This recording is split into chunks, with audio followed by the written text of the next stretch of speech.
deck, be very aggressive against a Steel Sapphire deck. Very talented young player, and doing very well with a good chance of making the top cut. So I'm excited to watch this match.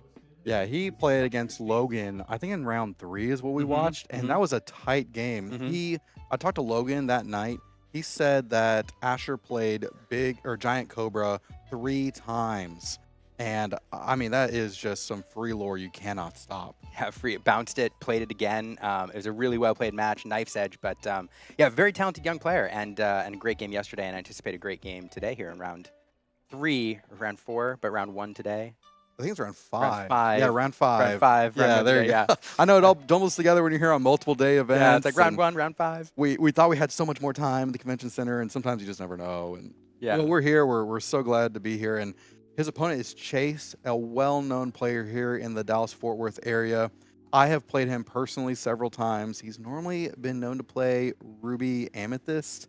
He's a great pilot with those lists. I have never beaten him, even though I've brought different builds. And he tends to get in the top placement every time he plays in a tournament. So excited to see all the action. We're going to head on over to match 1 to see that action. We'll be there in just a moment. Let's do it.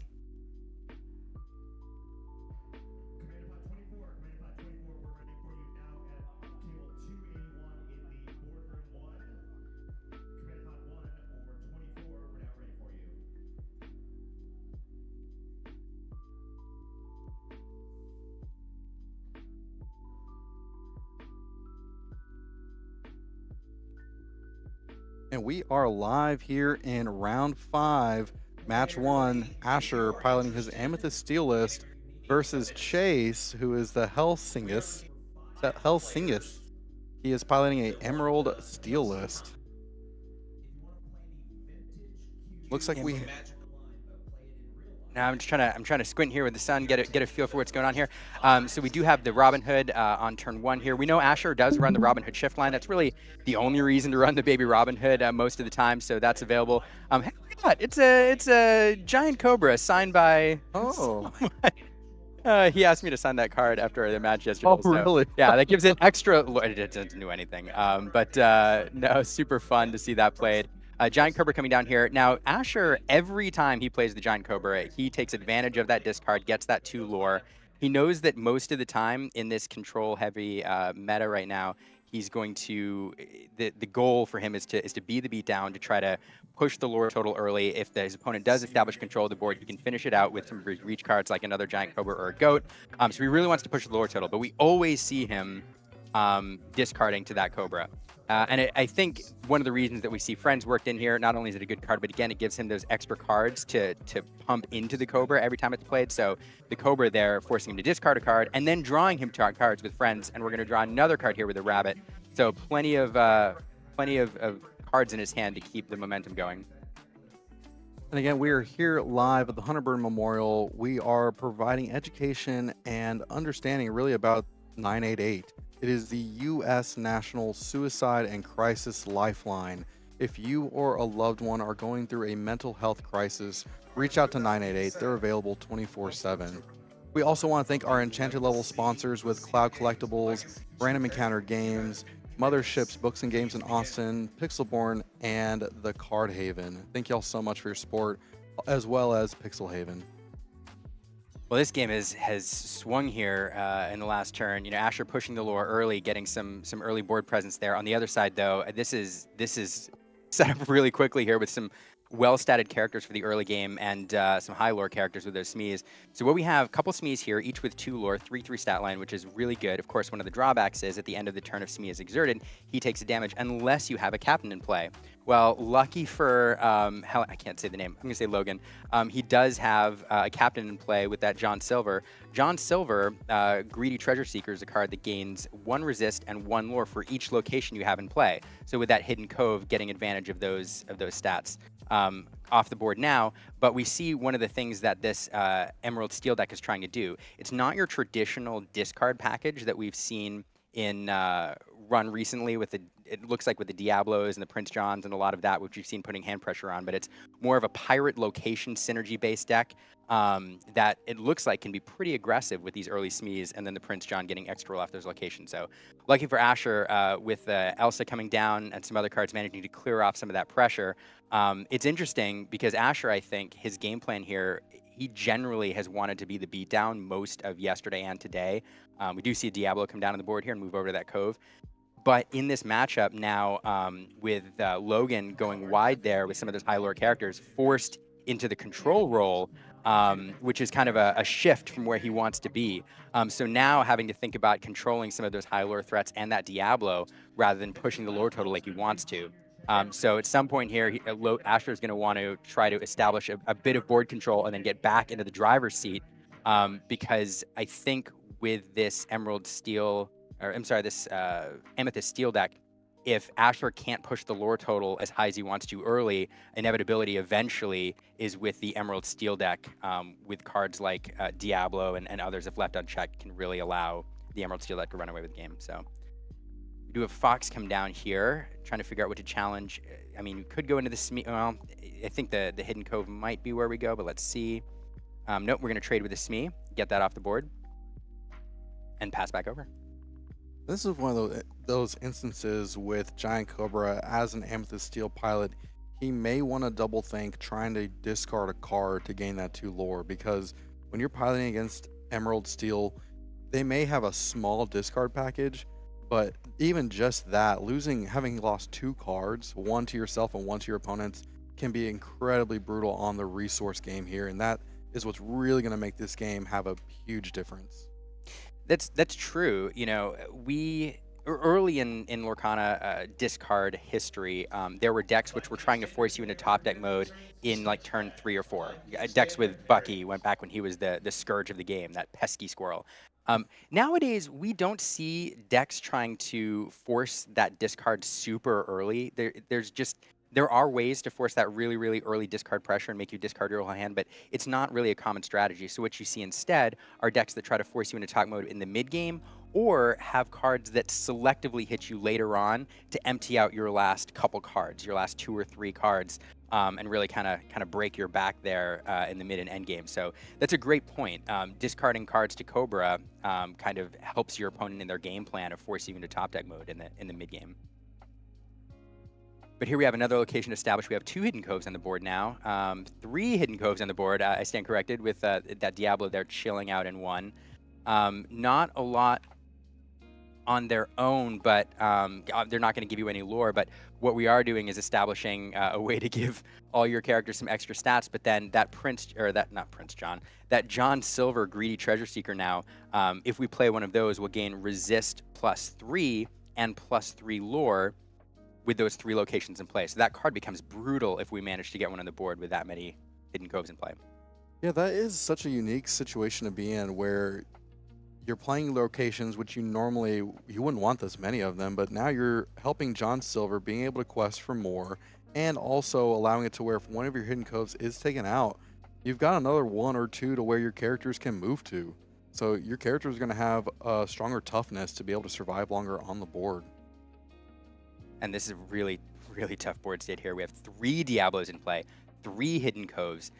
Those Diablos, if left unchecked, are going to draw Logan 3 cards every turn. And here, playing friends from the other side there with the rabbit, that Diablo could trigger again. I don't think I saw Logan choose to use the Diablo there. I may have missed it as I was watching Asher draw. But you know, in this Amethyst Steel deck, or in every deck, or well, in any Amethyst deck, part of your game plan in the mid game is to drive your resource total with cards like Rabbit, cards like Friends. You really need to keep your hand, going, and that works against you when your opponent has Diablos established and exerted on the board. So with those extra cards, looks like we've established another Robin Hood on the board. That shift line is available for Asher if he has it. And now back over to Logan with his 3 coves and two birds. Yeah, Chase here, Helsing, having done a great job here, really having this board state with these locations, these double Diablos, having them spread out amongst the locations themselves. So if you take out one, the other one still is going to be there on the other location. And we see Asher here. I mean, it's 7-4. He's trying to come back with board presence. If he can have this shift Robin Hood line, these else's available, things to tap down, even play a Cobra if it's not having discarded a card, doesn't matter. Having a 4/4 body at this point can be a big difference at this board state. Absolutely. I apologize to Chase for mispronouncing your name here. I was so used to Asher and Logan yesterday, and I'm scared to say, I'm going to try it. Hellingist. Chase. I've got it now.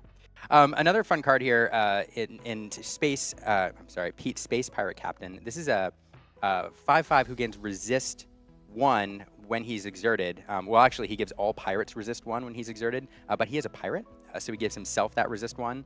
He also prevents your opponent from singing songs, I believe. So one of the fun cards from Pete, Space Pirate Captain. It's one of those fun cards from the new set that we see worked into to Emerald Steel, these dual cost cards.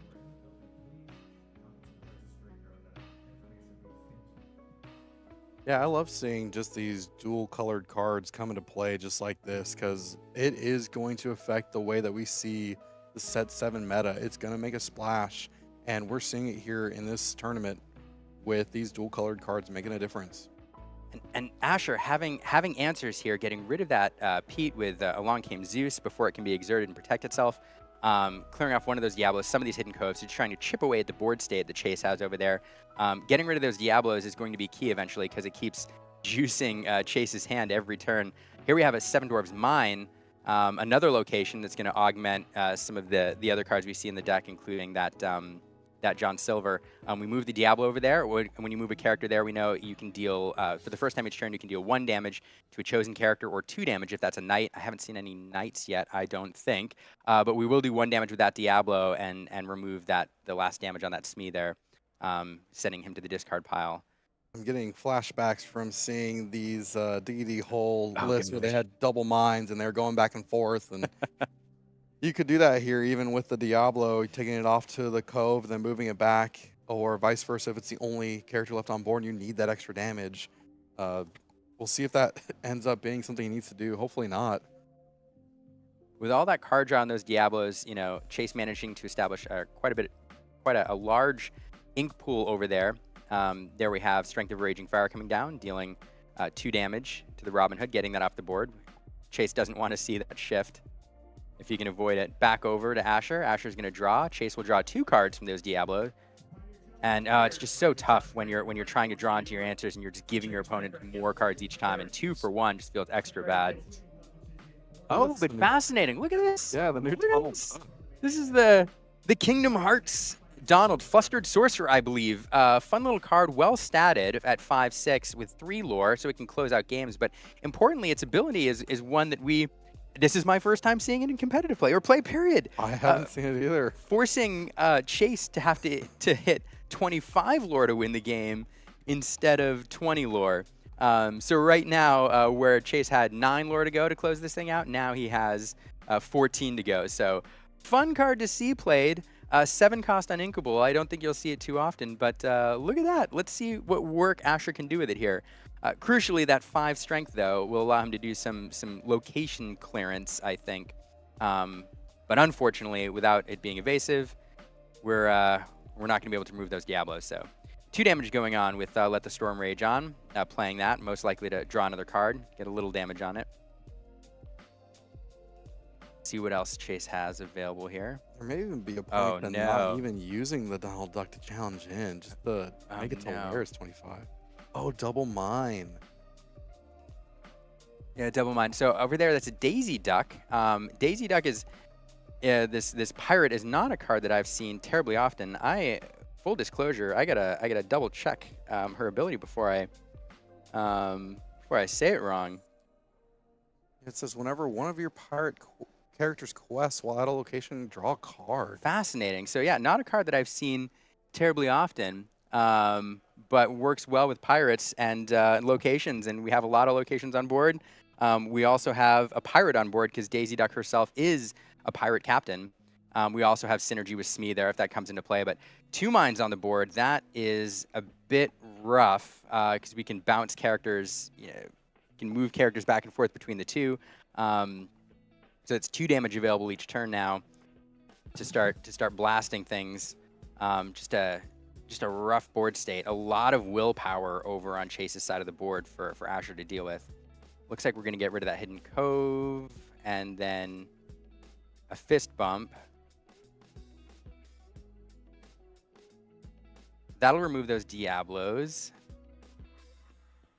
Oh, and having that Donald back in your hand.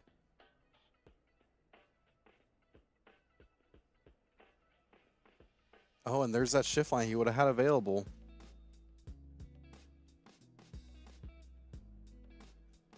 Yeah, let's see. So we still have those mines out there, able to do some control. Asher getting 6 strength on the board to try to challenge locations.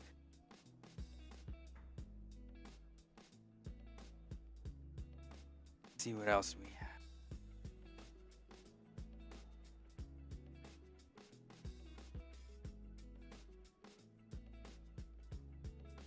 We do have the shift. Okay, so Pete, Space Pirate Captain, we've seen a lot of people work in the morphs now to shift that in some of these decks as an added benefit. There's a lot of shift characters available in Steel with the Beast Tragic Heroes, the Robin Hoods. The Space Pirate is another card that can choose morph, but there are also some good Pete shift targets, including Games Referee. And the other card that we saw, Pete Pirate Scoundrel, is a fun 1-drop that does some item control against this item heavy meta that we've seen, but serving here as a shift target for Pete Space Pirate Captain. Pete's going to come down, move over to that mine. Now, Pete is a 5/5. He gives himself resist 1 while he's reserved, and that Daisy resist 1.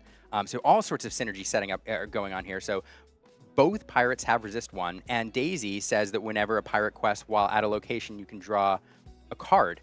So both pirates at locations can each draw a card each turn, each have resist 1. There's just all sorts of location and pirate synergy going on here. Wow. What a fun build.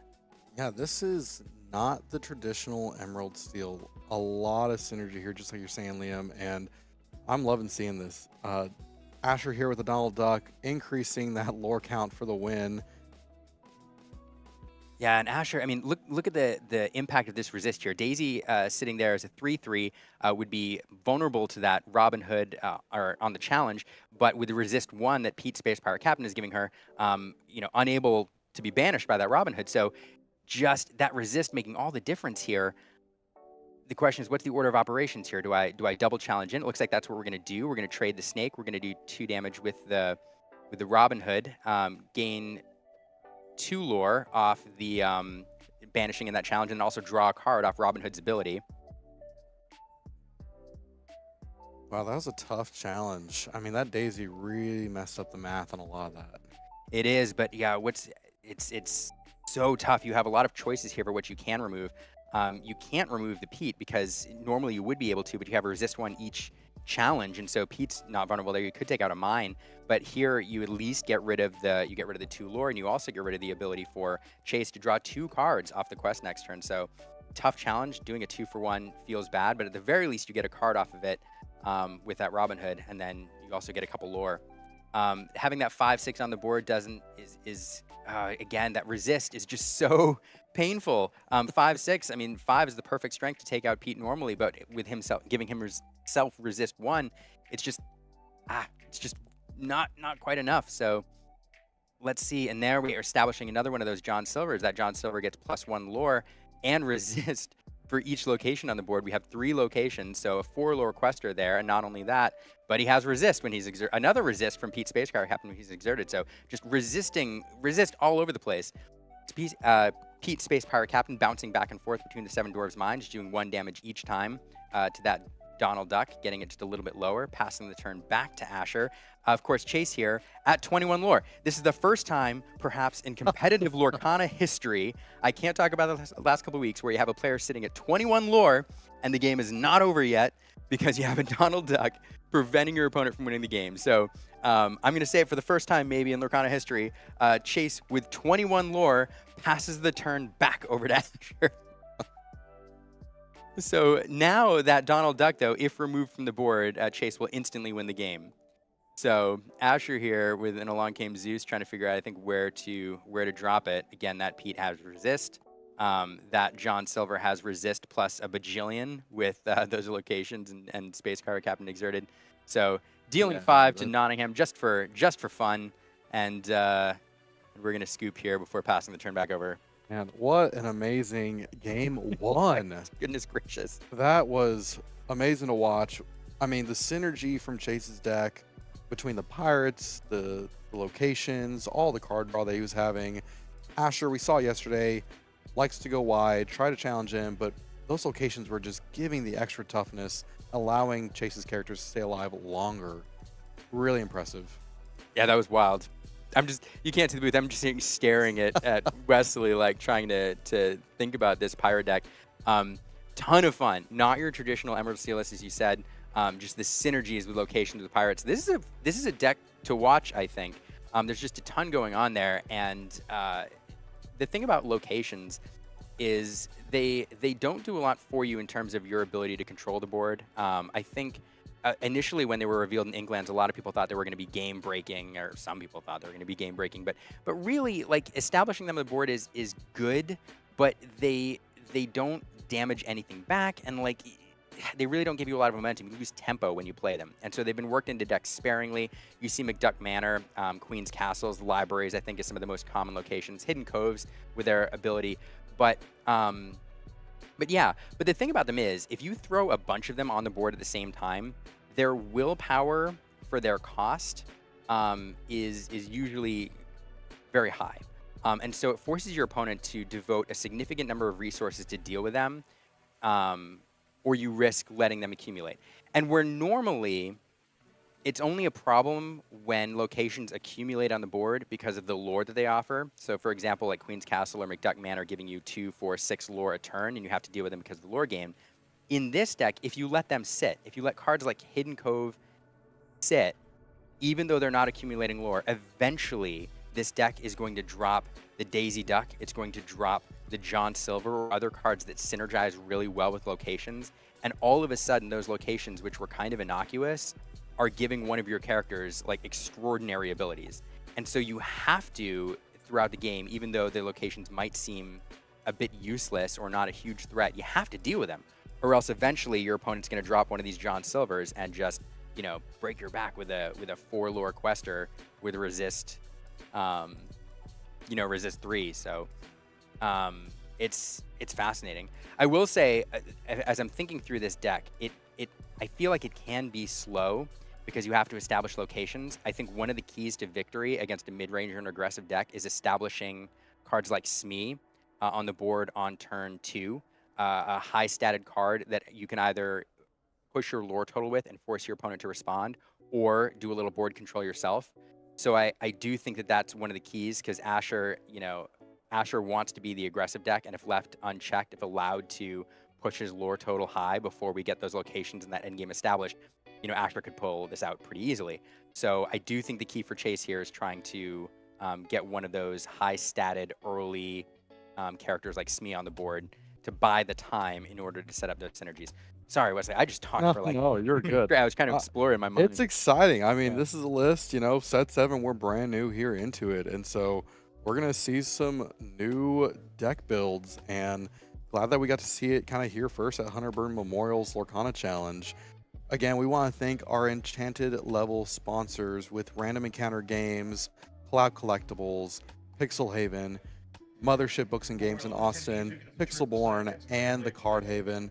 They have been huge supporters of today's event. We want to thank them so much as they provide support to educate the community about 988. 988 is the suicide and crisis lifeline. If you or a loved one are going through suicidal ideation or a mental health crisis, reach out to 988. They're available 24/7. I was talking about this before the tournament as we were providing education, but finding that outlet or that person that you can trust to share your burdens with is so important. And here we go in the Lorcana community, sharing wonderful moments with Fire the Cannons. Yeah, this is a fantastic start for both decks, I think. Looking over at Chase's side, he had the first turn Hook, he had the second turn Smee. I think I do see that in hand. I got a quick look, and that's what he wants. There it is. So that's what he wants on turn 1 and 2. But Asher, with the Fire the Cannons, a card that's been around since set 1, has been in and out of the meta, but worked in sometimes to deal with early game threats. And here it is, used to great effect to prevent that, that Captain Hook from sitting around early. But we do have the Smee on turn 2. That's exactly what Chase wanted to do to buy himself the time. Asher, however, with that Diablo, able to quest a little bit, and of course we'll get a card when it is banished. Let's see what we have, though, for turn 3. We spent an entire turn dealing with that hook. Looks like a friend from the other side into the Inkwell, followed by the Giant Cobra. We'll discard a card here. It's the Rabbit to gain 2 lore and quest for 1 with the Diablo. So definitely prioritizing the lore game here, saying I'm going to quest with this Diablo every single turn and gain a lore unless you take a turn to banish it, giving me a card in the process. So that Cobra not only represents 2 lore, but it's very well statted for this point in the game. A 4/4 for 3 could definitely answer that Smee if it is exerted, and also do significant damage to a location if it drops. So not only representing, 2 lore closer to victory here for Asher in line with his game plan, but a card that can deal with some early threats on the board. Let's see what the response is here. Chase thinking through what he wants to do.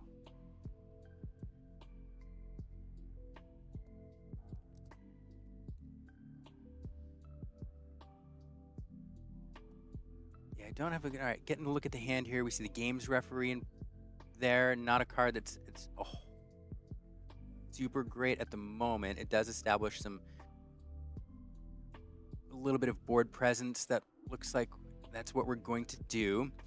So that'll prevent any actions from being played on Asher's turn, either perhaps singing friends from the other side, which is something we've seen Asher do with the Cobra before, or some sort of removal.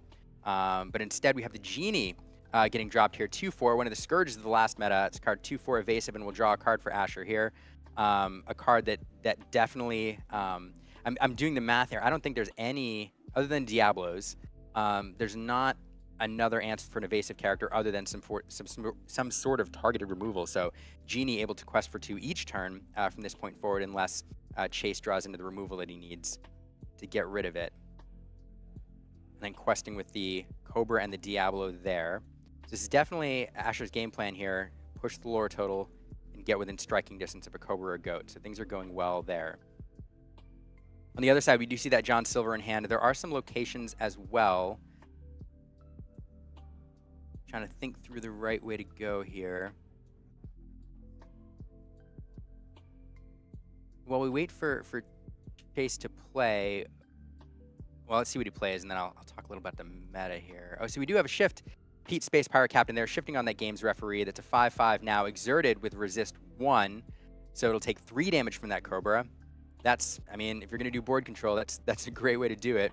I mentioned earlier, games referee not going to do a whole ton of good here at that point in the game, unless it's a shift target for that Space Pirate Captain, who now can exert the turn he comes into play and deal with that Cobra. So fun play there. That Genie, of course, it doesn't have evasive though, so that Genie, of course, able to quest here with impunity. And now Asher going to rebuild his board a little bit. And it is a Fox, going to bounce that Genie. Challenge into that Pete, remove it. And now Chase with the only character on board. Nope, fire the cannons there into that Smee. So Smee, of course, takes a damage whenever he is exerted at the end of the turn, unless there's a captain in play. Last turn we did have a captain in play with Space Pirate Captain. But Smee now, if he exerts at all, is subject to removal. So Asher efficiently using his ink, that last ink there, to put 2 on that Smee. And now it cannot do anything with impunity unless we manage to establish another captain. What a back and forth that we're watching here with the board state. Asher having a little bit of a lore gain here, but no board state. It's a brilliant, brilliant game. All right, so Chase, I think, double check. We do have 1 card left in hand. So we've established that Daisy pirate captain there. Daisy says whenever there's a pirate at a location and it quests, you get to draw a card. So dropping that Daisy and a location in the same turn. Now Asher knows we've got 2 pirates on the board that can move over to that location and quest, drawing cards. So removing some will be useful. Then we have that second fire of the cannons into Smee. Smee, bumbling mate, getting hit by 2 pirates cannons, which is interesting flavor, I guess. Smee with the flavor text on the card, fire the cannons, kind of fascinating there. So the Daisy Duck will move over to the Hidden Cove, quest, drawing a card for Chase. Asher, though, has pushed his lore total up to 8. Now he's got this Genie, which is great at questing. It's got evasive, but that Daisy Duck is there to survive unless Asher has another card, or like removal or an Elsa maybe to follow up.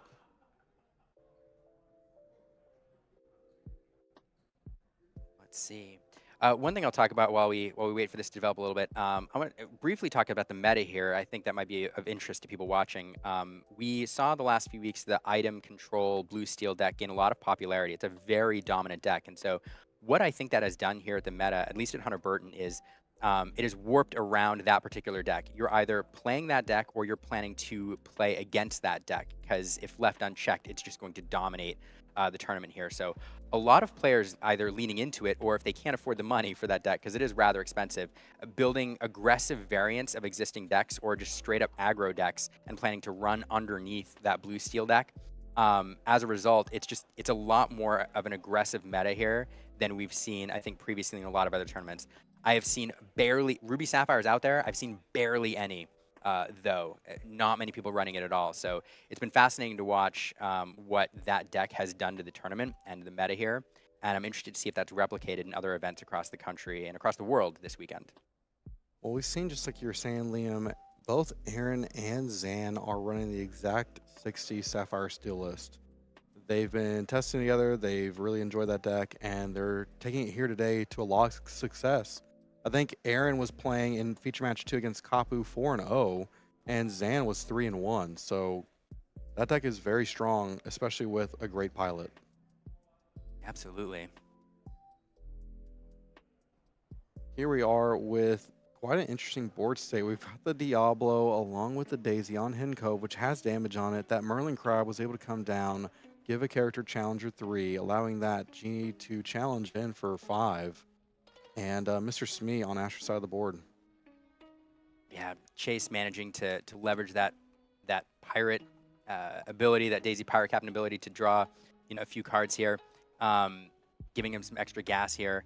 And I mean, so Asher's definitely gonna want to think about removing that Daisy deck next turn. The thing about this deck, when you look at it, is these pirates just get better if they're left unchecked, because there's a lot of different pirate synergy, a lot of different location synergy. So any of these cards are kind of innocuous on their own, but if Chase drops 1 or 2 cards, all of a sudden they become huge threats.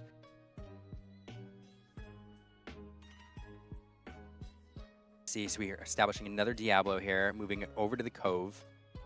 And then the other Diablo will challenge into the Genie, that Cove giving it the extra willpower it needs to survive. So now that Diablo with 2 damage counters on it will be susceptible to removal if that Cove is removed. That Cove with 5 damage now is easily challenged. So the Crab will sing Friends from the other side, drawing Asher 2 cards. But because of that exerted Diablo, will also draw Chase 2 cards.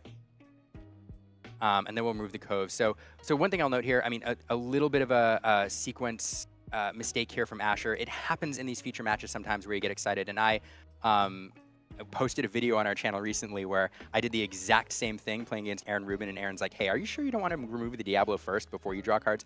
Because as players, you train yourself to draw cards first, to get the information first, and then make your turn decisions. And so you're almost hardwired that way. Diablo changes that calculus, though, where you have to take some action first, and usually you want to deal with the Diablo before drawing cards. And so Asher giving Chase a couple extra cards there. But again, it's how we're wired to play. So that's, that is what it is. So removing that now, and now we have a lot more manageable board state over on Chase's side of the board with that Daisy Duck and that Diablo sitting there. No location, but there's the location. I imagine we're going to slide those characters over here, giving Diablo a little extra protection, and then getting that Daisy the ability to quest and draw a card. And to highlight that point, well, let's see what we do here. Oh, another Daisy. Oh my goodness. So now that Daisy questing will represent 2 cards. We'll draw a card from that Daisy's trigger, and then we should draw a card from the other Daisy's trigger. So that's 2 cards off that quest. Drawing 2 cards. And to highlight the point that you made earlier on, and we just highlighted there with drawing cards first, we have the extra ink available. We may move something over, like we may make other decisions, but Chase very careful to move just the 1 Daisy to the Hidden Cove, quest with it, get the maximum number of cards he can in the turn so far, and then we'll make the decision to slide cards over. There are, I think, other players, less experienced players who, you play the Cove and then you just move everything to it and then you do what you're going to do. But moving characters 1 at a time here to maximize use of resources. do think it's interesting to see that Asher did have the opportunity where the Hidden Cove was not on the board and chose not to challenge into that Daisy. Maybe wanted to save some of his characters so that way he can challenge in without having less characters on the board. We'll have to see how that pays off for him.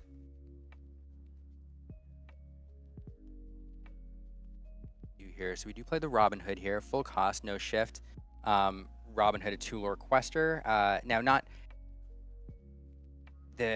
super well statted on the strength side for the mid game, but super high willpower, so should be able to do some damage. So let's see what we do here.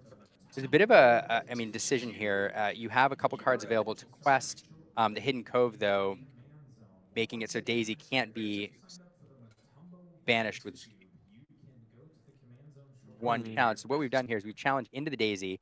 The crab being removed, giving challenger to the Smee, making it challenger 3, enabling us to challenge into the Cove and remove that. Maybe missed it. Did the Daisy have a So damage I on it? didn't see Because the it was a damage counter on the Daisy. 3/3. Yeah, that's why I was a little confused for a moment because I thought that line would be not available. Maybe I there's a guess if damage. he was gonna follow up after getting the Cove away anyways, it would have gotten removed regardless. Yeah, yeah, you're right. It may have been a So line you take anyway. yeah, But I didn't see the damage counter on it. So that's okay. I guess Maybe it, missed it that. all equals out. Yeah. Yeah, maybe I might have missed it. So here, challenging into the Diablo, drawing a card for Asher. Asher's pushed himself to 9 lore now. And this pirate deck's so oppressive. I mean, the problem is, I mean, Asher has done a masterful job here throughout the game, just dealing with threat after threat after threat after threat. The problem is that Chase has managed to use a lot of those threats, like Diablo and the Daisy Duck, to just keep drawing cards. And so he just keeps dropping, threats on the board, forcing Asher to respond. And it's tough going. Along came Zeus here being played to get rid of that Smee. And now we have another Pete Space Pirate Captain there. We'll note the synergy again with the Daisy Duck Pirate Captain. Both pirates now having resist +1. So now we have the Exerter Diablo and 2 pirates with resist 1. And just pointing out again what difference that makes. If you're able to swing in here with the Robin Hood and banish the Daisy, get 2 lore off of it, that's pretty big. But we will be able to do the similar thing. So here we have Robin Hood getting Challenger 3 from that crab. Exactly enough to challenge into that Pete, remove that, get that off the board. And again, just a masterful job dealing with the threats here. Asher is somehow, with less card draw, managed to keep Chase at bay. But Chase just drawing card after card, playing a Pete Games referee there, preventing any sort of targeted removal.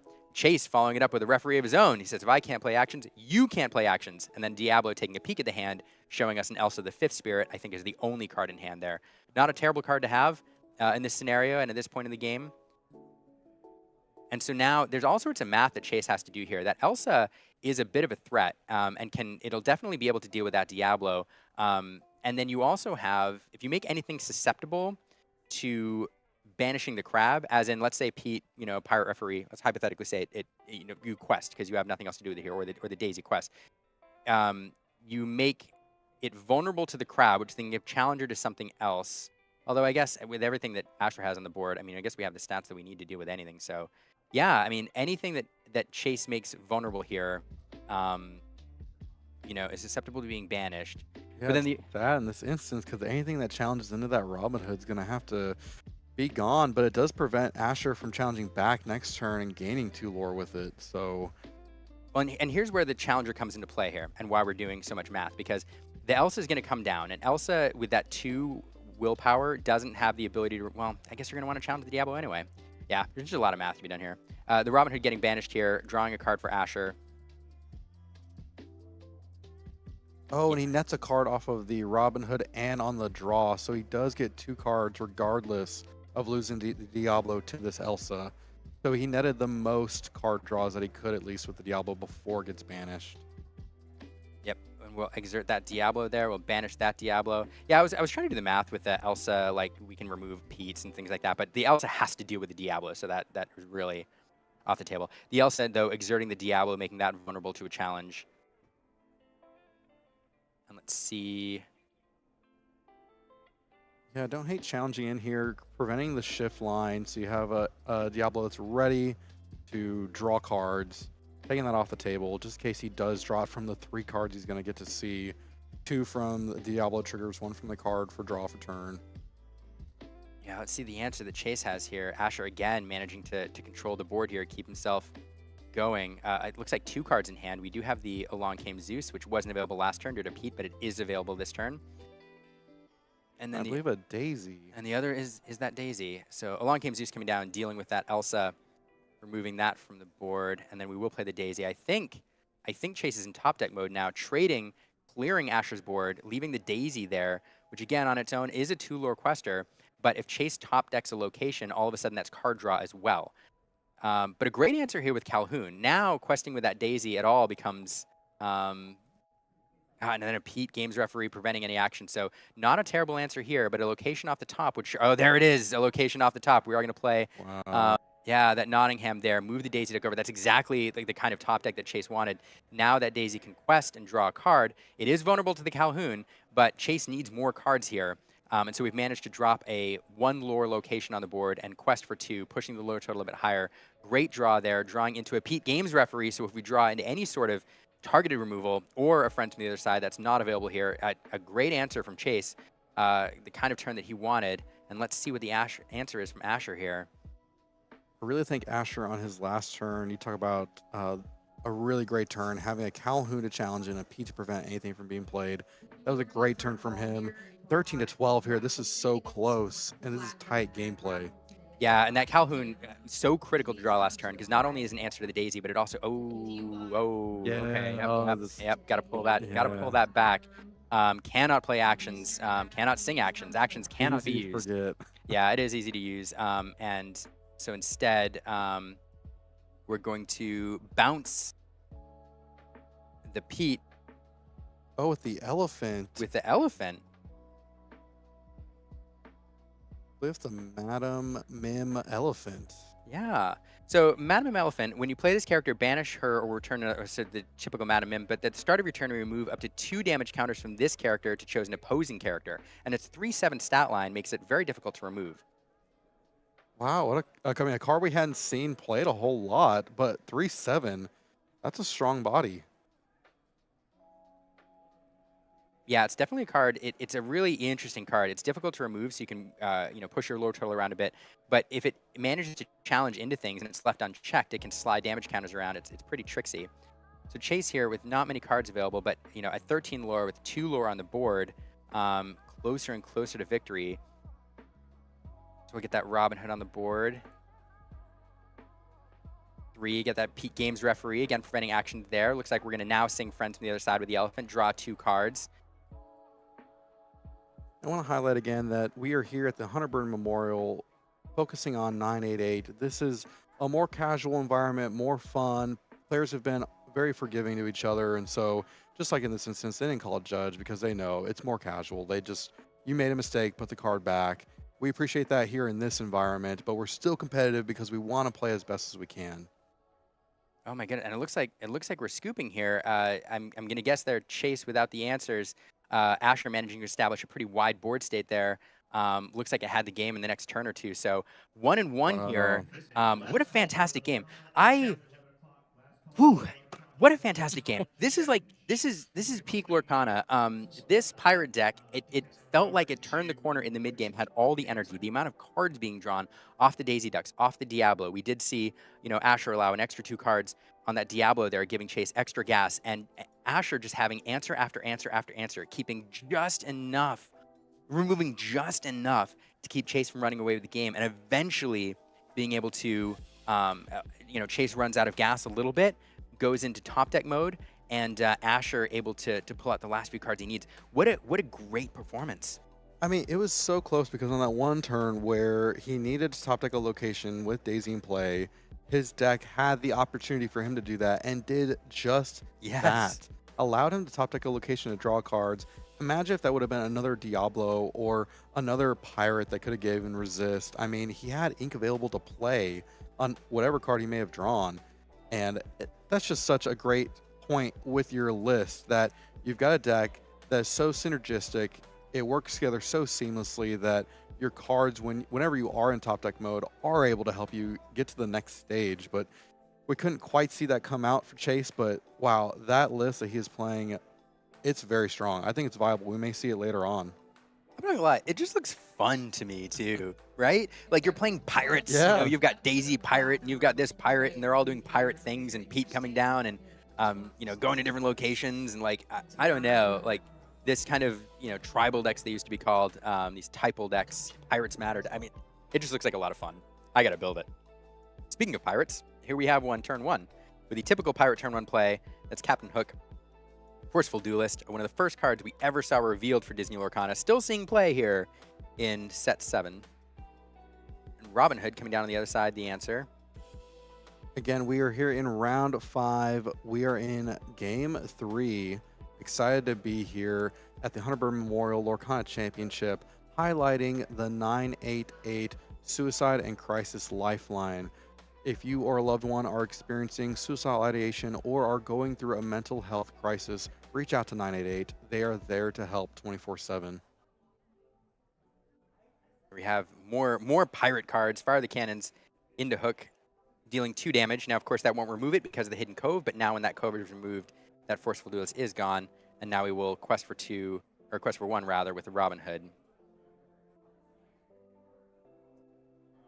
Wow, having to use a fire the cannons on the Captain Hook.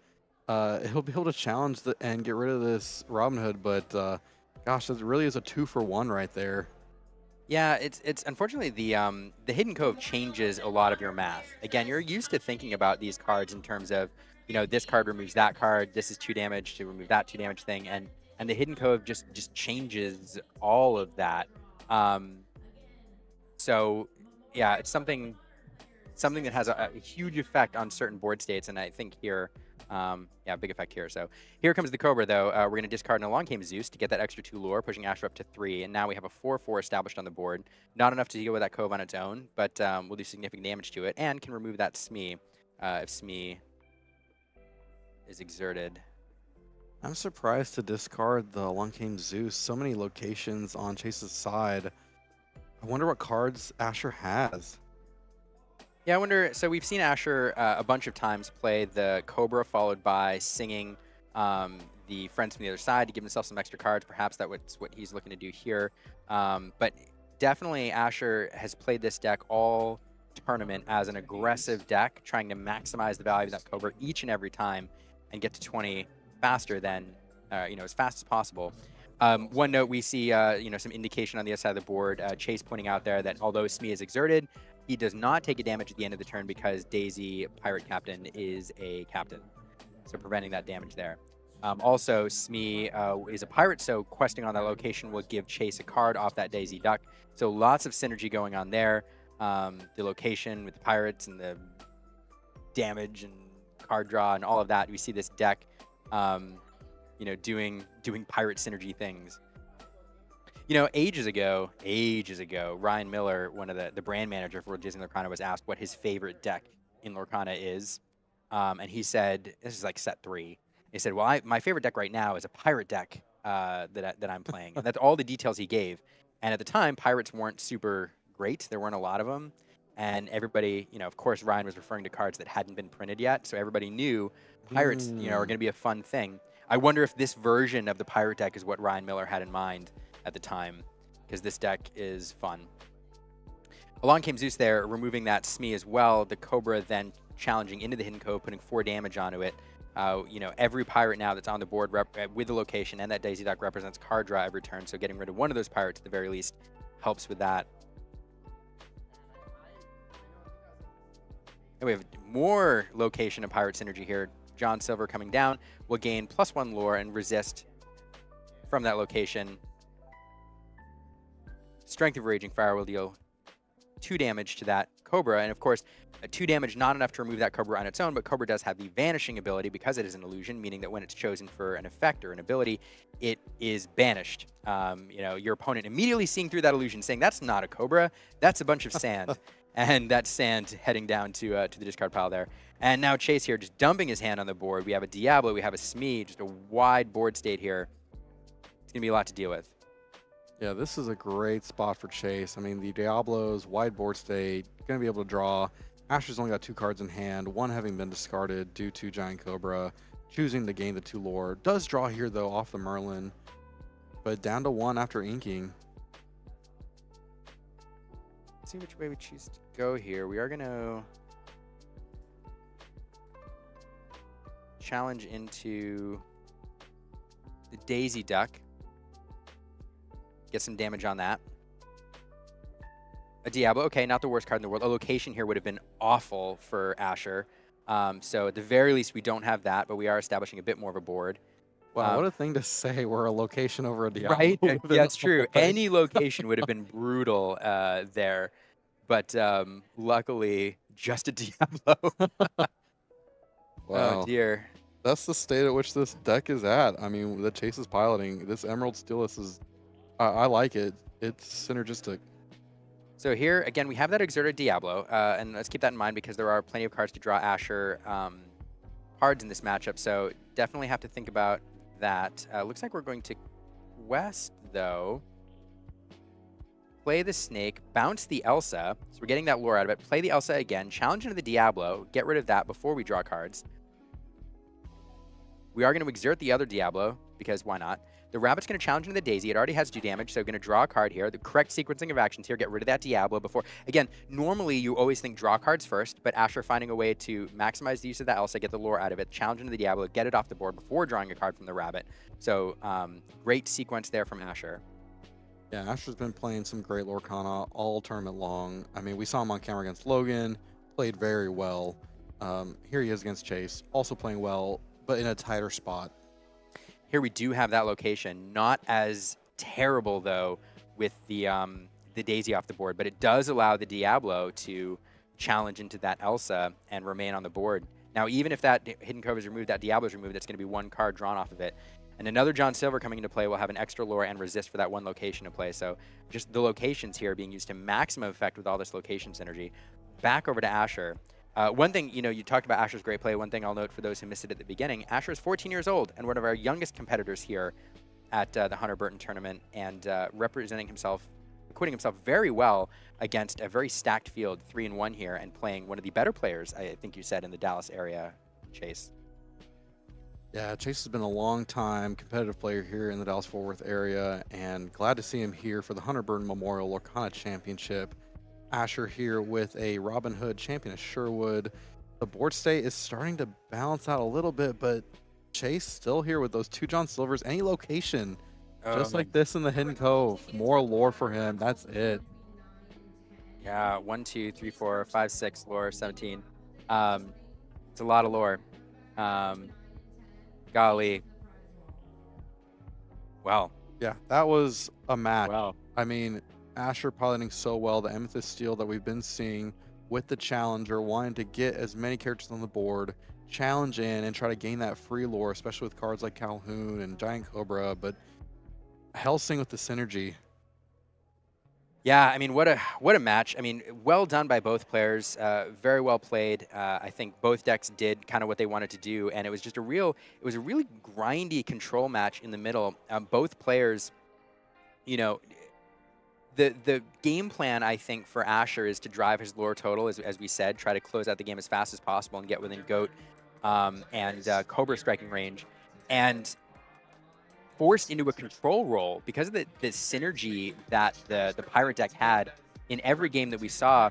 Although he tried to push his lore total early, he did a little bit of that. Really forced into a control role because the synergy in that Pirate deck is just so unreal that every single card, its threat becomes exponentially greater when your opponent drops the right cards on the board. And so the most innocuous card, even a Smee, which is it's just or let's take Forceful Duelist. Even Forceful Duelist on his own is a 1/2, with Challenger 2, doesn't quest for much, sitting on the board there in the mid game. It's kind of like meh. It's just not going to do much good until your opponent drops a Daisy Duck in a location, and now that Forceful Duelist gets you a card, and it gets resist from other Pirate cards, and it just gets better. So it's really fascinating, watching how these games played out, and I'm going to take a look at that Pirate list.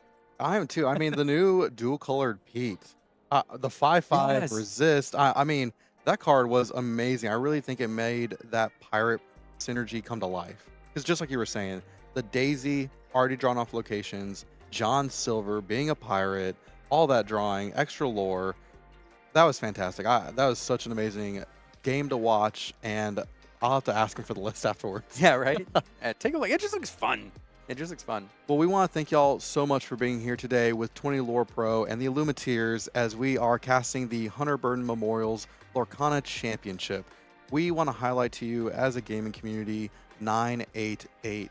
It is the suicide and crisis lifeline. If you or a loved one are struggling with suicidal ideation or mental health, reach out to the number 988. They're available to help you or your loved one 24/7. Again, thank y'all so much for your support. We have more rounds to come, followed by the top 8 today. We're about to start the starter deck tournament here in just a little bit. We have starter decks from set 1 all the way to the I present, love that. all donated by local stores. We want to thank our Enchanted sponsors so much for all that they do, and thank you the viewers for joining us. We'll be back here in just a little bit.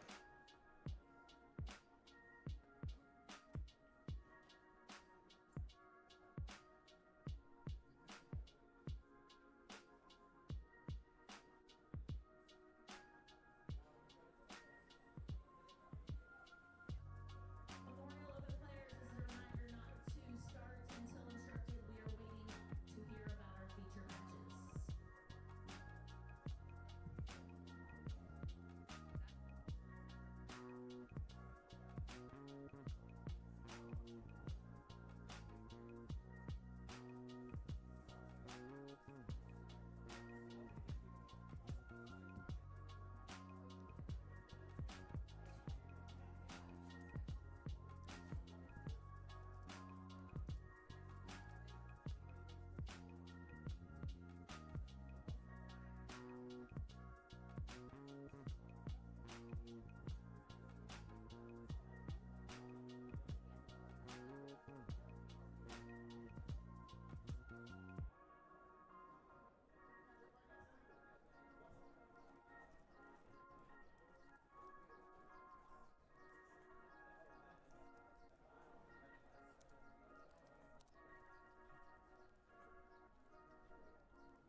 All right, we are back with the next round. We're jumping right into game one here of this next match. I'm Liam from the Limiteers. I'm joined here by Loaf. In the Hey, booth for the first time. yeah, first time. It's glad to be here, Liam. I'm so excited. Yeah. I'm so excited. I know you've been saying you really want to jump in here, and I'm super excited to commentate with you. This match is going all right, and it's an interesting matchup for this meta. I haven't seen actually either of these colors on stream. We have on the one side Lemon Lime over there with Joe. That's the colloquial name for Amber Emerald. And there's a bunch of different forms that this deck can take. We'll talk about that in a moment. And then on the other side, it's my favorite color combination, Emerald Amethyst. I love this color combo. It's a deck that's been good since set 1. Not so good in set 2, but good again in set 3, and then been in and out of the meta since then. So, yeah, I'm really excited to see this go. Yeah, this is an interesting matchup, and Emerald Amethyst is a deck that for me hits really close to home. It's my favorite color combination. It's something I've had success with, and really seeing it paired up against Hyper Aggro, we're really gonna have to pay attention to see if he's able to draw his foxes. Maybe he's got some crabs in his list that'll help him offset some of these 4 willpower characters. Looks like we have a Nala and a Piglet in play right now. Yeah, that's right. It's so this is an interesting color combo. This is a deck that was in and out of the meta for a while. It actually did very well in Toronto in this kind of off meta when Bucky got banned, and then actually got Clara Sear qualified for North American Continentals with an aggro version of this in Vegas, I believe it was the DLC. So what's interesting now about the meta is there's some great cards that came out in Arcasia's Island, including Lady and Tramp and some other cards, which leaned a lot of people into this Tramp build, they're calling it. But I don't see any of those cards here. So this may be more of your traditional Lemon Lime aggro, perhaps an Under the Sea splashed in. It should actually be pretty good into the Emerald Amethyst matchup, I think. So we'll see how it goes. 2 Piglets on the board, though, will each have 3 lore, given that there are 3 characters on the board. So already fast lore total start for Joe. Yeah, Amber Emerald really off to a fast start here. And very interestingly, on the Amethyst Emerald side, we see Beast being inked. So the 6-drop Beast, anytime an opposing character takes damage, it's able to ready. Yeah, that's a awesome card. Actually, I played against a Beast Relentless deck in 3 sets ago. It's a great card that can close out games quickly because, as you said, whenever it damages, you can quest with it. So you can quest for 4, 6, 8, a bajillion cards or a bajillion lore in a turn with that card if you set it up right. One thing we will note, let's take a look at Rourke over there. Great card into an aggro matchup. When it comes into play, you give a chosen character Reckless, but then more importantly, when you're playing against Hyper Aggro, whenever one of your characters is banished in a challenge, your opponent loses 1 lore. Lore loss is not something that we see in very many cards in the competitive meta. There's just not a lot of them out there, but Rourke is a card that became splashed in to deal with aggressive decks or even some of these mid-range Emerald Amethyst decks a few sets ago, and being used to great effect here to kind of tamp down on that lore gain across the way. Yeah, and this is really big for Trevor here because not only is he going to be able to prevent that Piglet for questing for 3, but it's actually forced unless he wants to make a different challenge to challenge into that Ursula, which we see him doing right here. Yeah, challenging into that Ursula. We saw that little token there indicating it had a Reckless, and then we'll lose another lore. It feels good to control the board a little bit, but not when you're trying to race ahead and not when you're losing lore for it. I'm a big fan. And, Lyle was a card I used to success in Toronto, and honestly, if Trevor ends up playing a John Silver, he'll just have my heart, just like that. All your favorites? Yeah. I do love John Silver. A card I'm surprised we haven't seen it with the pirate synergy in more like pirate builds, but here we have Rourke doing some board control of its own, challenging into that Piglet, and then being bounced. We was like, where are the damage counters? That doesn't matter. It's being bounced back to hand. An Enchanted Ursula there going into the Inkwell, and now the Snake, the only card on the board for Trevor as he passes the turn back over to Joe. Yeah, and although we don't expect Hyper Aggro to be doing a lot of challenging, depending on what Trevor's hand is, he might really value protecting that Lyle Tiberius Rourke to play it again later. Giving Joe an opportunity to eliminate it from the game and eliminate that loss of lore is something that Trevor's going to have to be conscious of, and both players are really going to have to be conscious of. Yeah, absolutely. It's starting to get in dangerous territory here, though. I mean, 9, 10 lore, that area doesn't feel like a lot sometimes. 10 lore is a lot to try to close out the game, but with all the high lore questers in Joe's deck, we're going to get to the point where Trevor's going to have answers every single turn to deal with some of these cards. Joe now with that Prince Philip being played, it's a 3/2 with Ward, but 2 lore. Again, getting closer to victory. The Snake going in, challenging the Piglet, removing that 3 lore quester from the board. And I'm guessing we might see O'Rourke here again. There he is. Coming in, old Lyle Tiberius. Yeah, and interestingly enough, cannot target that Prince Philip with the ward. So just a free, well, not a free, but 2 lore that can't be interacted with for Joe. And with nothing exerted, there's nothing to challenge into, so that Ursula is just going to have to sit there, not questing, probably not singing, so just left, unutilized this turn. The Nala will quest for 1, and Joe choosing to protect that Prince Philip there, making it not vulnerable to the crackback. And then a Daisy Duck drop for turn there with that 2 lore as well. So going up to 10 with the Nala. Yeah, and this is really what Lyle excels at in these game states is you might look at the board and think, wow, Joe can quest for a lot, but he would lose his Philip, lose a lore, so he would net 1, but then he would be behind on board and still facing down whatever Trevor has in his hand. It looks like Joe's only down to 1 card left in his hand. Yeah, that's the thing about hyper aggro. You want to dump your hand. That's the game plan, but you can run out of gas pretty quickly.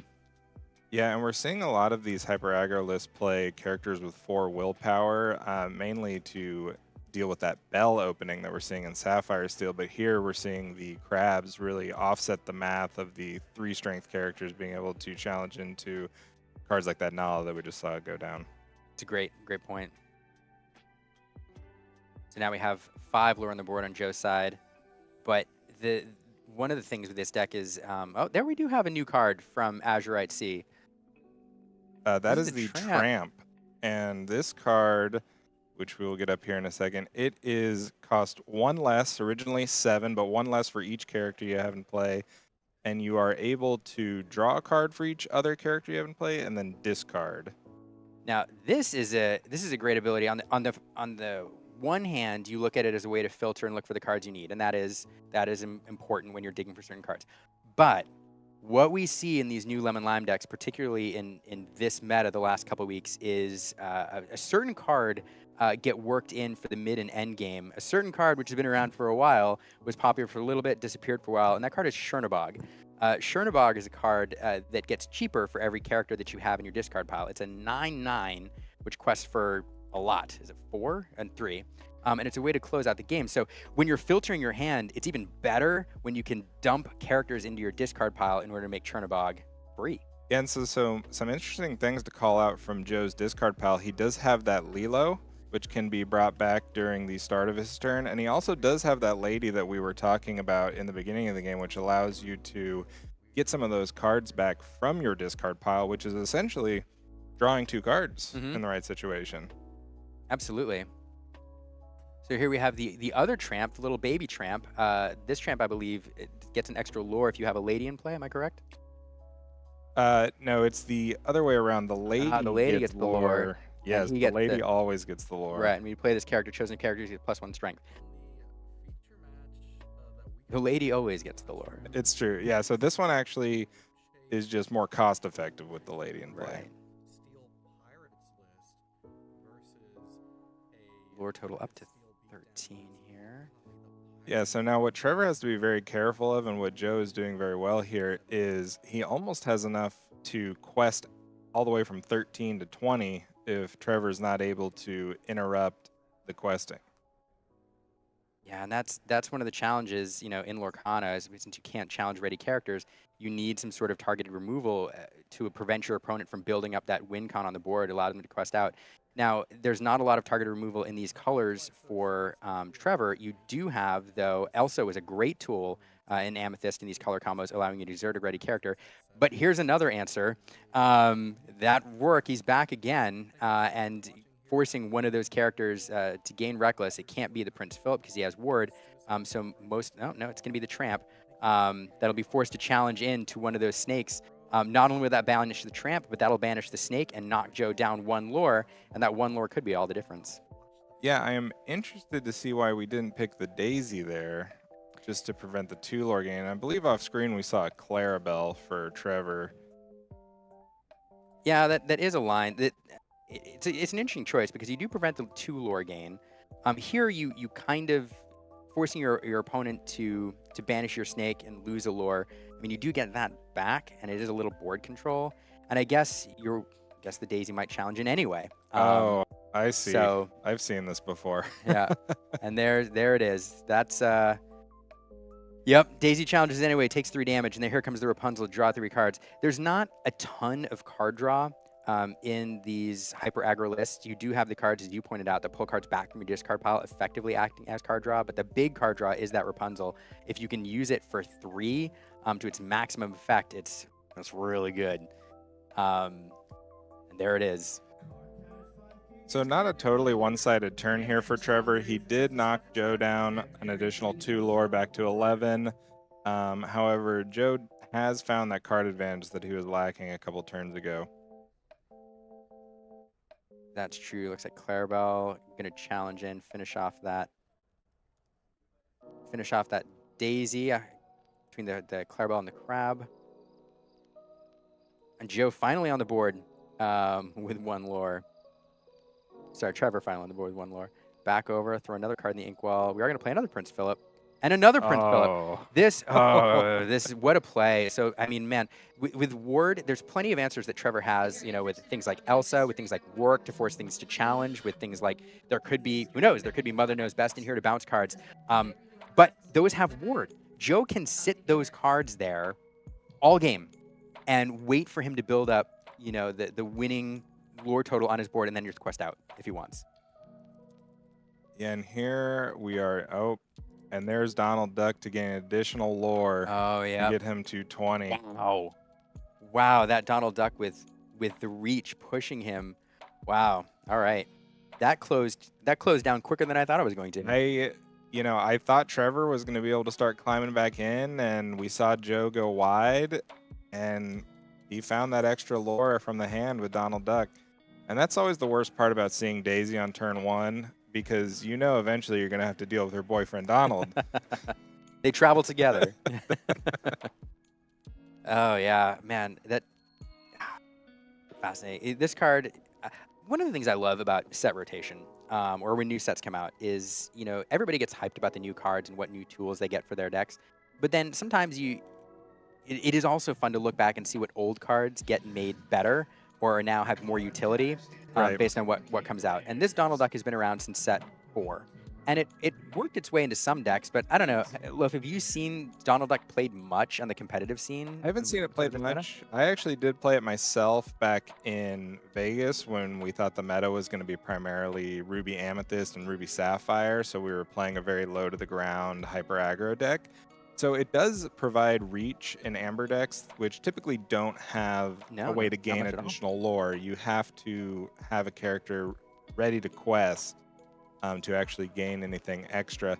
But I really like what Joe's done with his deck because he has a few cards that get faster with the new synergies. That new Tramp card we saw costs 1 less. But other than that, it seems like all the new cards that he's included in his list either draw him a card directly or have some sort of discard synergy that would allow him to gain advantage that way. Yeah. And I mean, Prince Philip, on paper, it doesn't look like that exciting of a card, but it was exactly what he needed to push through to the end of that game. 2 lore with Ward is, it's kind of brutal. Another card that's been in and out of the meta, it pops in and out, and appeared in some Ruby, some Emerald Amethyst lists near the end of the season. But these cards, they're good aggression early. I mean, with 2 willpower, banish pretty easily. But really, any card with Ward is really effective sometimes in the end game when you're trying to scratch out those last 4 or 6 lore. It's a card that you can plop down. Your opponent can't challenge it. They can't deal with use any sort of removal. So unless your opponent can win the game, that card is going to quest next turn.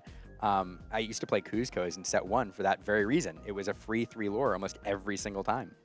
Yeah, Cuzco was a card, and here we are jumping into game 2, starting off with a Clarabelle for Trevor. Let's see what Joe has to start off his aggro deck. Yeah, it's fun. Clarabelle, great card, and it also enables, it makes your opponent have to respect the shift line with that Clarabelle as well.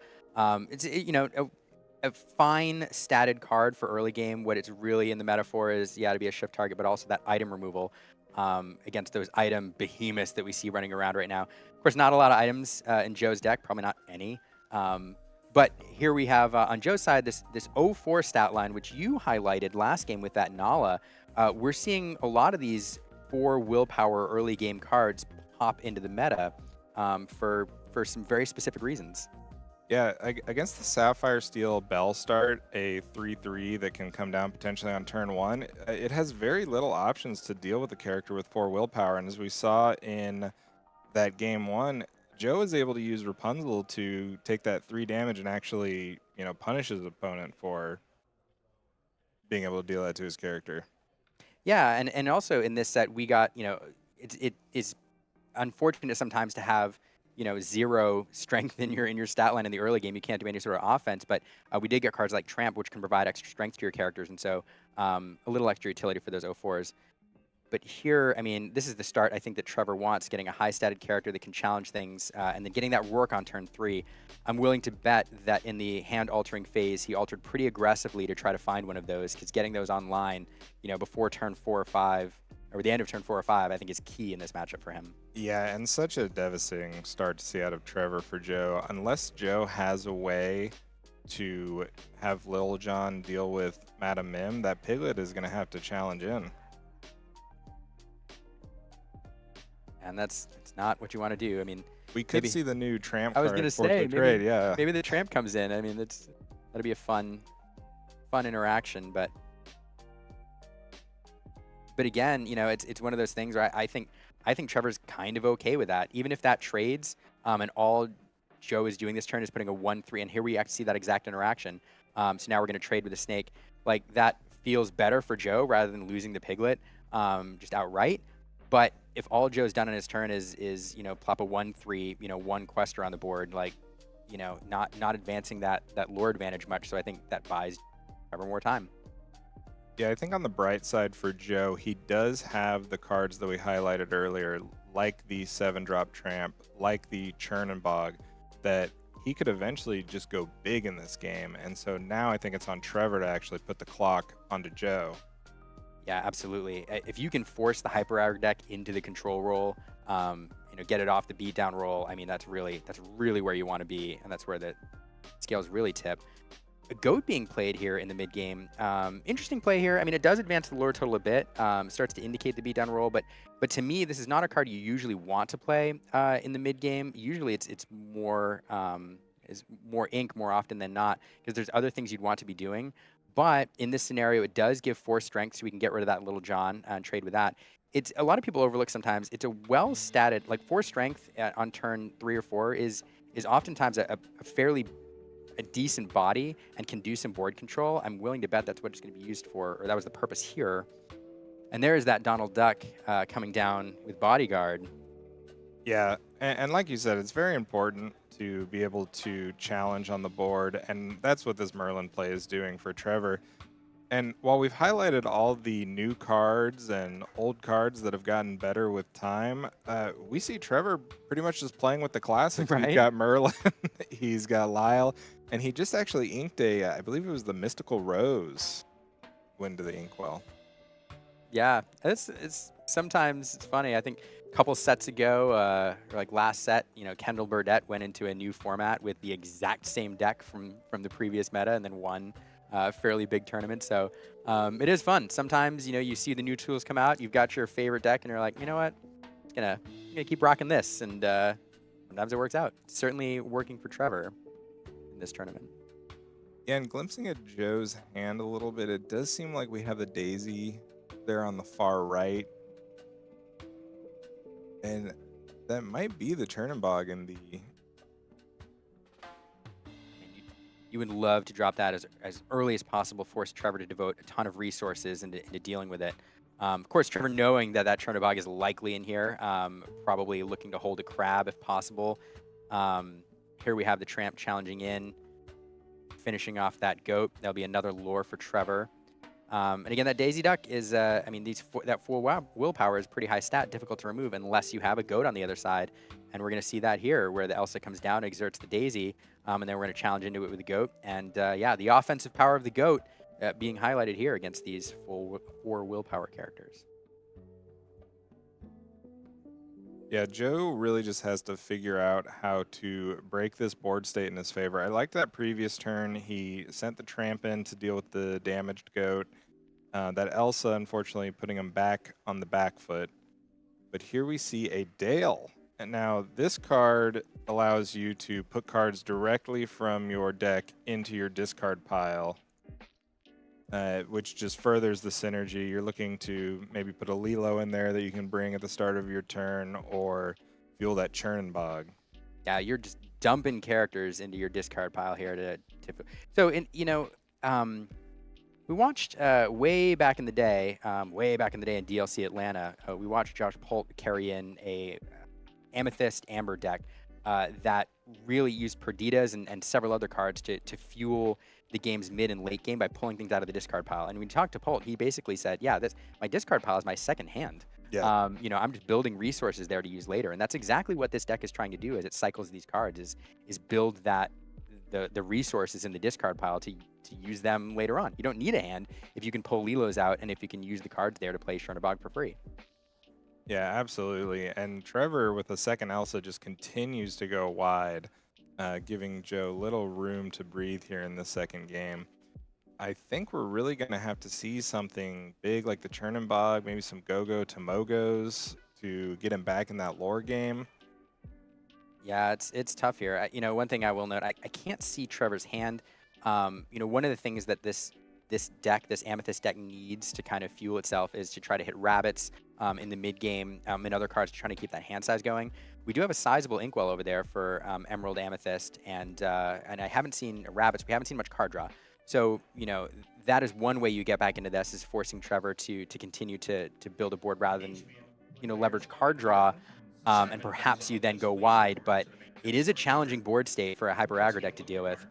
We do see indicating that the Prince John here wanted to challenge, but Trevor pointing out that those Elsas have evasive and so can't be challenged. And here's the Lady, again, pulling cards out of the Inkwell. So again, highlighting the fact that it is a second hand almost. 2 daisies coming out, back into the hand. And then the Prince John will... I'm sorry, not Prince John. Little John. Little John. The other John. The smaller of the Johns will quest. So, interestingly enough, 2 daisies going into the hand of Joe, which is an interesting choice. And I wonder if Joe actually does have that Chernobog and is trying to get the important cards out of his discard so they're not shuffled back into the deck. It is possible. Those daisies are, a lot of people think about them as early game aggressive cards, and they are, and they can do some damage early on. But we do see a lot of players that use them, or another way to use them is for end game finishers, where you force your opponent to deal with a lot of your other threats, and then because they cost 1, you can play 3 or 4 big threats at the same time, like 2 daisies, something else, and force your opponent, put like 5, 6, 7 lore on the board all in a single turn, and force your opponent to answer that or lose the game. So they're not a terrible card to have in hand because you can drop many of them at the same time, forcing your opponent to have the answers in the late game. And so, yeah, I think you're right. Perhaps we're saving those, getting those out of there for that play later. And you called it. There's the Chernobog. Yeah, so we actually see both players building up their board here. Trevor extremely wide, and evasive seems to be the name of the game. He's got 2 Elsas, a Genie there, and even a Tomogo right there at the top of the camera. I expect from Joe we'll just see the 2 daisies complement this Chernobog. Likely, and then one thing we'll note too, counting the cards in the discard pile, most of these builds run nothing but characters, no songs, and I don't think we've seen any from Joe. So every card in the discard pile is useful Chernobog food. Yeah, Joe opting to quest with the Lady here. Once again, proving the lady does get the lore. The lady does get the lore, bringing it back for Joe. We'll see if Joe managed to snag a crab. I think he'd love to have one in hand. Fortunately for him, though, like if he has to deal with his Chernobog straight up by challenging, he's managed to assemble quite the board, running, a goat there in, a couple Elsas, Genie, like all those. Will be able to deal with that Chernobog while having some leftovers. Yeah, we just saw Elsa seeing friends on the other side, and looks like Goat is going to go ahead and trade with that lady for a +1, -1 lore exchange as well. Just the Lyle handshake. Oof. And here's the big beast that Oof. we saw inked in game 1. This is, oh, yeah. So now Beast, of course, can quest every time a character is damaged, readies again. So quest for 2, and let's do the math here. You have that Chernobog there. Now you challenge in with an Elsa. You ready the Beast, challenge for 2. You challenge in with an Elsa, ready the Beast, quest for 2. That's 6. Challenge with a Genie, quest for 2. Challenge with, so you can close this out easily with that Beast alone. That is a beastly card to play at this point of the game. Yeah, and Joe has pretty much one option to get out of this game, and I think we're about to see it. Which is, yep, a concession out of this game. You set that up really well. I was doing the math. I'm like, what is it? He was really slow rolling with it. Yeah, there's nothing to be done. I mean, the board was bad enough, but that Beast was really the... Yeah, like you said, all of your 1-questers that are able to challenge are essentially converted into a 2-quester, and I mean, it was unnecessary, but it was more than to put Trevor over the top. A win more card in that scenario, as you like to call him. Wow. Yeah, I mean, great game there. I think these decks, I think they're I don't know, I would call these fairly evenly matched. The play draw is so huge here. And then the other piece is, for Trevor, there are certain key cards that he wants to find. There's certain cards that are useless for him in this matchup, like the Ursula Deceiver. And then there's certain key cards that he wants to look for, like that Rourke. And if he finds those cards, it's a definite edge. If he doesn't, the edge goes a little bit to Joe. But then the play draw here is so huge. So huge. Yeah, one thing that I'm curious to see going into game 3, one thing that can really help you break the serve or break the play draw is this Madam M Fox that we have on the screen, which we haven't actually seen out of Trevor yet. That's true. It's able to deal with Little John. It's able to deal with Nala. It's able to deal with Daisy. It really is a one-stop shop for challenging into Joe's board. And it allows you to use your characters pretty efficiently too. You can do things like, let's say you establish a snake on turn 2, you challenge with the snake, get a couple damage counters on it, bring it back, and then play it again later. And so even though you're accumulating damage on your characters while doing your control-y things, being able to bounce and then replay them allows you to maximize the use of their willpower. Yeah, and mulliganing in this matchup seems very streamlined for both of these players. Both of them have Ursula Deceiver in their list, and with the exception of Friends on the other side, that is either getting inked or shipped to the bottom of the library at the altar stage. Yeah, definitely not a tempo play for Joe, that Deceiver. So one that I'm sure that he'll want to shift away with the limited targets available, and Trevor likewise. We'll see Joe here waiting for Trevor to finish up the altar. Are we? Yep. Shift 3. Shift 3. It's an indication to me he probably, I didn't see the full hand, probably has the Rourke. Again, on the draw specifically, that's a card you really want to find as soon as possible. I mean, both abilities so brutal in this matchup. One, forcing your opponent to challenge with a character instead of questing, perhaps removing that character, but at the very least slowing him down. But then that extra passive ability of that lore loss as your characters are banished are, I don't know, both of those abilities are good. Together, it's just, it can be backbreaking when you're trying to race ahead. Yeah, and this is one of my favorite cards, and just to see it being showcased here really makes me glad. And we see a Nala coming down for Joe on turn 1. Not the ideal start, but still a resilient 1-drop coming out of his list. Yeah, it should be able to quest for a few. I think probably you want the Daisy. Magic Broom is the answer here on the other side. Not a super well statted card, but a card that can net Trevor another card if there's certain things that he's looking for. Also a snake bounce target. Anything you establish on turn 1 is that. So Yeah, sometimes this when you are game, on the draw with these Amethyst decks, it's very important just to have a character on the board that you can bounce. You know, maybe we'll see a second 1-drop come out in lieu of a 2-drop for Trevor, but here we see the Piglet, which is the ideal 2-drop out of Joe. yeah, this is the 1, 2, 3, and again, it highlights the importance of Nala too, because having that, the one of the ways around Piglet is to banish that 1 drop, get that off the board early. But that 4 willpower is there's nothing to be done at this point. So that Nala will stick around. That Piglet, almost guaranteed to quest for 3 next turn. Yeah, and you brought up the importance of the play draw in this matchup. In the previous game, we saw Piglet on 2, but it was answered very swiftly with a Rourke. Mm-hmm. And this game, it's either questing for 3 or it's going to quest for 3. It's probably going to quest for 3. Yeah, no, it's great point. Trevor mulling over his decisions. I don't know if we've seen a 2-drop outside of the Snake and the Ursula. Oh, we did see the Go-Go, which could impact the board a little bit. That's true. Instead, we do see that extra 1 drop here. It's that Clarabelle. Again, useful to banish items. No items in Joe's deck. Shift target for the Clarabelle. I don't know if we're running the top line Clarabelle. I haven't seen it yet, but nevertheless, there. So let's see. We'll definitely see, I think, a Deceiver going into the Inkwell there, which makes sense. Yeah. The opportunity. And there is the low drop lady. There we go. Now this lady gets an additional lore when she has the tramp with her. But really just an excellent wide start for Joe. Yeah, we'll see. You highlighted the Fox last between games. That's definitely...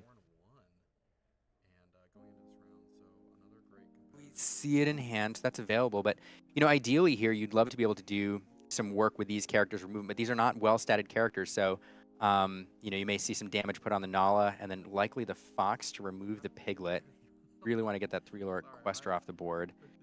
But man, Joe going to be able to drop more characters, and it's wide board's a lot to deal with.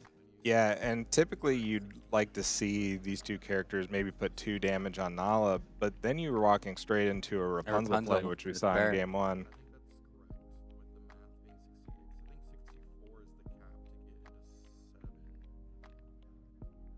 Trevor does also have the option to, if he thinks he can get a little more longevity out of his deck, maybe play Lyle this turn.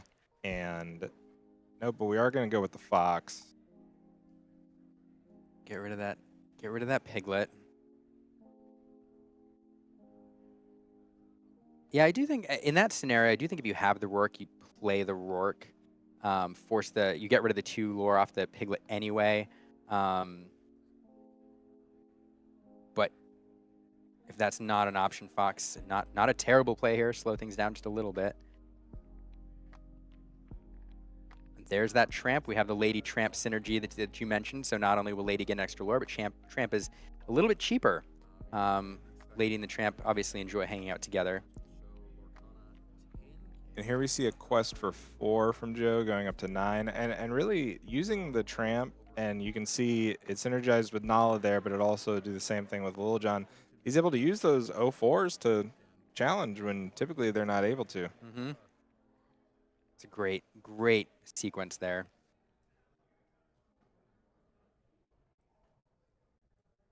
And as scary as Joe's starts is in this game, it'll be interesting to see the longevity, because even if these Lilos are in the discard pile, they're able to come back.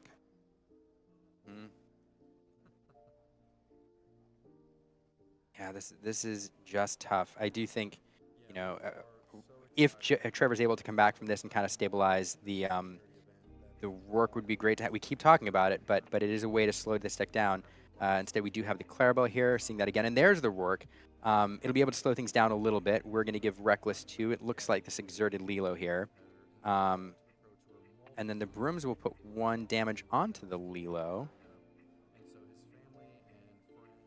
So now this Lilo will be forced to challenge in and banish itself, as well as banishing the Broom. Of course, you could clean up that magic broom with something else, I suppose, but then you're forcing multiple characters to challenge instead of questing. So that's the calculus there. And there it goes. We'll Oh. see the trade. And one lore off the board for Joe. That work, I mean, doing work here. Board control as well as knocking the lore back a little. Yeah, it was interesting to see there. You could have opted, as you said, to send the tramp in to deal with the magic broom. And the downside of reckless, if there's nothing to challenge, is just no questing allowed. So it is interesting because you lose a lore off the challenge there, but you save the lore by questing with a tramp instead of challenging. So kind of a net 0, I guess, lore loss there. Going up to 14. Now this bodyguard coming down though, so you do have the high lore lady and the high lore Lilo as well, but that bodyguard there are going to protect him. And there it is. That's the top end Clarabelle you were bringing up. The shiny version. The perfect answer for that bodyguard there. That'll open it up to now being able to challenge that 2 lore lady. So there I mean, that's the answer to that bodyguard. And now Lilo doing her thing, escaping from the discard pile. Yeah, so we do see Trevor set up for the first time this game a significant board that Joe has to be conscious of. But with only 6 lore to go, we got to see what Trevor is able to make happen. And even something like another tramp could just take this Lyle off the board and make it a non-issue.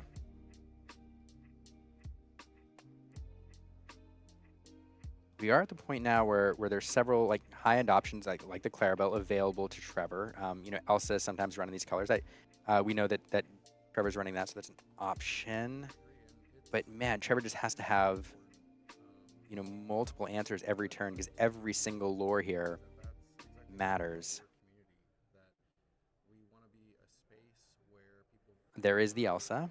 Yeah, I mean, what a great answer you were just talking about looking for. And what will be turning sideways? I would presume the other Lilo. And yep, just getting as much lore off the board as possible. Yeah, it is tough though. I mean, you're right. I mean, you have to get those 2 lore characters off the board, but you send them in the discard pile. It just feels bad though when you know they're probably going to come back and you're going to have to spend another 2 characters next turn dealing with them. But, you know, able to establish a character on the board and challenge with it. I mean, look at the way these board states have swung. That was a key 2 turns there for Trevor with that shift and the Elsa. All right, another high willpower character there. There's Lilo staying in the discard pile. Another note here, you know, another problem with these hyper aggro decks too is in Lorcana, your characters are also your resources. So when you're prioritizing lore gain and dumping things on the board, sometimes your resources suffer. And Joe's sitting with 3 ink in the inkwell there compared to 6 over there for Trevor at this state in the game. Yeah, and interestingly enough, we've seen Joe flipping back and forth that same card in his hand for a while. I wouldn't be surprised if it's that uninkable Chernenbog. It looks like he's 1 character off in the discard to be able to play it. I think that's a good bet because I think if you're looking at closing this game out, forcing Trevor to run a bunch of characters into Chernenbog is what you want to do, and that might explain why those Lilos did not, in fact, escape from the discard pile last turn, prioritizing the Chernenbog over getting them on the board. Yeah, so and like we talked about in the pregame, this Fox has just done a tremendous amount of work. We just saw it reset the Lyle there with a couple damage on it. We saw it take out the Piglet in the early game. It's really the perfect card in these Amethyst decks for breaking that play draw pattern, especially in the 2-game format that we're so used to. Right. Now, if that Chernenbog is in hand, okay, we do have it. I was going to say you can run a character in to get that extra character in, but we don't need to. We're going to ink instead that Tramp, send everything from the discard pile back into the deck, shuffle that up, and get that Chernenbog there. Yeah, and so unfortunately for Joe, the only legal challenge for him is that 0-4 into that Clarabelle. Yeah, and Clarabelle, remind me her strength again, because it would. She is, I believe, a 5/6. Okay, so yeah, so it's interesting because if you have to challenge into the Clarabelle anyway, that Prince John does become an extra resource for you in the discard pile, meaning you don't need to ink. So just another consideration there if you're playing this line yourself later on. That is a note. Yeah, I think looking back at that last turn, we maybe could have played the because the ink for the turn was the 7-drop tramp, so we might have been able to just discard enough cards to play the Chernobog for free. Yeah, multiple lines available here. That Chernobog definitely changes the calculus, but here we're gonna quest for 2. Now that Chernobog, perhaps if you draw into the card that gives you the 1 extra lore there, that Donald Duck Duck, yep. represents game on board. So definitely something Trevor has to think about. Yeah, and taking a look at the lore totals right now, Trevor's only at 4. He's got a long way to go before he is in striking range. We did shuffle back those Lilos that we had with the Chernobog. Got to see what answers Trevor has in hand. Another bounce would be fantastic to reset the Lyle again. Maybe another Elsa. I mean, assuming the bodyguard isn't drawn, and yeah, another Rourke pulling something into the challenge. We are going to exert the Chernobog though, so here we go. We may see some cards run in, and some well-statted characters though. You can do this fairly efficiently with a few cards, and then of course, it feels bad to run into Chernobog of Bald Mountain there, but when you're forcing Joe down a lore each time you lose your own character, it doesn't feel quite as bad. Yeah, looking at the state here, I mean, I think your only option is Clarabelle and either a Fox or 2 Elsas. yeah, It is up for the Fox. Yep, and Joe will lose 2 lore, and oh man, that Elsa, what a critical card to have there. Yeah, and this Amber Emerald or Amethyst Emerald deck really doesn't have many options for interaction. I mean, we brought up the Mother's Knows Best, which doesn't appear to be in this list, but the Elsa is one of the, and there's the There it Donald is. Duck. Oh my you're goodness, so there it close. is. Oh man, that is. Oh no, man, what a. Oh.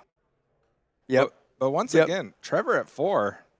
We've got a long time to get to 20, but with the big Ursula just coming down, I might have just caster cursed at our friend Joe here. Yeah, I mean, if you need to get to 20 lore fast, dropping a 3 lore character on the board helps certainly. Of course, the ability won't come into play terribly much here, but a 4/7 with 3 lore is pretty brutal.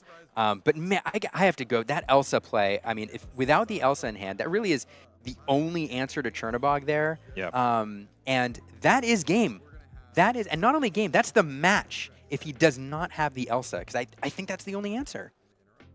Yeah, that was the only answer to remove the Chernobog. He could have, set aside his fate for another turn, but Ursula here, whenever she quests, she's able to exert an opposing character. So with the exception of, Prince Philip, the new ward card that we saw out of Joe's deck, everything will be able to be exerted on Trevor's turn and challenged.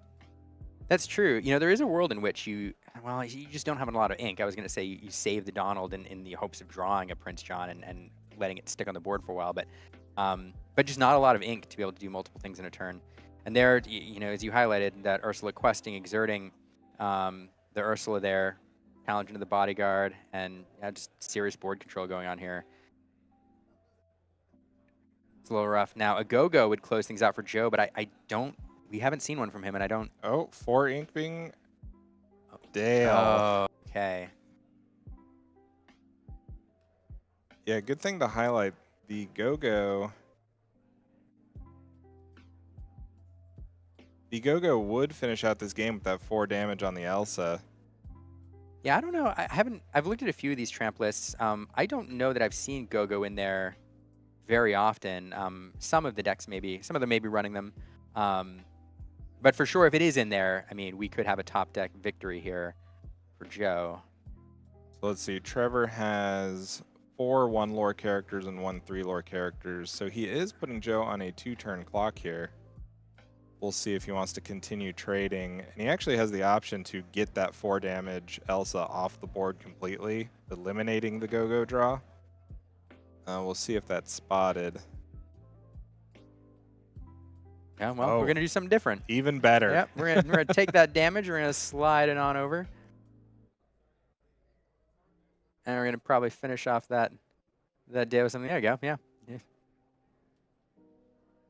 if if our record holds, this is the turn Joe draws the go-go. Yes, we have been doing an excellent job. And Oh, it's a oh, Daisy Duck. All right. Oh man, what a game. I mean, both decks doing, I think, pretty much what they wanted to do. You know, Trevor having that Lyle to kind of slow things down. Joe racing ahead with a wide board early, was able to play the Chernobog. Like the game plan was intact. And yeah, I just want to highlight again, like, you're right. There's other play arounds. If somehow Trevor's able to banish, something of his own, yeah. he can keep Joe off that victory with the Donald Duck. But victory was within Joe's grasp if there was no answer for that Chernobog. It was, and looking at the way Joe was picking up his cards and talking to his opponent there, it looks like he noticed the trade in the Little John, play the Tramp, and play Chernobog for free, Yeah, essentially there, which may have put him over the hump. may have. Yeah. Um, no, that is great. One fun interaction I wanna highlight in these decks. We actually saw this in a DLC. I was talking to a player afterwards. Um, if anybody's playing this work package, you're usually playing it, or oftentimes you're playing it with Amethyst, and you're examining your board and trying to find ways to banish your own characters. Banishing your own Madam Mims by refusing to bounce a character is a way that you can trigger Rourke if you have no way to banish your own characters in a challenge. So let's say Madam M Snake, for example, or Madam M Fox. You play that card. You say, I would rather not return a chosen character to my hand, and then that character goes immediately to your discard pile and triggers the Rourke. Yes. So those are that is I don't know what Trevor had in his hand, but if there was no challenges available to banish one of his own characters to keep that Chernobog at bay, just doing that is a Yeah, viable. turning his character into a 2-cost. Each opponent loses the lore. Right. Well, man, what fun match that was! That was so fun to cast with you. I enjoyed that very much. Yeah, we'll have to circle back, get all the critiques in. Yeah. Go take a look at Twitch chat and everybody there hanging out for us. Thank you all for hanging out with us today here at the Hunter Burton Memorial Tournament here with casting alongside the 20 Lore Pro team. Some wonderful people here. This is a tournament that happens every year in the Dallas area, just outside. It started as a Magic event to honor Hunter Burton, a former pro Magic player, and it's turned into really kind of a gaming convention here with multiple tournaments going on behind me. There's Flesh and Blood out there. There's Pokemon. And for the second year in a row, there's Lorcana run by the 20 Lore Pro team. So if you enjoy Lorcana, you enjoy the competitive scene, definitely put this on your radar for next year. Not only is it a fun tournament with a great field and great tournament organizers, but it's a wonderful cause. So we appreciate you hanging out with us here on stream. And if you're a Lorcana player, we hope to see you here next year.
Hello.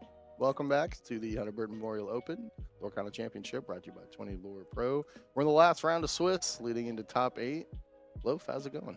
It's going good. I just casted my first match You last You're not round. supposed to say that. So now we're going into the second one. But you've been doing this for years. Years. I'm an accomplished caster. But yeah, we're going into round 7, last round of the Swiss. It's actually a pretty tight field out there. I mean, even Zan is 4-2 world's competitor. Yeah. And, even this 68-man tournament out in Hearst, Texas is putting up It's some sweaty. competition. Yeah. Hot outside, it's hot in here. Yeah, the sun has really been giving us the runaround. Yeah. Yeah. I think I don't think there was as much blue steel here today as I thought. There's still a lot, but Yeah. I think everybody was either playing it or had a very solid game plan for it. Now whether you actually have a solid game plan for it is, to be determined. But some of the green yellow aggro decks with a bunch of 4 willpower guys that come out real fast, go wide. Seems like that's been a pretty good strategy against blue steel, and I think we might have that on camera this round. Yeah, I believe one of the matches is Zach here from Texas, Waco. He's playing the Hyper Aggro Lemon Lime. Yeah. But yeah, a lot of these decks, I think the bar is, as you said set at that. Can you deal with a 3/3 for 3 that comes out on turn 1 in the form of Bell? Because Yeah. she can challenge, she can sing, and that's really all you need to get you through to the late game. Then you just start playing Tamatoa 1, Tamatoa 2, and Yeah, if they don't have the turn 1 bell, there's a lot of decks that can just kind of get out of hand for the blue steel deck. They don't really have any catch up mechanics. Without the bell, they can't really do anything. Especially if they don't have. I mean, if they have Oswald on too, that doesn't really help catch you up as Right. far as board control. Turn 3, I mean, workshop or fishbone. right. Turn 4 flavor sham, and then green yellows to 15 more. Yeah, a lot of the items don't interact themselves. Yeah. And that's what the Bell Steel package is for. It's to interact with the board until your items get to the point where you convert them using Tamatoa and Lucky Dime into the lore that pushes you to the victory. All right.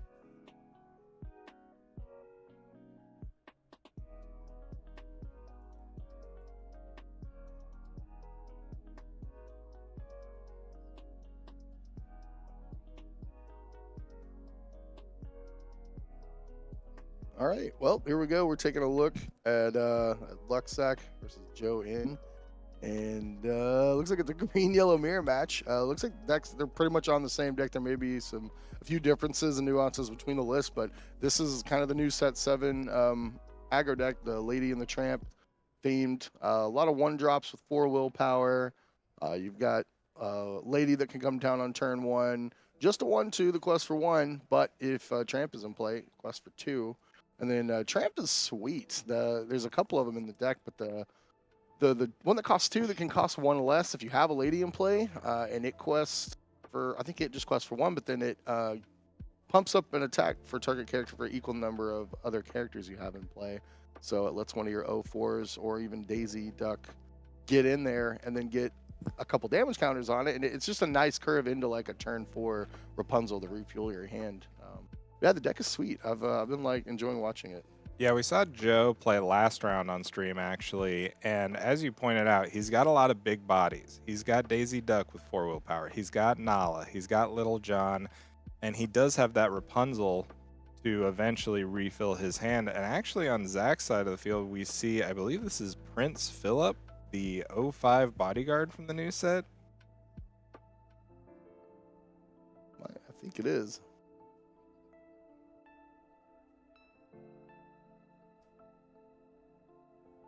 See if we can take a look at that. And then there's Joe playing the Tramp.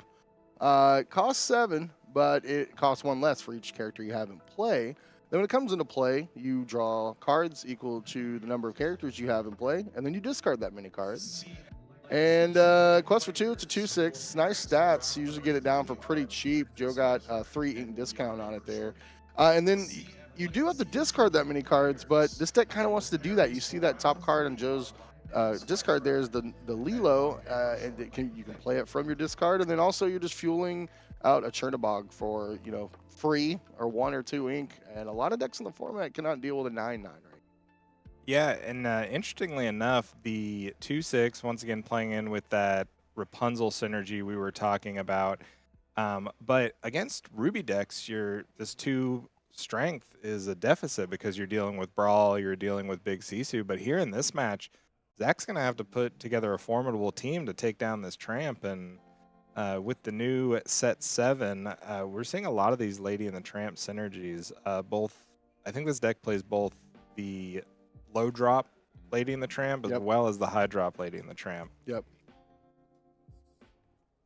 Yeah, wow, you see 3 Lilos in Joe's discard, so no amount of got plenty of threats in the discard that he can play at the beginning of his turn if he wants to.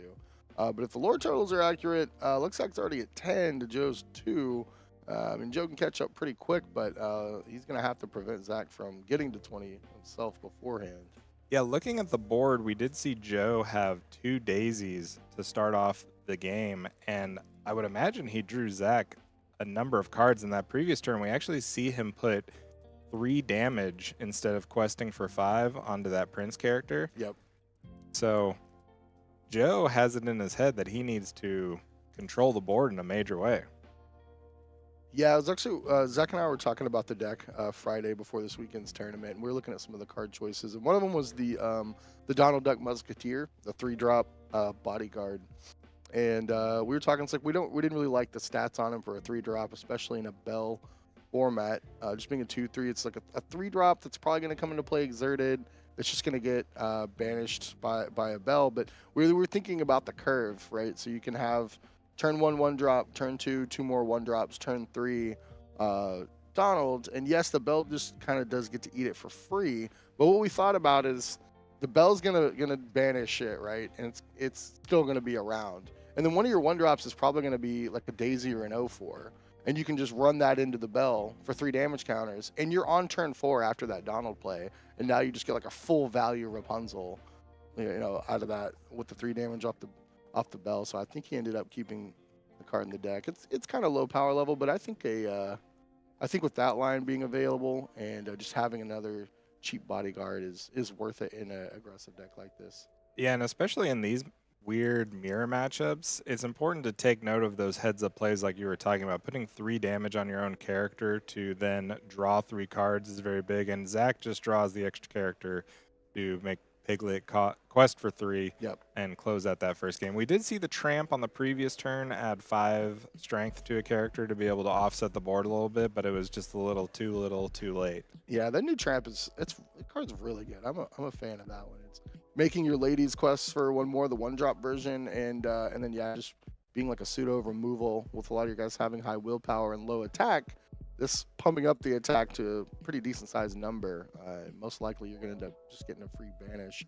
Another card that Zach was talking about this weekend was, or Luxac rather, was adding the Piglet. And it looks like Joe kind of got on that same bandwagon as well.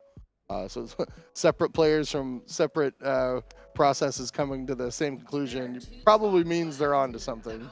Yeah, I think in this game, especially, the parallel thinking that goes into hyper aggro is pretty widespread.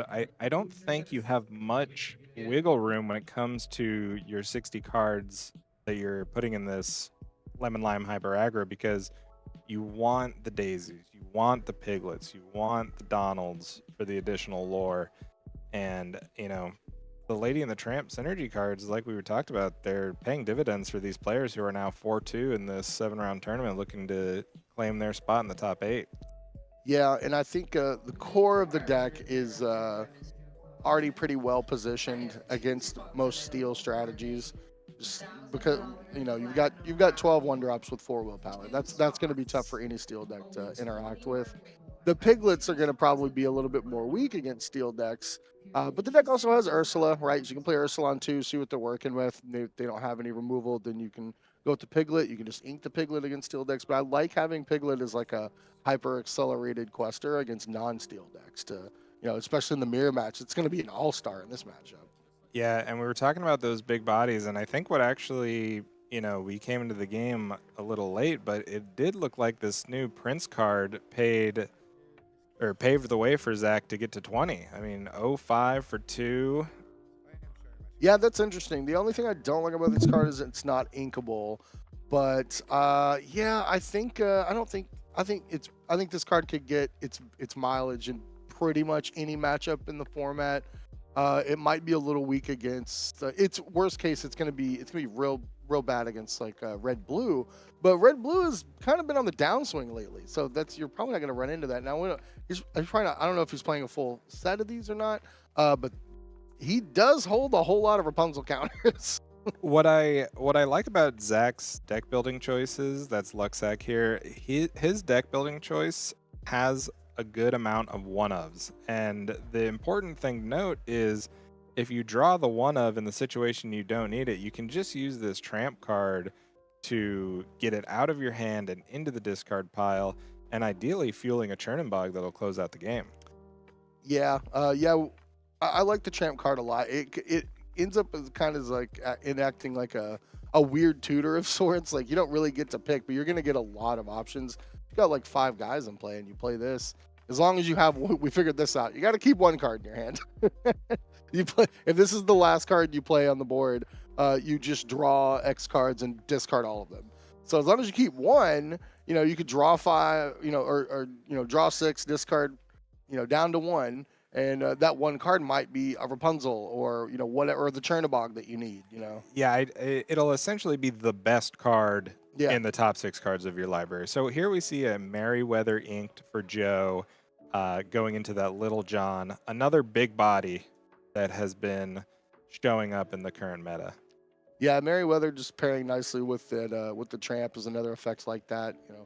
You got the Little John, you got all these O4s, just another way to let them attack in, and they're probably not going to end up getting traded in the early game, and then you get those early damage counters on them. And this deck has so many ways to get a few damage counters on one of your own guys right into turn 4 on curve. There's a lot of time I feel like other Rapunzel decks, Rapunzel's more of a mid to late game card, where this can just come down on curve and draw 2 or 3 cards pretty easily. Yeah, Zach did a lot of thinking there on his first turn. He ultimately inked the big tramp and let out with Daisy, the typically ideal 1-drop for this matchup. But as we were looking into on game 1, if Zach draws Joe too many cards and we see him inking the Rapunzel right there, he doesn't even need the Rapunzel. I'm just going to play Piglet, I'm going to quest, and yeah, I'll take a look at the top card of my deck. Well, Rapunzel's kind of funny in the mirror match, right? Because neither side has high attack, like on their opponent's turn. Mm-hmm. So like, you're never gonna probably get more than like 1, maybe 2 if you're lucky damage counters on your own guy, because everything has like 1 and 0 attack. Right, and so we see this Piglet, which in these all character decks has just such an easy path to this and I'm the captain ability, which gives it 2 additional lore. Yeah, it's going to be real solid. Zach would really want is that a Piglet of his own? Yeah, it is a Piglet. Yeah, I mean they've got options, right? It's they're probably going to get 3. They'll probably get 3 lore out of it, right? And then if their opponent has the Merryweather or the Tramp, then they can pretty easily take it out. But if they don't, I mean, or here's a bodyguard out of Joe, so now Piglet's a real problem. So a little foreshadowing here from what I see in Zach's hand. It looks like he opted to not quest with the Daisy. He did not challenge in because he has access to this Tramp card, which will let him trade favorably into his opponent's board. We could possibly see the Daisy trade into the Donald.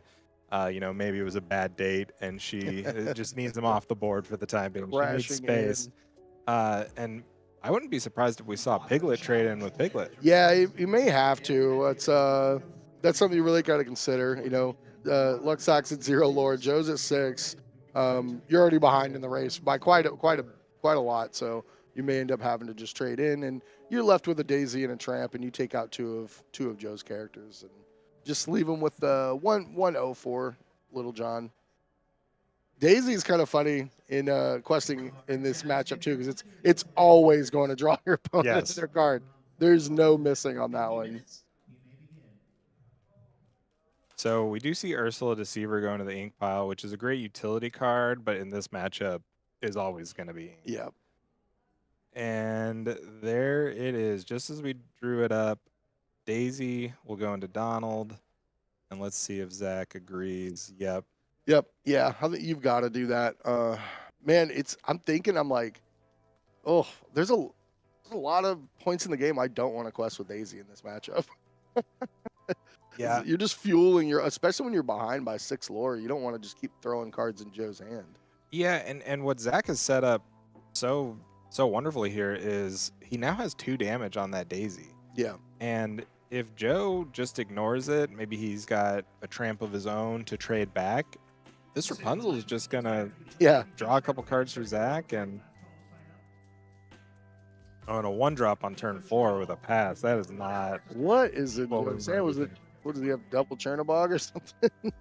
Or it could be the other lady that cost 7. He only had 1 character in play at the time, so not getting much of a discount on it. Yeah, so we do see that Rapunzel in the middle of Zach's hand. We'll see if that is the avenue he wants to go with. Yeah, I would. I imagine that's going to be the play. Yep. Yep.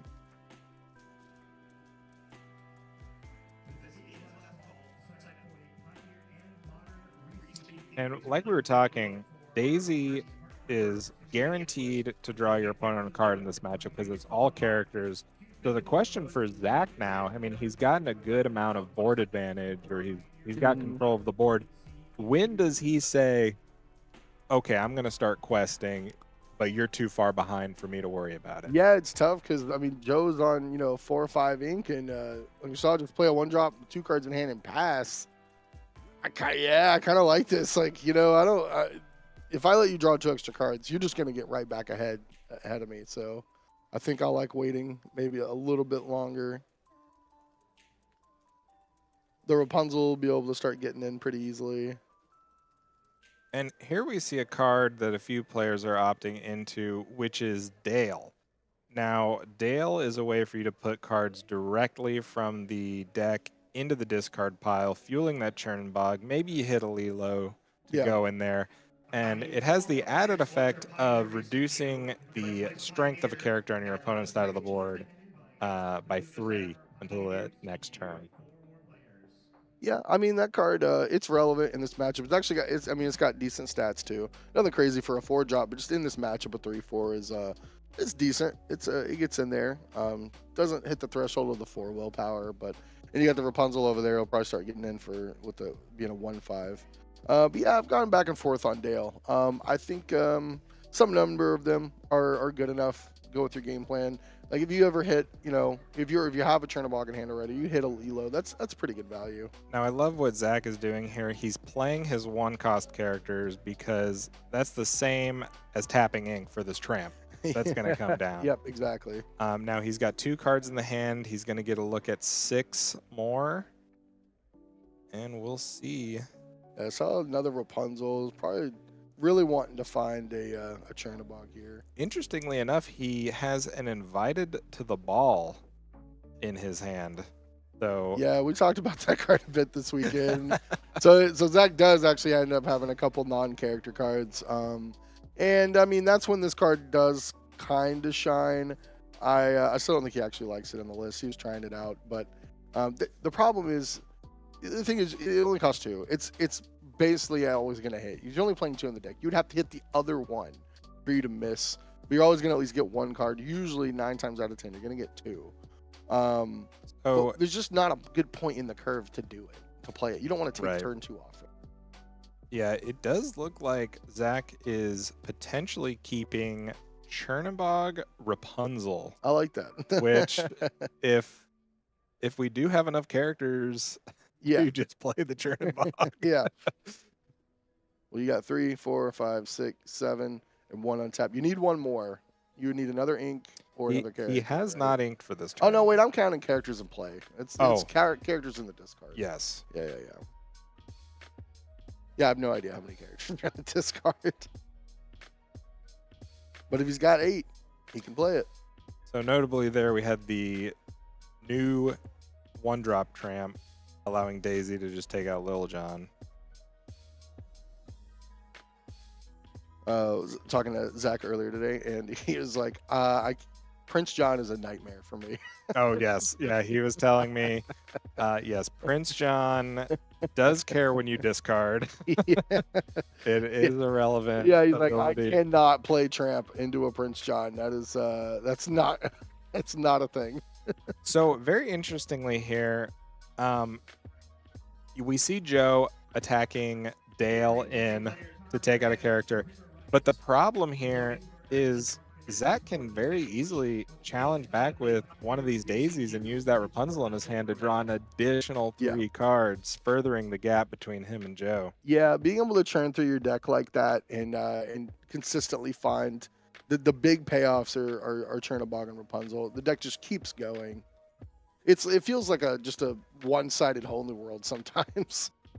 Yeah, and I really like this new lady card because this is one of the first cards that we're seeing in these aggro colors that is card advantage. Yep. It doesn't say draw 2 cards, but it sort of says draw 2. In this deck, yeah. Now I will say you're probably not going to curve like shift this on turn 3 and get to draw 2 cards every time. Right. You could do that just to. I mean, it's a 4/4 the quest for 2. It's great stats.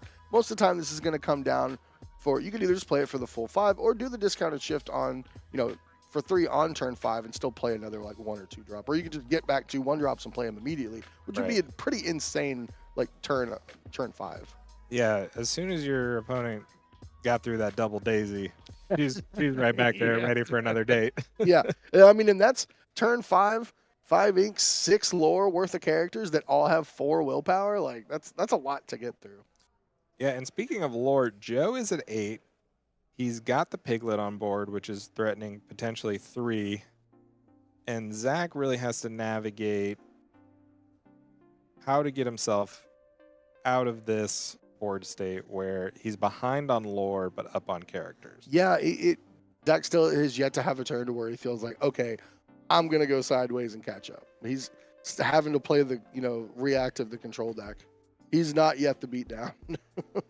Yeah, it does seem like we have a couple of good options here on Zach's board. We do know he's got Rapunzel in hand, meaning whatever trade happens is going to result in an additional 3 cards going into his hand. Yeah, he needs to get that Chernobog down. That will really help him catch up in the raid. Yeah, I wouldn't be surprised if the trades Yeah. result in that Chernobog coming down. And it does appear that a boosted Merryweather was the play here. So the additional pay on Merryweather is a +2 to attack. Mhm. So Joe's board has been dealt with, other than the piglet. And there it is, the Chernobog. Man, that's that one's sticking around. Interestingly enough, and I guess it works out, the invited the ball staying in the discard pile, making it slightly more efficient the next time. Yeah, now Zach is ready to start gaining some lore. The Daisy finally got in there, and now it's 7-8. And I mean, Zach's got him on like a turn, 2-turn clock. Yeah. Joe's got 1 character in play. Yeah, Zach actually has 14 lore in play. I think this piglet actually has to challenge the Rapunzel. Oh, yeah, fair enough. No, it's a now turn clock.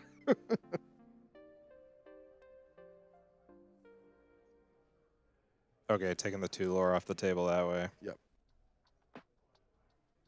So now it's 3, 4, 5, 6, 7, 8, 9, 10. Why not? And draw 3 cards. Yeah.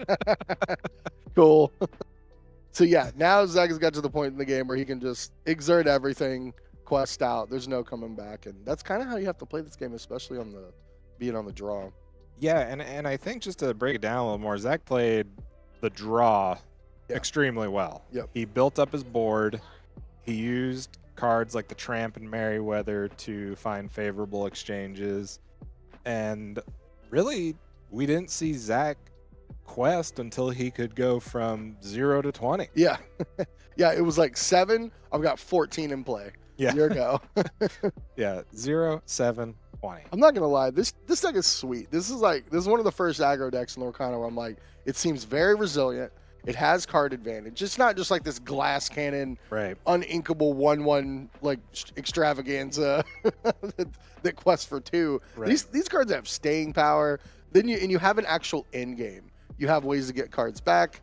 You've got Chernabog, Rapunzel to draw a bunch of cards, Lady to kind of dig through half your deck. You've got Lilos that are coming back from the discard. Like, it just hits on a lot of different angles that just previous aggressive decks we haven't really seen before. Yeah, and seeing Zach lay out some of the cards in his deck, probably just discussing build decisions with his opponent. He's got the Prince there.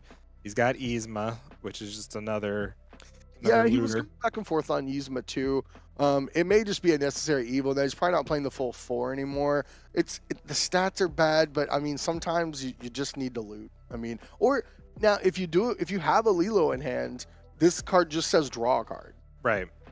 And I think it's important to circle back to cards like the Prince, cards like Invited to the Ball, and maybe even a Chernabog in the wrong part of the game, an uninkable card. You can just get it out of your hand. Yeah, that's a big deal. I think that's another concession for Yzma being in the deck.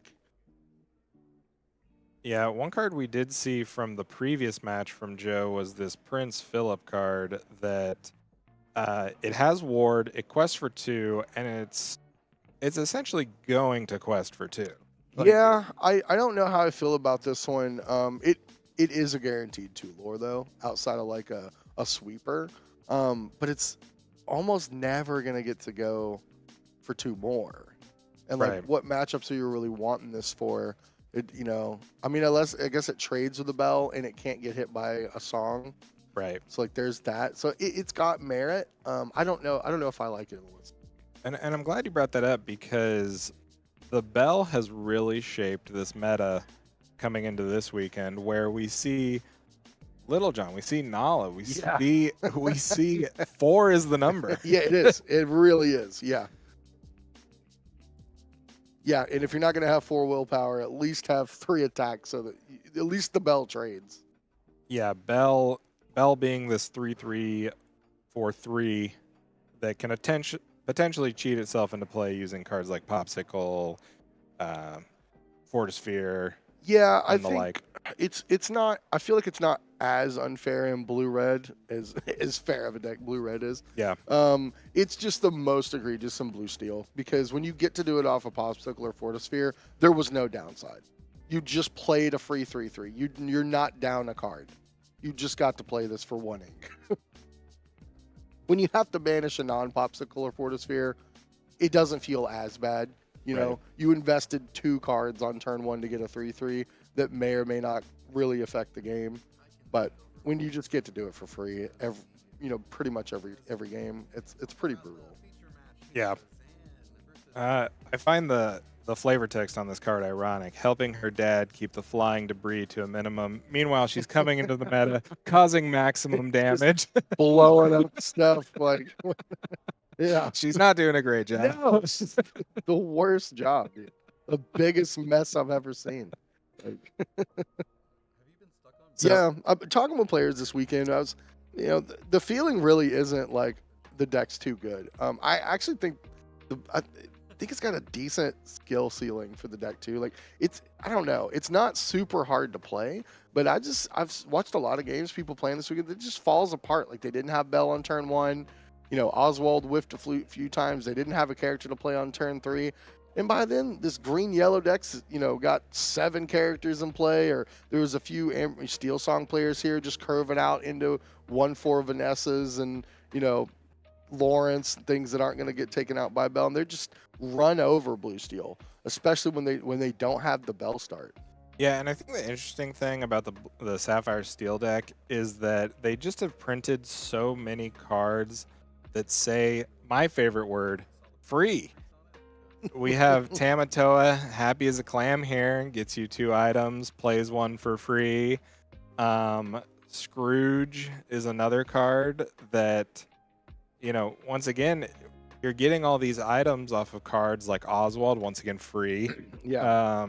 And Scrooge comes in and for free. I always forget this card has a second line of text. The fact You said that it was a bigger bell. it's in play for free. That's Yeah. good enough for me. And then I see people looking at Yeah. the top four. Oh, I'm you like, can oh, draw right, yeah, cards. sweet. Sweet.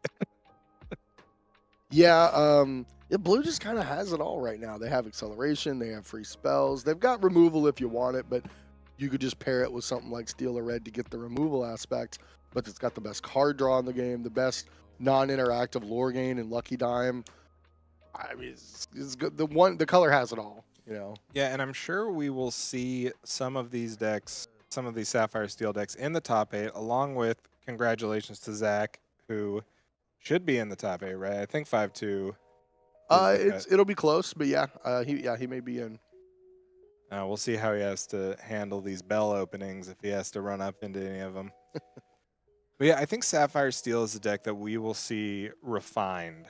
I've already seen people cutting even the Oswalds just to have less uninkables and more of a consistent ramp. Yeah, there's some versions where it's also like they don't even go as big. They're just more like a kind of an aggressive mid-range deck with Bell and items and flavor shim. But they're not playing Oswald. Some are not even playing Lucky Dime. They're just kind of like a Calhoun, Pete, maybe Doc, Smee sort of situation. Yeah, and I don't know if you remember this, but it sticks out in my mind. But the Lorcana card gallery app had Hiram listed as only drawing one card for a little bit, and everyone thought it was the impending nerf that was coming to the game. Yeah, that was crazy. I was online like when that was going on. Everybody was like up in arms, and I was like, just ban it. Don't do. I was like, this is the worst case scenario. Right. Like, just ban it. Don't errata physical cards anymore. Like, we've already had the Bucky situation. Yeah. I think the Bucky situation was bad too. Just ban it. Bucky, yeah. Well, Bucky was interesting because, yeah, like you said, it could have just been a ban, and it effectively was a ban. Right. This is the worst. Like, it effectively was a ban, and now people have physical cards where the text on them isn't what the card does, and that's not. I don't think that's a good thing. Do you know how you got the? I mean, I'm sure there's multiple ways to get them, but do you know how you got the errated Buckies at first? They were, I think they were. Were they doing them for weeklies for like the leagues? They might have had extra for the leagues, but the very first was if you bought a box of the new set. That's right. So it was to get this errated card. You had to... What a buy a box promo. That is insanity. But yeah, so we've talked about the hyper aggro options for dealing with Sapphire Steel and Bell. But how do you think some of these other decks like Amber Steel are dealing with the other cards such as? Yeah, I mean, we saw a little bit of Amber Steel yesterday, and it was it did all right. It they're going the like Vanessa route, and I saw like Gaston and stuff like that. So like your turn 1 Cinderella is susceptible to Bell interaction if you're on the draw. So you could just forego that turn. But on turn 2, you can play something like Vanessa as a 1/4 protected. It can Zeus, whatever your blue steel opponent plays on that turn. So it ended up, I think we saw Amber Steel beat Blue Steel like twice on camera yesterday. It ended up being pretty good. Yeah, Gaston, as you highlighted, is a card that seems to come into the meta when you need your Amber Steel deck to be more resilient. Like it needs to survive. You need your Singer 5 needs to be there, and you need more Singer 5s, right? You got Aerial Spectacular Singer is obviously the better one, but I mean, if you've already got Homely World and you just need a Singer 5 to stick, then having the Gaston as well. Yeah, Aerial being susceptible, primarily to Brawl being the big difference. We see a lot of players coming in here expecting Sapphire Steel to be the top, but do you have any predictions to offset that in the top 8? What do you think will take it home this weekend? I mean, I think if I think the green yellow deck could definitely get it done. There's a kid here playing. I think he's locked for top 8 playing green steel. Okay. With 2 main deck Find and Platinums. I like his list a lot. Yeah. It's definitely one of the decks I would have considered playing into this weekend. I think everybody's mindset went to blue steel. they're not really prepared for like Hidden Cove Diablo and Right. that, and Sad Beast, and there is a lot less red and brawls running around. So Yeah. when it's just steel interaction, you have or song interaction even, you've got Turn to Ursula, you've got Prince John. There's not a lot of sweepers in the format. So like these things are just going to stick around. Right. And then I think that deck actually can even be half decent against the green yellow deck because it plays muses. So like you just survive a bit. Maybe your Diablo can take out not a 1/4, but like a a 1/2 or something, or sing Let the Storm Rage On. If you can get to turn 4, the muses just kind of starts going crazy on that deck. That I Yeah. Muse literally bounces everything except like Dale and Chernobog. Yeah. Well, and that's what we were talking about earlier. That new Tramp card, it costs 7. It's never really going to cost 7. Yeah. But it's so susceptible to Brawl, the big Sisu, Muses, Kick Cloud Kicker if we ever see him. Yeah, and I mean it's you got to be in a real tough spot to play it against a Prince John. Yeah. That's just not And a I good do want idea. to highlight one thing you were saying, which is as some people have these very strong paths in the meta, like Sapphire Steel, Amber Steel, like it closes in the walls and forces people to go a certain directions with their deck building. So we talked about the big bodies, but now we're talking about, as you said, the Ursulas coming in to counteract those songs. We're talking about, I believe there's Gantu, makes actions cost more. I think it's items Yeah, as well. Yeah, I can't remember. He's like a 2/4 cost 4 uninkable steel card. Yeah, Yeah. but he makes the non-characters cost a lot. Yeah, his biggest problem with him is he's a 4 cost non-inkable. Right. But yeah, I think he could find a spot too. Yeah, I think the blue steel deck is definitely warping the format, but I don't think it's going to be constricting too much. People just have to think outside the box a little bit, and I think that's how we got the birth of this green yellow Lady in the Tramp aggressive deck. Right. You know, Yeah, we've exactly. never seen an aggressive deck with just a bunch of 0/4s, and it's Yeah. good. And I think the tech options are really important. You talked about find 'em, flatten 'em, 4 cost song, inkable. If it's not good in the matchup, Yep. put it in the inkwell. Yep. We're talking about. I had another example. There was I really like the 1-drop green Pete, but you got to Yes. be an action heavy deck, and it's which 1-drop 1/2 inkable quest for 1. Whenever you play a non-song action, you can blow up 1 item. So- Zeus is the card I was thinking of. That's a card that we see go Yeah. in and out of the meta Yeah. depending on the targets. But 5 is another important number. Tamatoa 1, Yep. or the little Tamatoa, however Yeah. we want to call him. New Tamatoa, I Five. don't know, baby Tamatoa. 5 willpower. Yep. Maui Shark. Yep. 5 willpower. They just can't hang. Yeah, brutal. Yeah, there's plenty of options in the format to combat blue steel, or you can just play blue steel. The deck is really fun. Yeah. Yeah, and I respect both approaches. I think the innovators are a different breed. I myself would just want to sleeve up and let everyone else figure it out. Yeah, for sure. Let's see, I think we're gonna go to break for a little bit, and we will be coming back for the next round. No, actually, we're gonna top 8's next, right? Top 8 is next. Yeah, so that we'll was be the final back soon Swiss. for top 8. So don't go anywhere.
they're shuffling again though.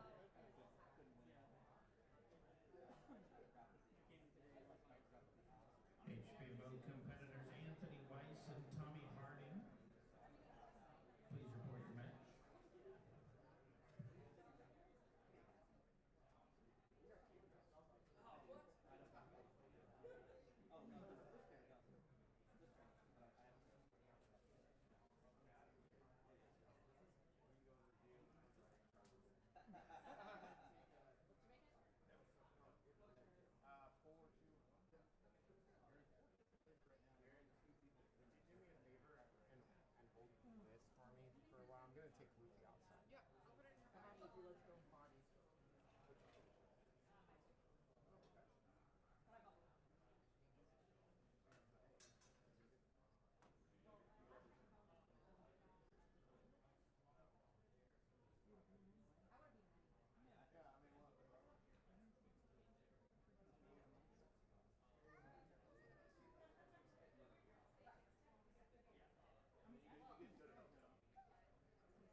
I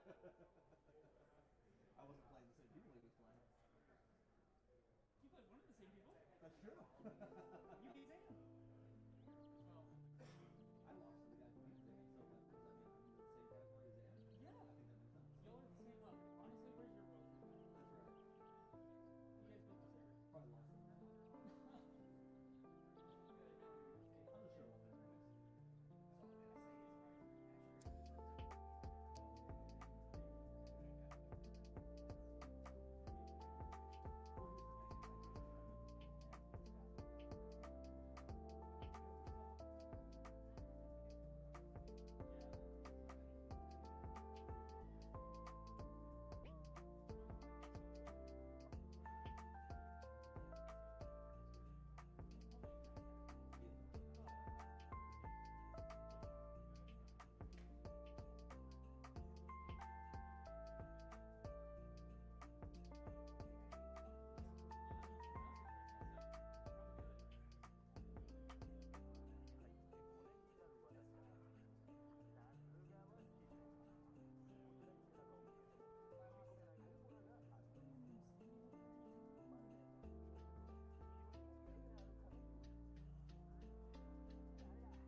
now standard 5K players. That's time of the round. Active players turn 0. There are 5 additional turns.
Commander player Connor B, your draft pod is ready for you in order 1 at table 290 something. Connor B, please head to table 293. Your commander pod is ready for you.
riffing right now while they wait.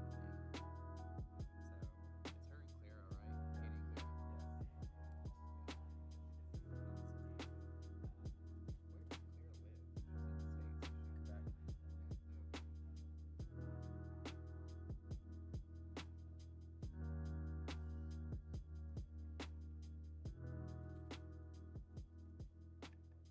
Yeah, it's a lot of fun.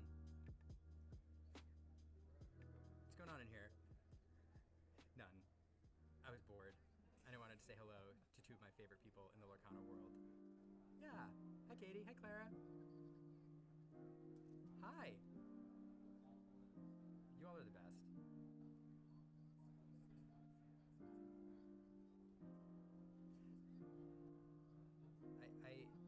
It's, oh goodness gracious, it's great. There's a lot of energy. It's a lot of fun.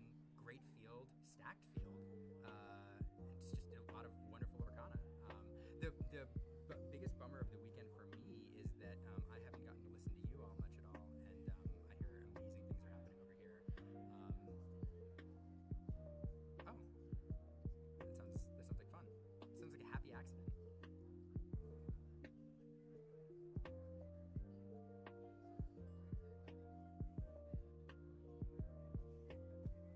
Some crazy moments, I call them. Some crazy memories.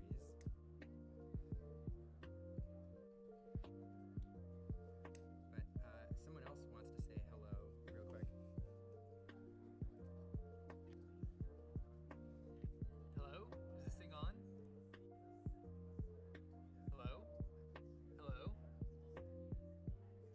It's a mystery guest.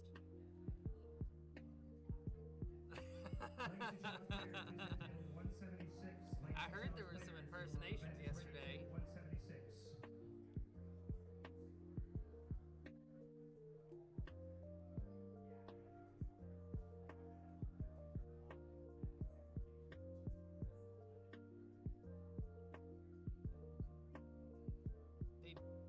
They did free me. I'll be honest, it was super fun to compete.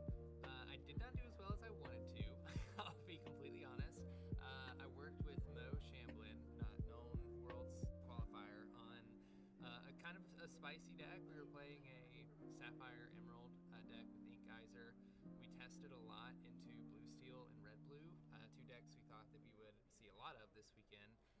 Unfortunately, both of us only hit 2 of those in our 4 rounds. There weren't a lot here. Yeah, we basically hit aggro the entire time and kind of got rolled. So it was a little disappointing. I'll be completely honest though. I feel like we brought the right deck. We just kind of hit the wrong matchups. But regardless, Sapphire Emerald.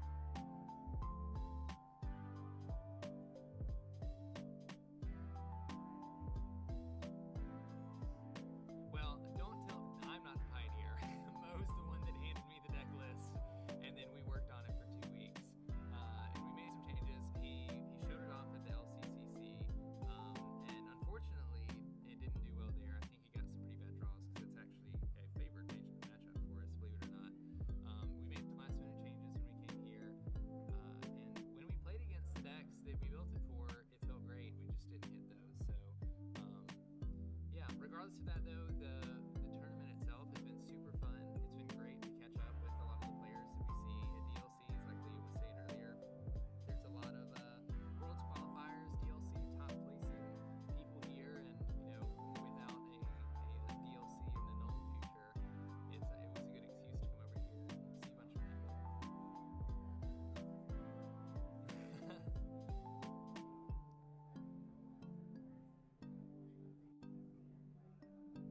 You can see us? Oh. Oh, okay. Okay. I hope it's nice. Oh, okay. No, then that's a good one then. I've been meaning to. I think so. Is that the updated one? I don't know. There was one that they took for us for DLCs, but I don't remember if I changed that one or not. I'm sure I look great. We're just gonna roll with it. It's amazing.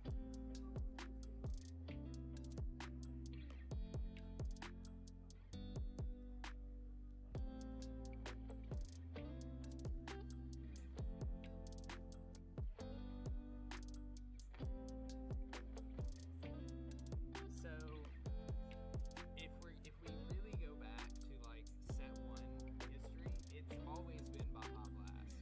You can tell who the old heads are in the room when they call it that, because that's where its origination was from. I think that name doesn't quite encapsulate what this version of the deck is trying to do though. Mo has been calling it Bleen. I call it Tear Geyser. It is kind of known. I'll be honest, it's horrible to play against. It's not a fun deck to be on the opposite side of the table because we're just bouncing everything back to your hand, including your ink. I called it Spurt in my deck name because I just think it makes people cringe, and that makes me laugh a little bit. And the ink geysers spurting all the ink out. So I don't know. It's kind of it is. The whole deck is a psychological game.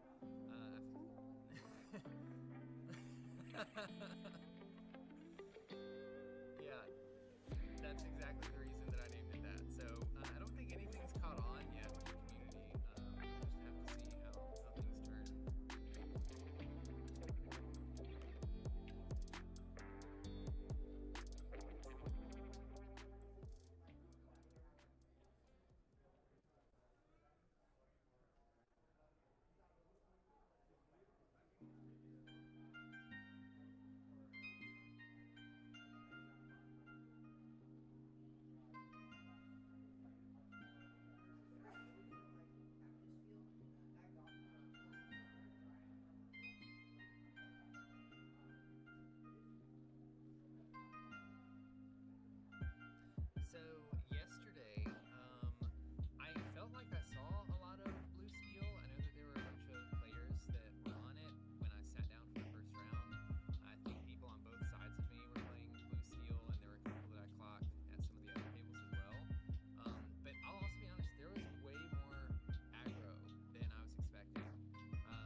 I know, like, seriously though, if there's an event, to anybody that's listening, if there's an event that's like anywhere close to you that you can get to, I can't recommend enough going to it just to see the people, because there's a lot of regular Lorcana community members that you see at DLCs that are making the trips to these places, especially the more populated areas of the United States. And like, one of the best things about this weekend has just been running into a lot of these players and getting to say hi again, because like, we don't know when we're going to see them next. And then after the event yesterday, a lot of people ended up going to the same restaurant, so we ended up hanging out there and chatting with people, and like, the vibes have only been good. Everybody's kind of smiling and laughing.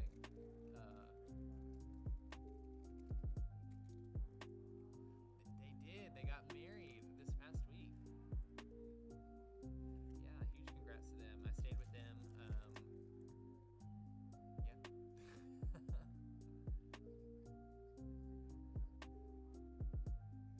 Yes. Yeah, Lorcana Bro lives in Austin, if I recall correctly. So.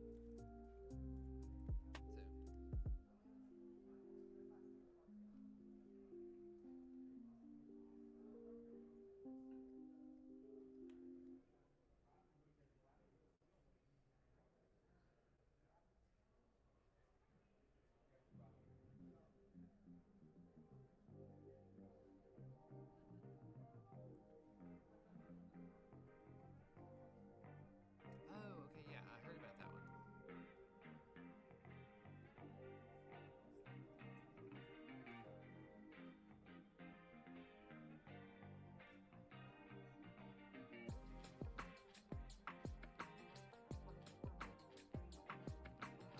Is it Caroline?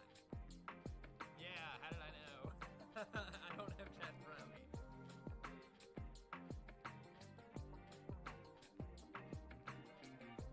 She's always there. Hello everybody in chat. I can't see you guys. I don't know what the setup is. There's a lot of, I'm not really supposed to. I mean, I can't be back here, but like, I'm back here on me, so I don't know what their setup is like.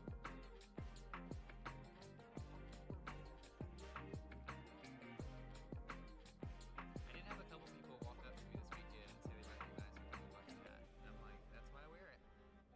I don't even know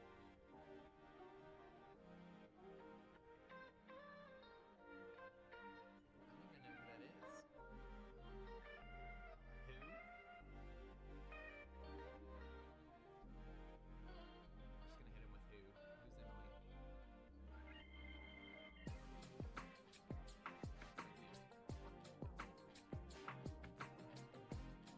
Who's Emily?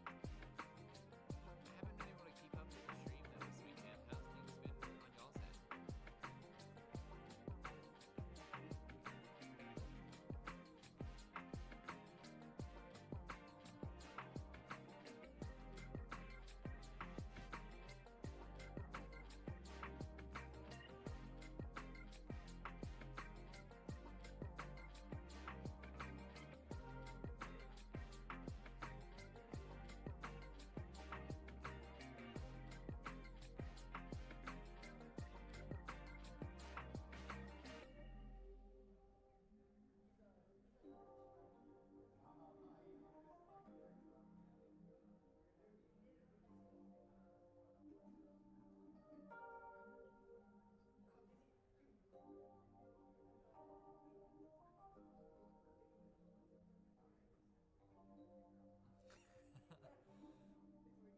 Yeah, I feel like there needs to be a chef's kiss emoji, because I do the same thing. A lot of times I want to say that, and I'm like, there's no emoji for this. Why not?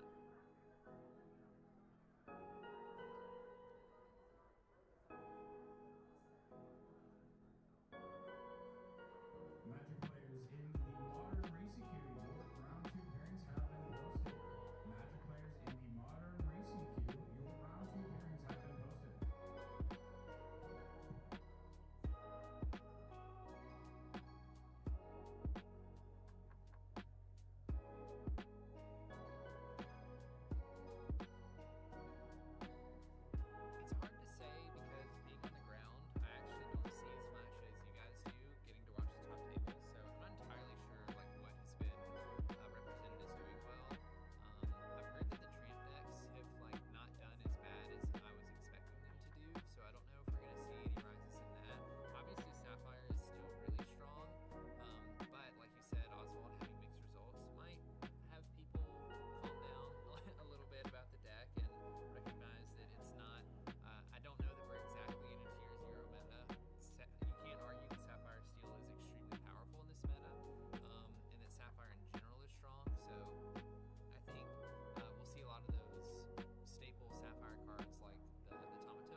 spurt. Hold on, not squirt.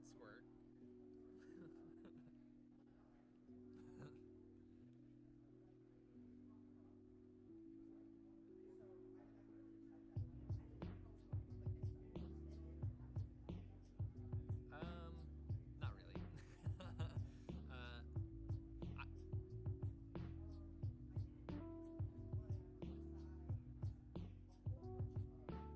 yeah, I don't make as much content as I used to for various life reasons, but one day it's gonna happen again. I promise. Keep telling people that.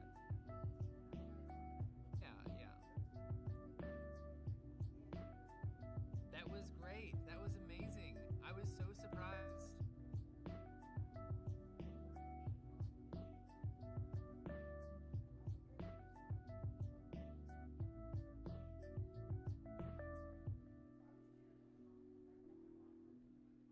Yeah, there were some great birthday songs there. Also, Wonderland, shout out in the chat for his birthday song for me as well. That was a special something.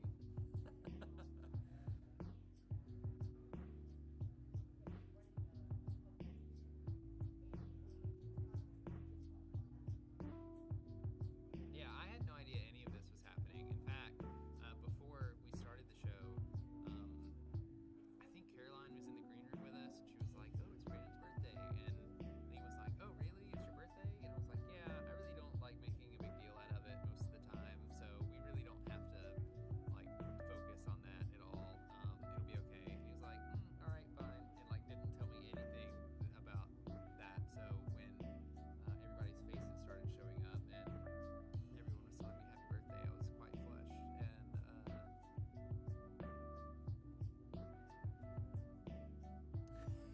And we'll go with that. 21.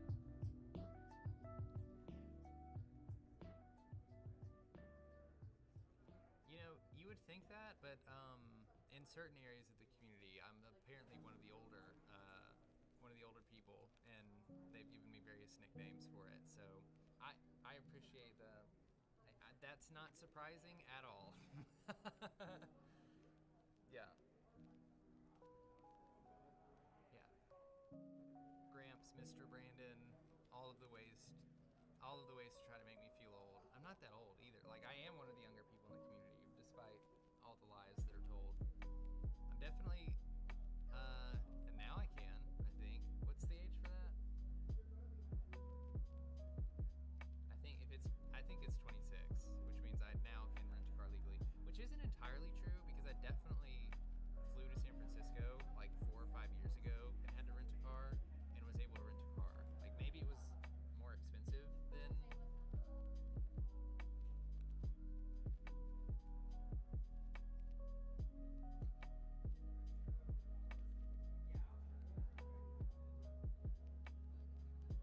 Can I share some notes with them quick?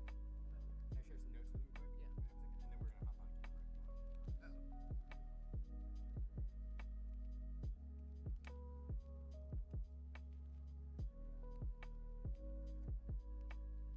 I don't like it.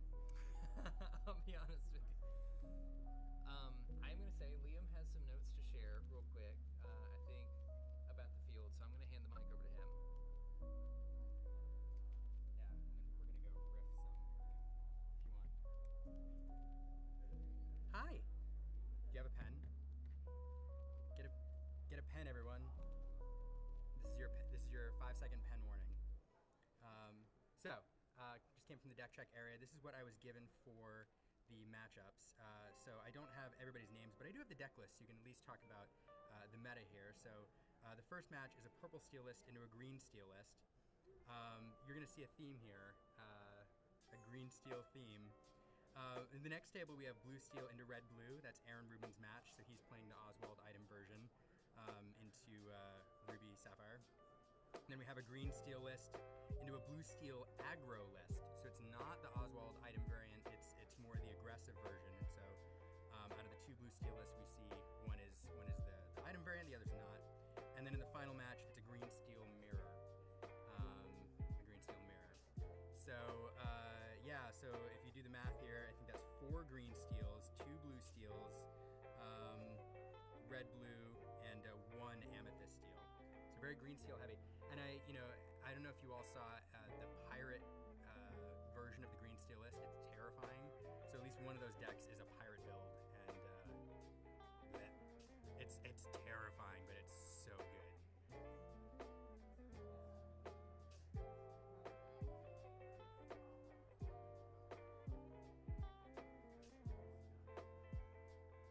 Yeah. Anyway, I was gonna say I'm gonna go riff with Brandon on the main stream for a little bit. We're gonna hang out and chill. You all are my favorites. Hi Clara. Hi Katie. Hi chat.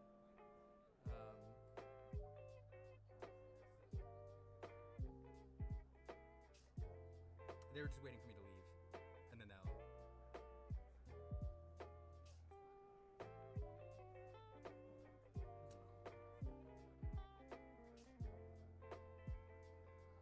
You're very welcome. Cheers.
Memorial Open 15 modern 15K players.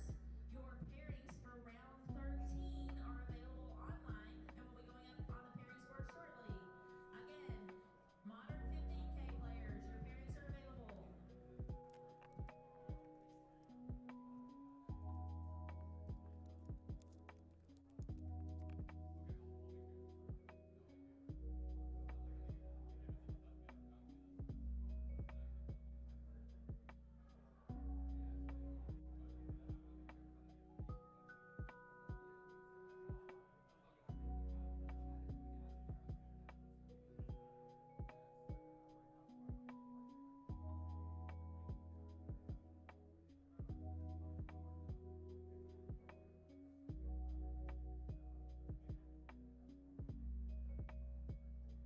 Welcome back to the. Oh, are we unmuted?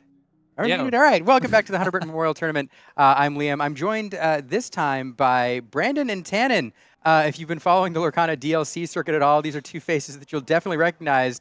We're here, and super excited to hang out with them in the booth for a bit. We do have some metadata to talk to you about for the top 8.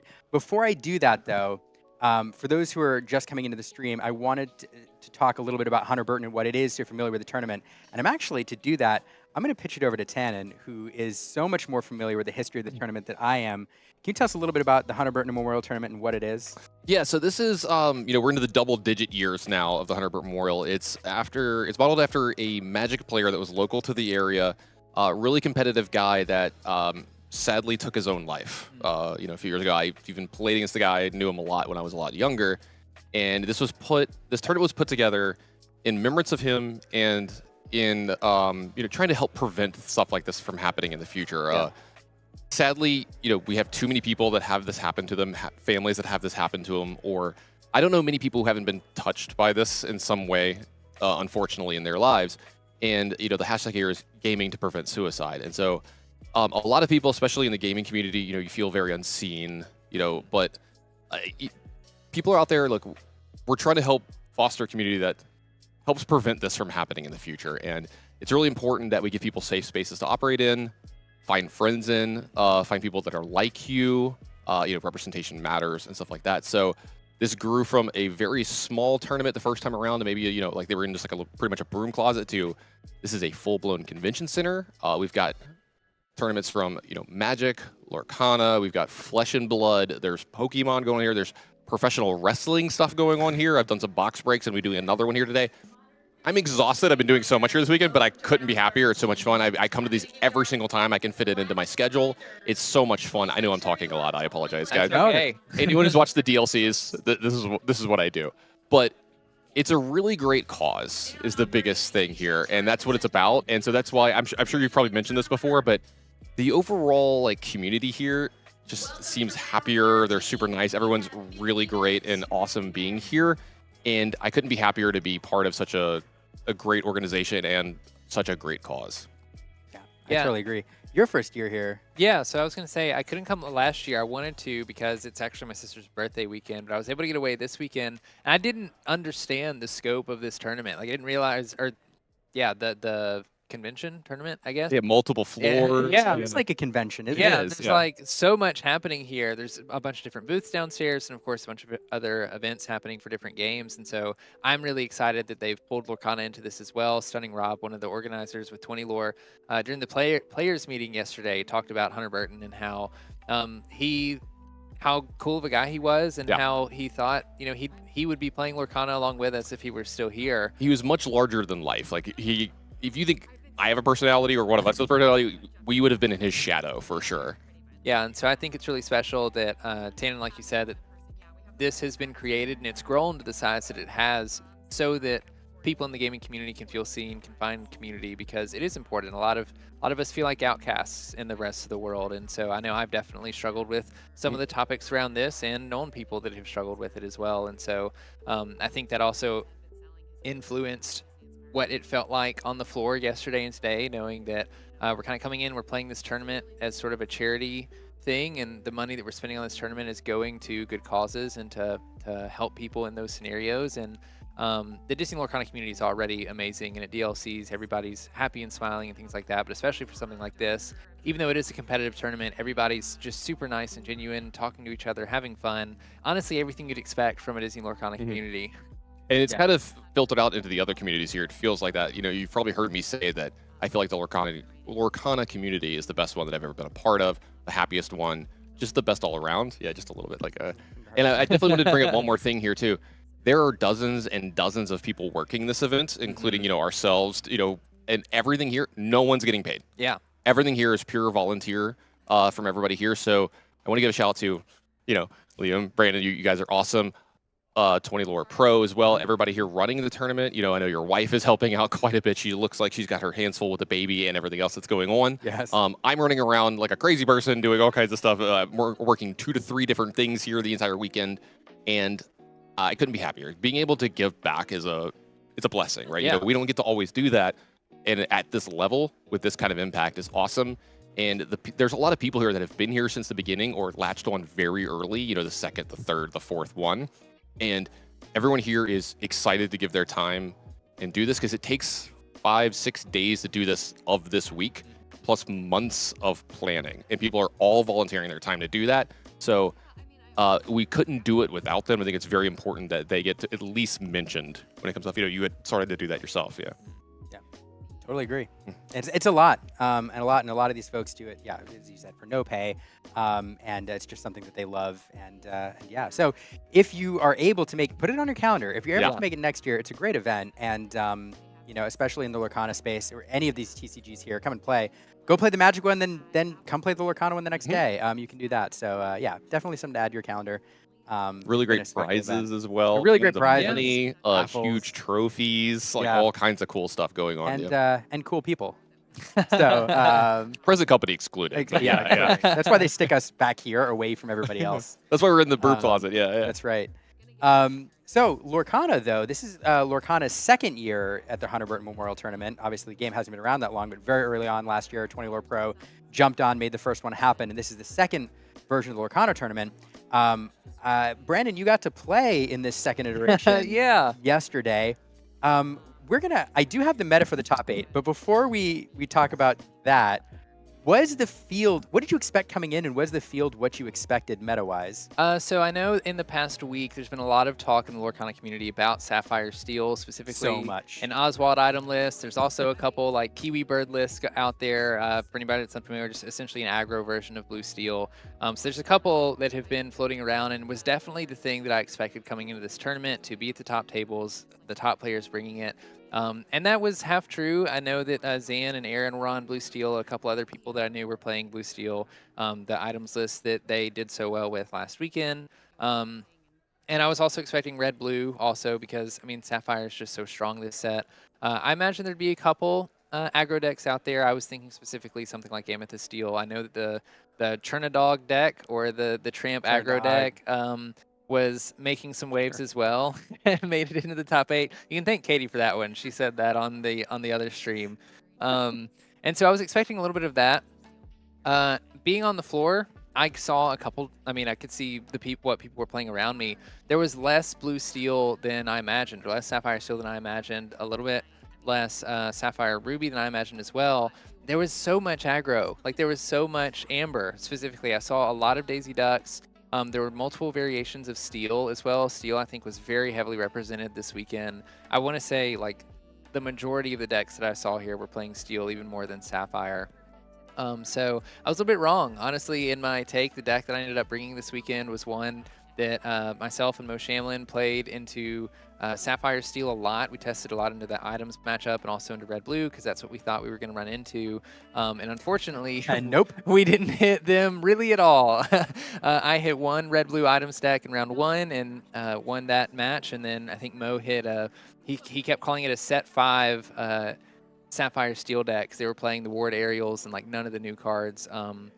So I think it was a bit of a miss on our end. Mo made it today too. I unfortunately did not because I just got aggroed out for the rest of the day, which is fine. You just wanted to come hang out with us. Yeah, well, yeah. Like you say that jokingly, but that is true. Like I almost didn't come to the event until a couple of my friends were like, you should go. There's going to be a ton of people there that you know, like Liam and Aaron and Tannen and a bunch of people that we see at DLCs. And so even if you do scrub out of the tournament, you still get to spend a weekend supporting a really great cause and getting to see your friends. You know, I see like people in the chat are talking about there's no DLC in the near future. We don't know when there might be one. So we kind of have to take all these opportunities we can when we know we're all going to be in the same space. So even regardless of my performance in the weekend, it's been super fun and worth coming out and just seeing everybody, watching everybody play. Yeah. I mean, we make our own DLC. Yeah. Yeah, interesting meta. I will echo what you said. I think Blue Steel was in the zeitgeist so much based on its early performances in this meta, particularly at the SSG tournament. Zansiad putting it on the map with the Oswalds that went crazy in value.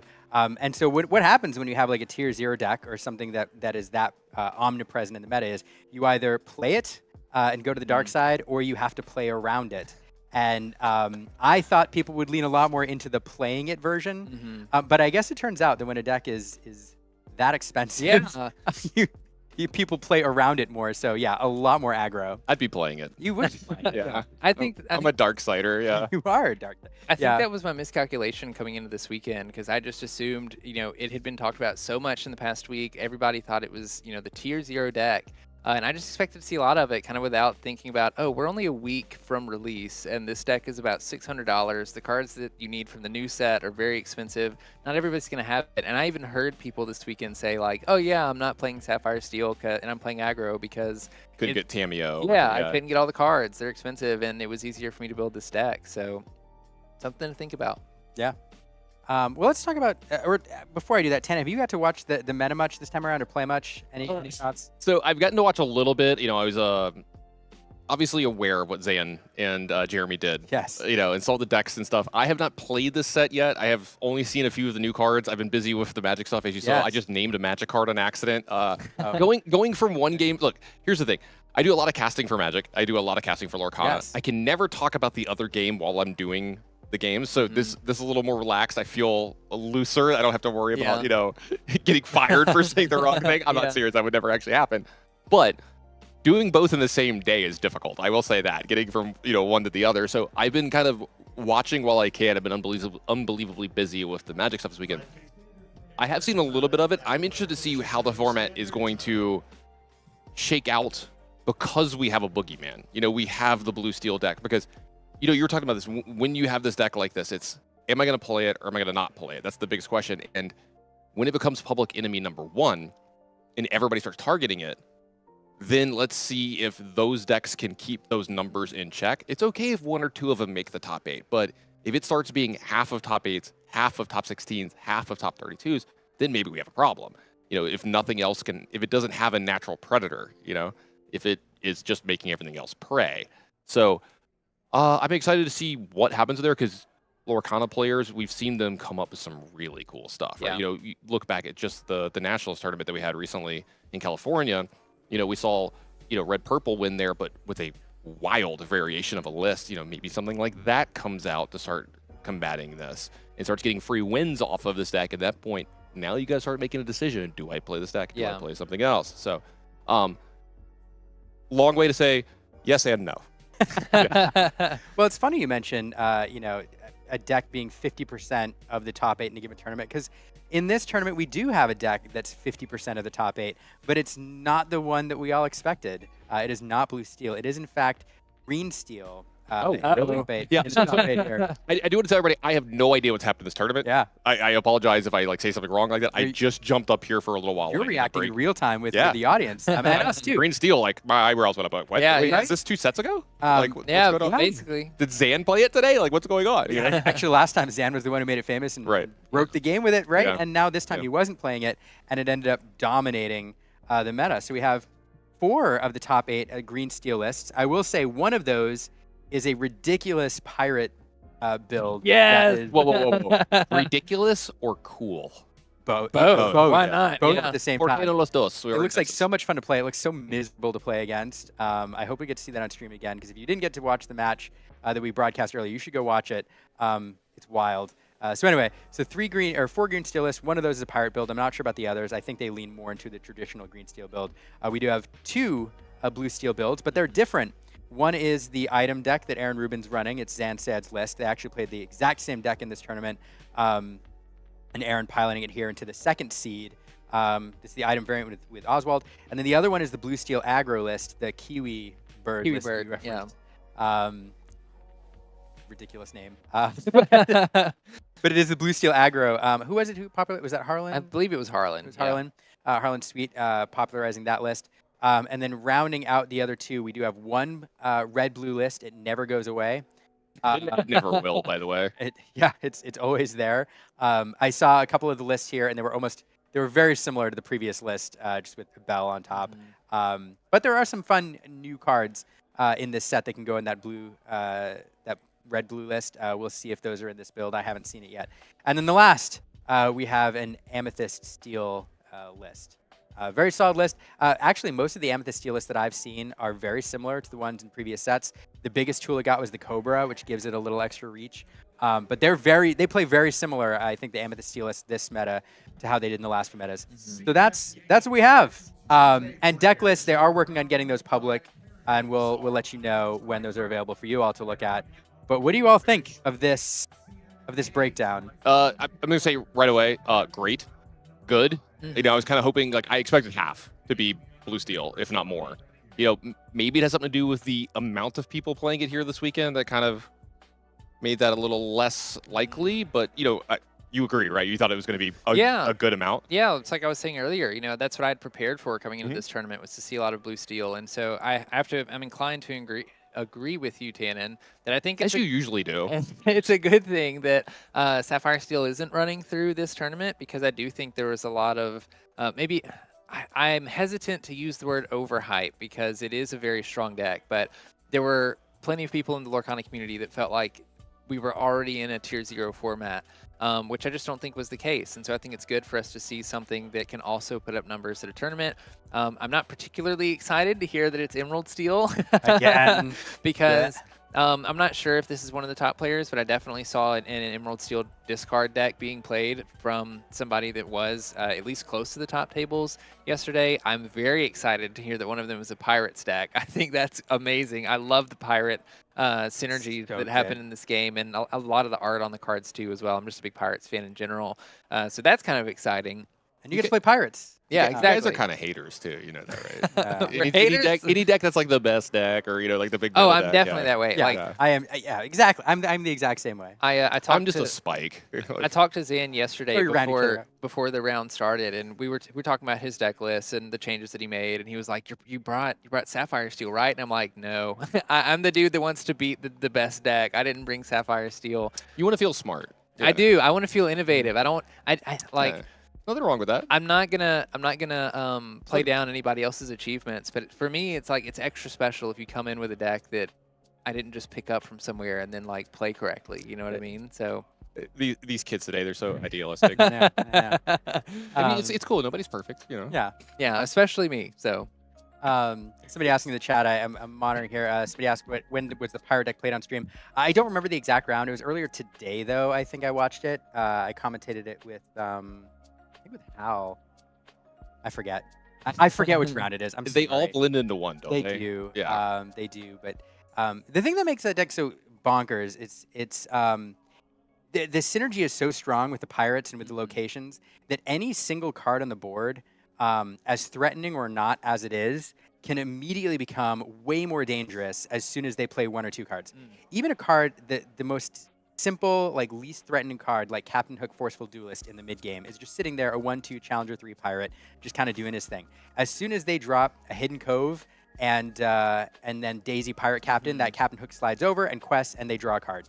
And then you drop a Space Pirate or Pirate Pete, Space Pirate, and all of a sudden all your pirates have resist. So like every single threat becomes exponentially worse when that player drops the right number of cards. And it's just a very stressful deck to play against. Even locations, like 3-4 locations on the board, there's a couple in that deck which don't even gain lore, and they just sit there, and you're like, fine, I got to clear these out, it's a pain, and then all of a sudden the John Silver comes down, which gains lore for every location, and it's a 4 lore, resist 3 quester, and you're like, what do I do against this? What do I do again? Yeah.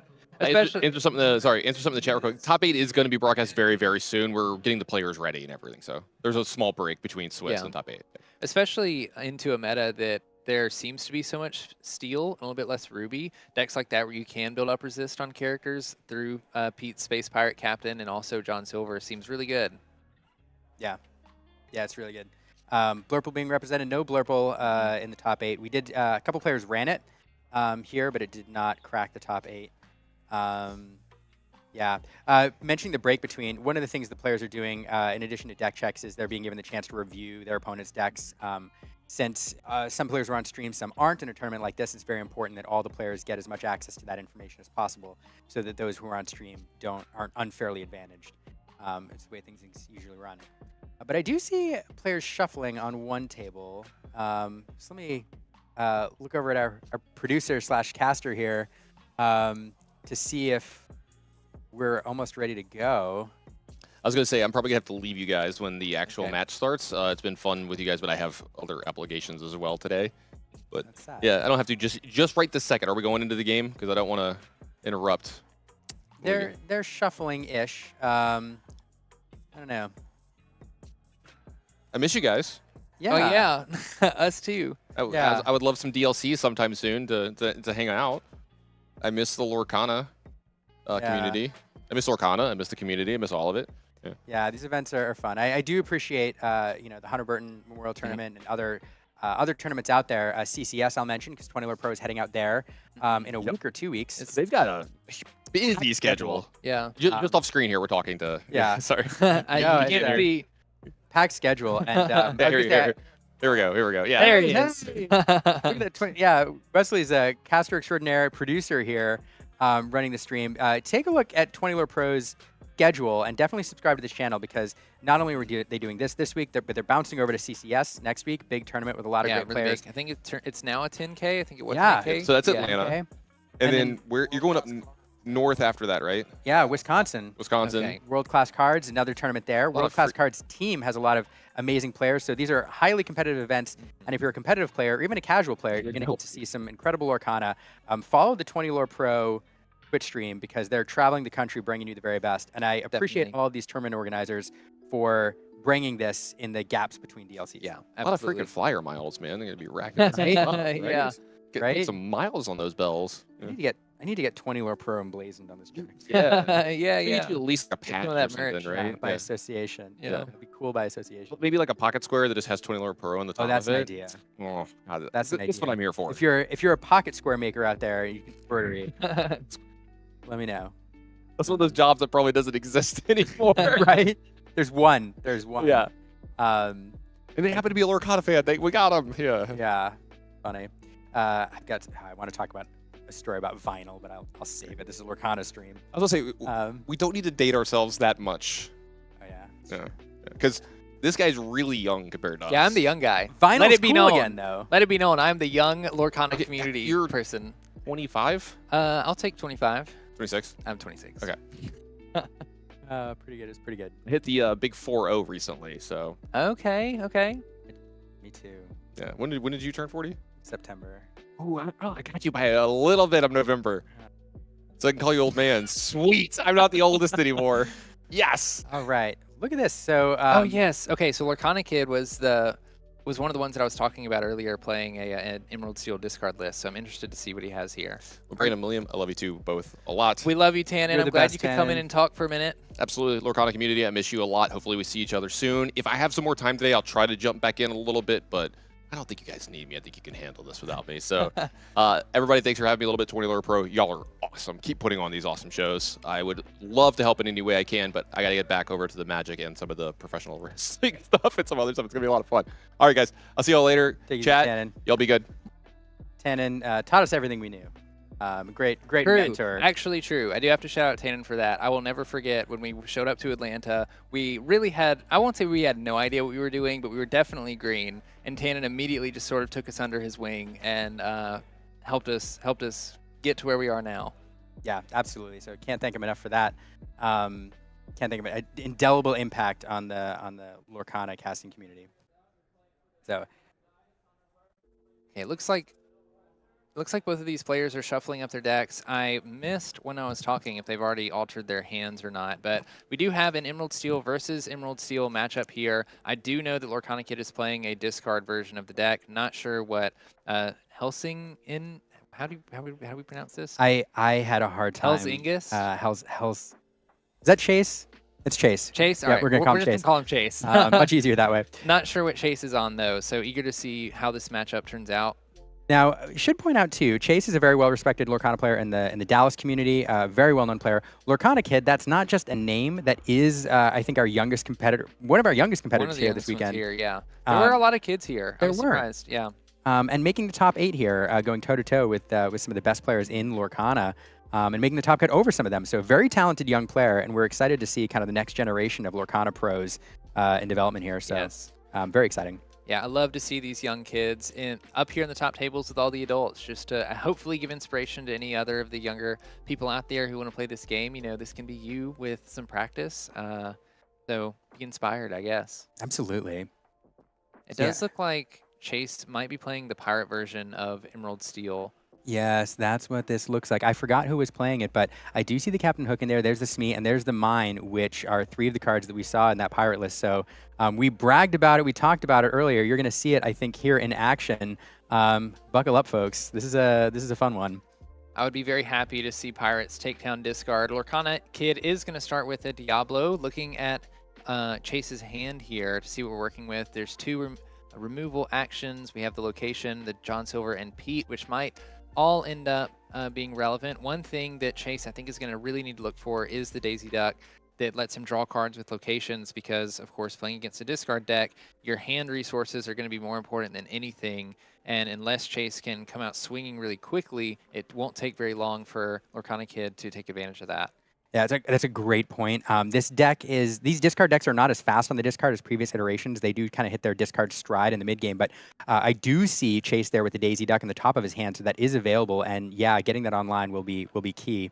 We do have the Seven Dwarfs Mine come down. Again, this is a location with 1 lore that allows you to deal 1 damage to an opposing character when you move a character there for the first time each turn. 2 if it's a knight, but I don't think there's any pirate knights yet. No, not that I know of. I do like to see the Seven Dwarfs Mine being played, though. Historically, Emerald Steel, the discard version, has struggled to take care of location. So if this Seven Dwarfs Mine can stay in play for a long time, it does have that 1 lore. So Chase is going to be able to tick up every turn with that lore. I believe the Pirates deck is a little bit more aggressive than the Emerald Steel discard version of Emerald Steel is. So Chase could be racing him to 20 here, but we do see the Diablo already being shifted by Lorcana Kid. This is going to mean that Lorcana Kid is going to have a handful of cards, very likely, exerting this to deal 2 damage to the Seven Dwarves, starting to put some damage on it, get rid of it, and we're going to pass over to Chase so that Lorcana Kid can draw. And already putting hand pressure on there. We did have a sudden chill sung by the Diablo, so already trying to whittle down that hand, trying to prevent that Daisy from getting on board, I think. But 3 lore on, we can... well, we're not going to... Nope, that's 3 lore for the pirate. Yeah, so that is the John Silver, which gains an extra lore and resist for every location in play. So it's already getting a little extra there from that mine. And not a lot of strength on Lorcana Kid's side of the board yet to deal with that mine or some of these other threats. So the pirate deck is starting to click a little. Go back over to Lorcana Kid. It looks like we are going to start putting that hand pressure on, singing the sudden chill with Diablo, forcing Chase to discard 1 of the cards in hand. I don't know that he has very many. We are going to discard We are down to the Daisy. just the Daisy, which will be important. We won't have enough ink on the next turn to both play the Daisy and move John Silver to a location, but you can see those combos that you were talking about earlier, Liam. Playing the Daisy, a vital engine for card draw here. Lorcana Kid, maybe understanding this already, we saw him putting the 2 damage onto the Seven Dwarfs Mine, knowing that you can't let these locations stay for too long so that these John Silvers don't get too big. You also can't get those draws off of Daisy as well. Looks like a decision here. I mean, if we can force... I didn't get a full look at the hand. I saw a Beast Tragic Hero in there at the very least, but if we can get Chase into top deck mode here, that would feel pretty good for Lorcana Kid. Another Diablo. Another Diablo. This is going to be pretty bad for Chase, I think. Lorcana Kid, if we can keep both of these Diablos on board, which I can't see why they won't stay. We do see a location being drawn. I can't tell if that's a Hidden Cove or a DeVille Manor, because I'm honestly not sure what Chase is playing. We're going to be 1 ink short, well, a couple inks short of being able to play this Daisy and also use that location. Well, and it's just so brutal because what Diablo does, the way out of getting into top deck mode here is trying to find some of your card draw. But here we have the Daisy on board, and obviously in a normal scenario, the Daisy Duck next turn being able to draw you potentially 3 cards with these pirates feels really good. But not when your opponent has 2 Diablos online. 3 cards for you, 6 cards for them. And so the Chase's way back in this game feels terrible when you're enabling your opponent like that. Yeah, you're just giving your opponent more fuel in order to use against you and also continue to disrupt that hand that you are trying to build back. We are going to see a Morph being played here by Lorcana Kid, following it up as it comes to his next turn. Not sure what was inked there, but we're Deceiver. Okay, a Deceiver being inked. We are going to use both Diablos to take out this Seven Dwarfs Mine, so no locations in play anymore for Daisy Duck to use, except we did draw a DeVille Manor, it looks like, coming into play. 1 cost 4 willpower, 1 lore location, so we can go ahead and move. I'm blanking on the name. Captain Hook. Captain Hook, Forceful Duelist to the DeVille Manor, which does let Chase draw a card. But then 2 cards for Lorcana Kid. Yes, 2 for Lorcana Kid. And even in a situation like this where you only have 1 or 2 cards for Chase, it's not a great position because if Lorcana Kid has any discard, it just makes it really easy to get that card out of hand. So we do see Chase go ahead and inking, dumping his hand, playing the Captain Hook. We're going to move the Daisy Duck to the DeVille Manor as well. And the John Silver, I think. And a quest again, and I don't think we didn't draw any cards there. I believe that was a quest for the Daisy Duck. Didn't draw any cards. I have to double check that it's a May ability. That makes sense. It's liable to be dumped anyway, and we do know.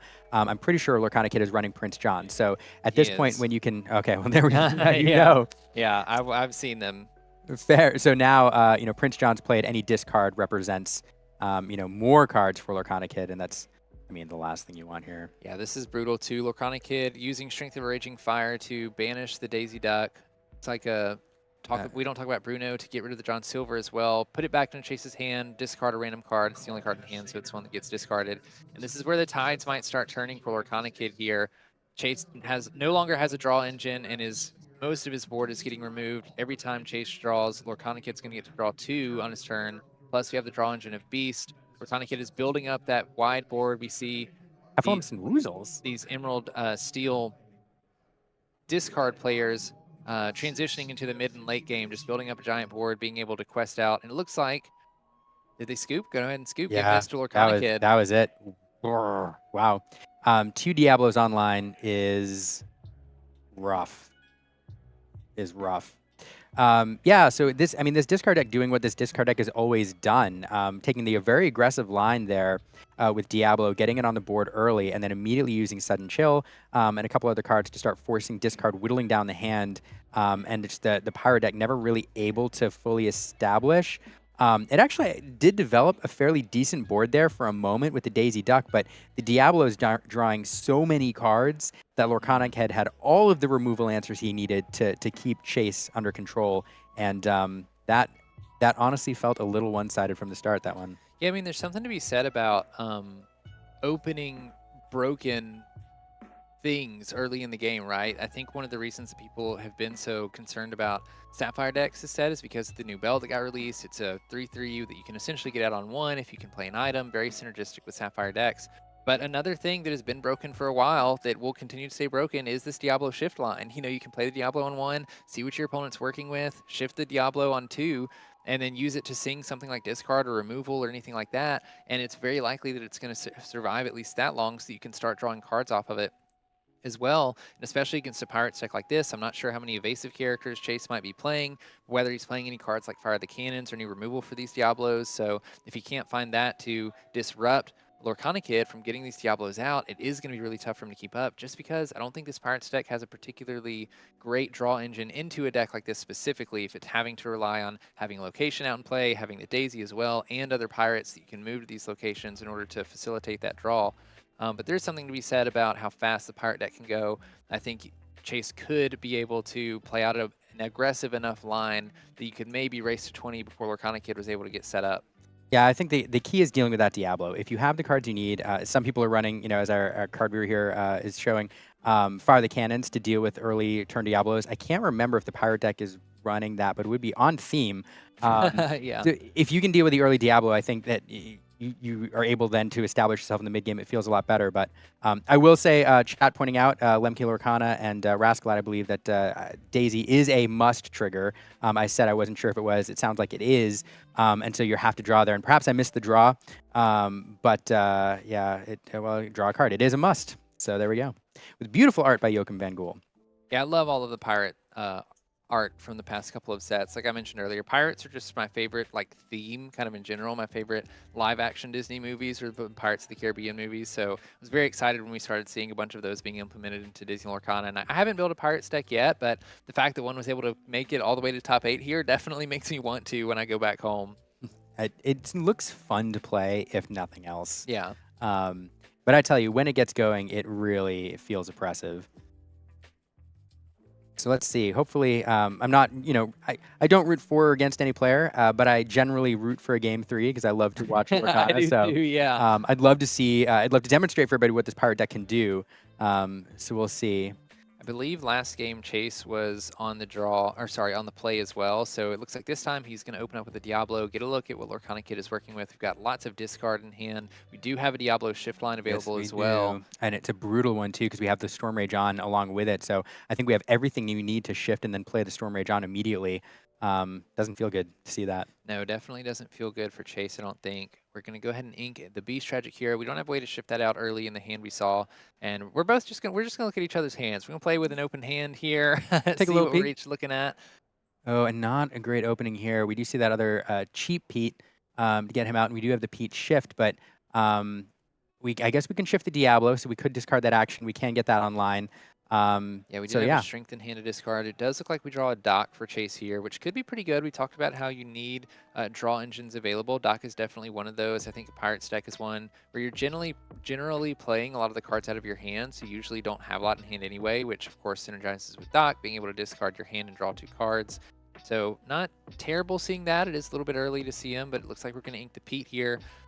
Would be surprised if we don't shift the Diablo. Yeah, we're going and to there shift we're the gonna do that. Diablo, Get that discarding online. the Strength of Raging Fire. Go ahead and quest with that so that we can start drawing some extra cards when Lorcana Kid draws on his turn. I mean, 1 extra card at least, but as we saw set up here, we do have the perfect answer over on Lorcana Kid's side for this.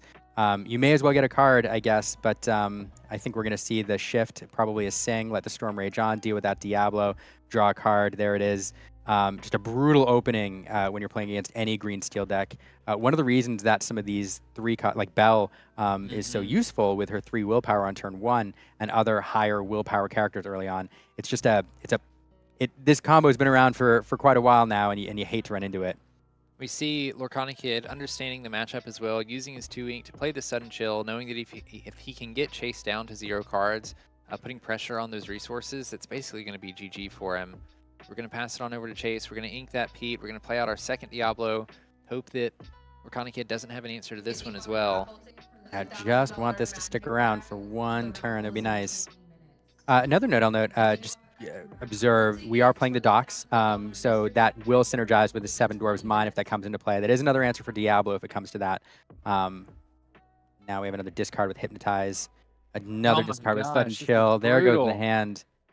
Lorcana Kid's forced Chase to discard, I think, 3 cards at this point.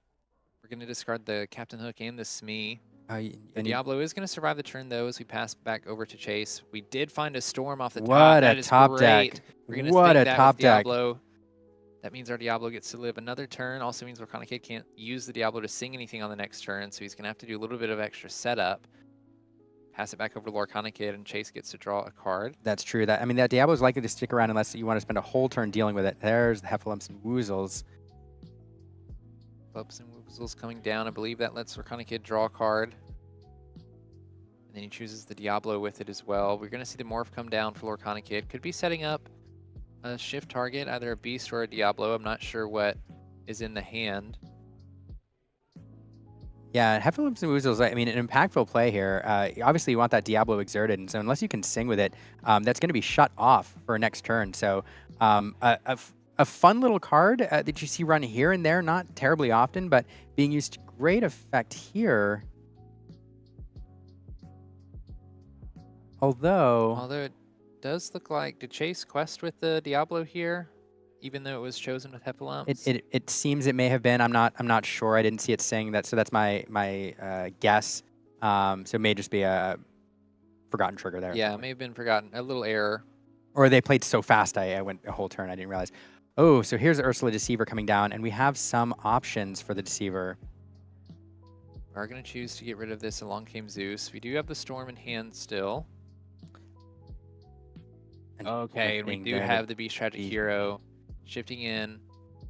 We're going to go ahead and quest with it. Gain 2. Chase does have that Storm in hand that we can use to damage the Beast if we want to stop the draw for Lorcana Kid. Obviously, won't get rid of the Beast, but at least stop a little bit of that card advantage that Lorcana Kid can use. It does look like that's what we're going to do. We'll draw a card. Lorcana Kid ready with that dice, knew that was coming. Ink the Final One Platinum, and we do see the Pete come down as well. This could be good if the Pete survives very long when he's exerted. Your opponent can't sing to play songs, so they're forced to just use their ink to play them. Also, just a pretty beefy character, 5/5, 2 lore, gives all of your pirate characters resist +1, including himself. Yeah, which can be really big. specifically into a steel matchup. We are going to see a Prince John coming down for Lorcana Kid, though, so I missed how many cards are still in his hand. I wonder if we're sitting on any discard, but setting up a bunch of draw engines, essentially. I don't know that we have. I think there's at least one down there, but not many. We did draw into a location here. I think that's the Hidden Cove. So let's see if we have anything to pair it with. Yeah, that is a Hidden Cove, it looks like. We're going to move the Pete there. We're going to use the Pete to challenge and banish the Beast. That resist 1 coming into play here. One note on Beast, the extra strength that he gets only takes effect during your turn, and so even though he's angry during your turn, he's sitting there and he's sad if he's exerted on on your opponent's turn, susceptible there to that challenge from Pete. I think this is a pretty good development for Chase too, getting this Daisy on board. It doesn't look like we have a ton of cards in hand, but now that we have this draw engine available, so long as it sticks around, just another way for us to gain card advantage with the Diablo. Does look like we're going to play out the Ana here, using the extra ink and her ability to banish the damaged character, Pete, which is a really good draw and really good play for Lorcana Kid, because that Pete being a 6/6 with resist +1, it's going to be pretty difficult for him to get rid of. And represents a card draw. Every pirate on the board now with Daisy on the board represents being able to draw 1 card during Chase's turn. And so getting that off the board, not only is it a big threat, but it's 1 more card that Chase could draw into to keep his board progressing here. Are also going to deal some damage to the Hidden Cove. Pass it on over to Chase. I believe we also played Heffalumps on the Diablo again last turn, so Diablo should be able to quest, but looks like we're not doing that. We're singing Let the Storm Rage On, banishing that morph. We don't want it turning into a Diablo or Tragic Beast. We'll draw a card from that storm. We're going to move the Daisy to the Cove. I don't believe the Daisy triggers on herself, so I don't think you can... I think she does. Get a card draw. I have to double check. I think she does, actually. It says whenever a pirate... Oh, yeah. Whenever one of your pirate character... Wait, quest while at a location. Yep, so I guess she does. Yep, she gives you a card. And there's another location, and goodness... one more pirate. We have Hook Forceful Duelist there, and we also have the Pete, used for a shift target. Not terribly powerful, used for a shift target, but also used to banish items. No items over there on Lorcana Kid's side. So, but we will slide them all over the Hidden Cove. They're all hanging out there together, because why not? Until it's banished, and now they're all floating in the ether. Let the Storm Rage On coming down, banishing that Diablo. That's a great play there. Shut down that card draw. And a games referee coming down saying no actions during your next turn. No actions on the next turn, but we will be able to move all of these pirates to the location that was played last turn. We can draw a bunch of cards if we want. 7 Doors Mine coming down too. This is looking pretty good for Chase. Just setting up a wide board, forcing Lorcana Kid to have to answer all of it. And these locations coming in with not the biggest willpower, but Emerald Steel discard typically doesn't have high strength characters. We see the Prince John and Ursula both only having 1, Ana only having 2 strength. Pete having 3 is nice as well, but gonna have to spend multiple turns just sort of hitting these locations that are slowly gaining 1 lore every turn. We are gonna go ahead and move the Pete to this location, quest with it to draw a card, see if there's anything we can do with what we drew this turn. We did find another Diablo. Okay, so this could be pretty good for Chase if Lorcana Kid doesn't have an answer to that as well. Just Chase putting threat after threat onto the board. We're gonna use the Captain Hook to challenge and banish the Prince John so that Lorcana Kid can't get any draws off of it, any discards. Yeah, cleaning up the board here quite nicely. Choosing to forego the card draw there in the interest of cleaning things out. But Lorcana Kid, I think, if he's not in top deck mode, he's pretty close. And so definitely keeping that board under control is the way to go here. Yeah, the less characters that are on Lorcana Kid's side of the board, the more difficult it's going to be for him to banish these locations and characters that Chase is just building out. We are going to see the Ursula trade here with the Daisy. Great trade for Lorcana Kid. Get that Daisy off the board. And an Ursula card that's done her work already. So Lorcana Kid play this Ursula Deceiver of All. So if we top deck a song, that could be pretty good for us. Something like a Storm Rage On would be really great. Yeah, absolutely. This is a card that can swing things kind of drastically. Being able to sing songs twice, get you 2 cards perhaps off Let the Storm Rage On. Plenty of other tricks as well. But the Diablo sticking around here will be able to exert it this turn on that card draw. And yeah, it's looking a lot better on the pirate side of things. We're going to move the Pete to the 7 Dwarves, deal 1 damage to the Ursula so that we can play a Strength of Raging Fire, I think is what that was. Dealing 2 damage, banishing the Ursula. So Lorcana Kid can't top deck a song and start coming back from this game. We're going to move over to Lorcana Kid. Did find a We Don't Talk About Bruno. It's going to be put back into Chase's hand. He's going to shuffle and a random card gets discarded. Going to roll for evens or odds, and it looks like It is the Diablo Diablo. gets hit. So It's probably pretty. I don't know what that other card is, but it probably feels pretty good to get that out there. yeah, just any way to stop Chase from gaining any advantage. But looking at pointed out these locations again. I mean, the thing with them is most of them have a decent number of willpower with the stats, and they're just going to hang around. Even if Lorcana Kid manages to establish a board, you spend significant resources challenging into these locations, spending time to remove them, which will allow Chase to develop other characters. So, locations oftentimes are thought of as pretty innocuous or pretty harmless, but if you allow them to build up, they're just so frustrating to get rid of. One of the things that you see top level Lorcana players doing is sort of attacking on different axes, right? You can use your characters to gain lore and quests with those, but you can also utilize things like locations. If you can build up a board and make it give your opponent multiple different threats that they need to answer, you kind of have to leave the locations alone, and especially if they have lore on them, they're just going to slowly tick up as the game goes on, as we've seen this happen for Chase here, all the way up to 17. We're going to go up to 18 with the Pete. They're playing a third location. I really don't think there's anything Lorcana Kid's going to be able to draw in order to stop this. Oh, was that I find him at Platinum? Oh my gosh. Okay, never mind. Find him at Platinum. Yeah, it's great. Yeah, as we were talking about the resilience of locations, there comes I find him at Platinum. But it does look like Lorcana Kid is going to go ahead and scoop, give this one a chase. We are going to go to that game 3 that we talked about. Yeah, this is fun. So we got to see a little more clicking here. Banish all items. All items, not locations. Yeah. Okay. I find him at Platinum. Yeah, and yep. Another card that we saw played near the end there, I'll just point out, is that John Silver. One of the things that can allow this deck to run away with the game, with 3 locations on the board, that John Silver that he played was a 4 lore character with resist 3.